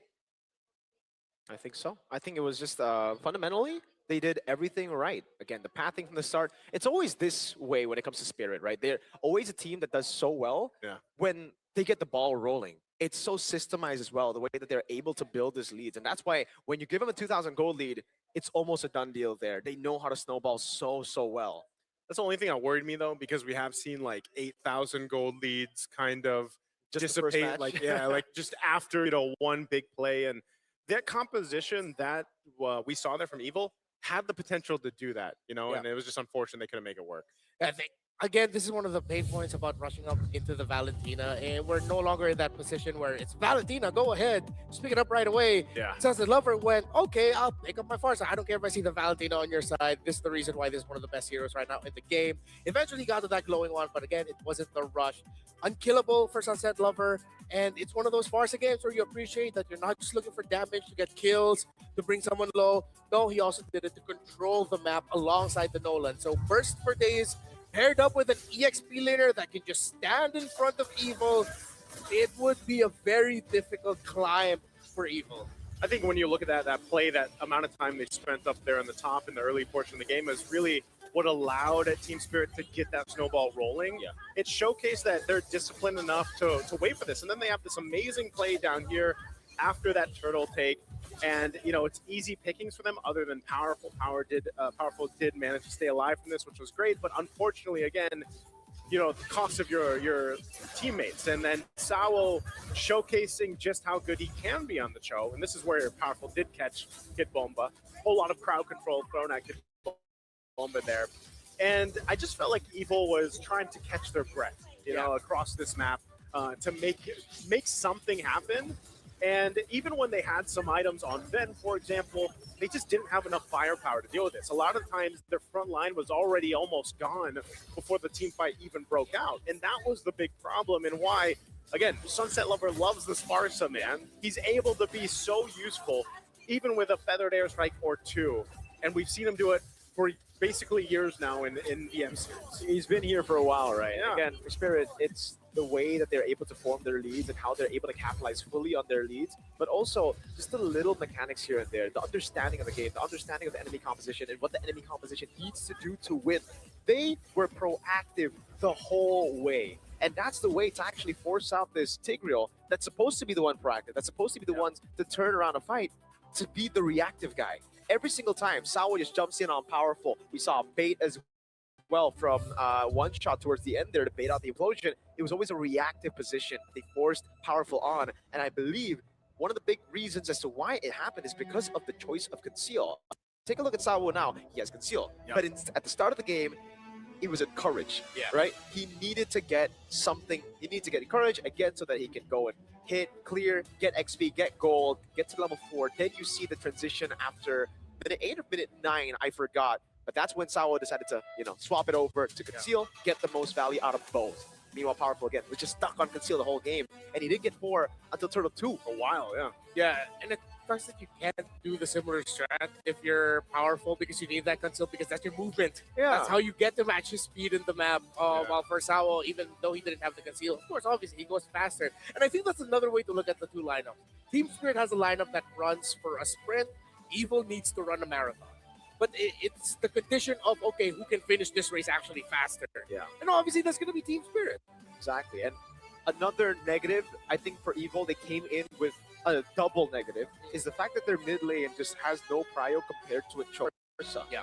Cho Farsa just clears wave instantly. One skill 2 or skill 1, the 3 doesn't matter what Sunset Lover goes for. Sao just clears it up, right? Yep. Meanwhile, for the Tigreal, he's just stuck there. Then in the lane, he can't make any proactive moves, and so is the Valentina. Yep. So the fact that they're stuck there gave everything away. The lethal take was free. Yep. The invade, not even set up with the rest of the team. It was one shot and just walked in the jungle. Yeah, which makes it even more questionable. Why would you go for a roam mid duo that doesn't have prio when you're playing a Claude? In this meta. Yeah, in this meta. That Claude, of course, I think for Ven here, he had the shortest end of the stick out of everything. He's supposed to be the weak side, but he was forced to play strong. Yeah. Exactly. And now Ven's just like, all right, thanks for the pressure. Look at my opposing carry. He has a significantly better game than I do. And I think a part of that too, you also have to give credit again to Sunset Lever because he knows he's played the all these mid laners played that matchup before where they're against Valentina. He was really good at staying away, and sometimes the team fights, Sayla didn't have the feathered airstrike, so there was a couple times where he actually had a different ultimate, and because he just didn't have the option to take the feathered airstrike. Yeah. All right. So now we're gonna be going on over to the next part of the show, which is there you go. We've got the Mobile Legends Bang Bang M7 World Championship 2026. I think these are the cards that we have. Right? Bro, these are the trading cards or like the collectible cards that you can get. Yeah. And we had this for season 15 of MPL Indonesia. Me and Gani actually, both of us went to the store. We bought a whole box full of this. I forgot how many we got, but we unboxed everything. We were looking for a signature. Okay. I got a signature Aran. Very, very rare. I wanted the signature Iman, but hey, I'll take Aran any day. At that time, it was also defending champion. So yeah, I think it's a dub. This time, I can't get Iman. So I'm pretty sad. So these are all the M7, like all the M7 players? All the M7 players. Oh, hey, we never got, wait, you guys did get cards eventually in the MPL Philippines. But it's not these cards. But it's not these cards. I mean, you guys, you're part of them. But I wasn't Oh, wait, there. no, yeah, for- yeah, I wasn't yeah. there yet. Yeah. Wait, no, this is the talent. Oh, no, only some talents got the card. That's right. I was not popular enough then. Hey. I'm not also. We want cards. Yeah. And now we also want you playing Magic Chess. Because now we have a world championship for Magic Chess. Go, go. It's the very first one that we have on January 10th and 11th. The group stage and semifinals will see fierce competition. And on January 25th, the grand final will take place at M7 Carnival. Carnival. That's the same day as our grand final? That's the same What day is it? 25th? Yes, 25th. Yeah, That's yeah, the it same is. day. That Yep. is the final day of M7. Hey, all I have to say is Magic Chess Go-Go is amazing. Like, I actually had the chance to go ahead and cast some of the qualifiers to lead on to this whole, run. And I have to say, I've been converted. You're a go-goer. I'm a, You were a Is that bang what banger, go- and now I'm you're a go-goer. I'm a go-goer. Go. So is that the official name for Magic Chess players now? Go goer? You tell us. We gotta lock that in. Yeah, we can Go-goers. You guys like that? Do you? Wait, no, Yes I'm or a no? go-goer. I'm a banger. Bang banger. Yeah. Okay. Just it's You can cool. be a. It's cool that we're getting like 2 world championships on the same day. Yeah. One Magic Chess Go-Go, the other one for MLBB. Gotta look at this. Got Whoa! memes for y'all. So far, it's like, okay, I think this is pretty accurate. We haven't seen this yet. Oh, okay, so these are just to represent like the biggest matches that we have. I don't know how to read memes. Yeah. So I am old. basically, This is sort of like basically, an older one, right? we got. Yeah, this is a pretty old format, but we got the 3 best matches. Oh yeah. Yeah, we got all Oh, 3 yeah. Aurora Turkey, we got SRG versus CG, and then Aurora TL. So that's like Big Brain or like. So what is that is yes. This I feel like At one this could point, be it's just a not even little Big bit Brain. like It's Big Body. Transcendent. Oh, Transcendent. Oh yeah, there. Transcendence. Do you guys remember there we that? go. But make it like the whole using AI thing, and they're like, but make it grand. Yeah, and then even grander. Yeah. Bigger. Hey, how come when we go on the meme segment, you're looking at my face? You guys just see me as a meme? Oh, is that what they're trying to tell me? They can meme you. They can meme you. think after the significantly long portion that I had. Community, from that camera, try to give us your best Renmar meme. that's not gonna end well for me. But it's okay. I trust all of you, right? I can trust you, right? All right. Hopefully, that's only like the 5th match. We have 3 more coming your way. Congratulations once again for Team Spirit. But when we come back, we have Selangor Red Giants against CG Esports. Oh man, this is one of the grand finals matchups that we're replaying here on the world stage. It's the grand finals of MPLMY. yeah, this is gonna be sick, bro. The first Civil War, and yes, first because we have 2. Not 1, but specifically 2. Technically 2. Yes. But we had 20 godly catches yesterday. Don't forget, not 1, not 2, not 3, but 20 got the matchup. 20. Let's see if we're going to see more later on when we come back for the Swiss stage. 20.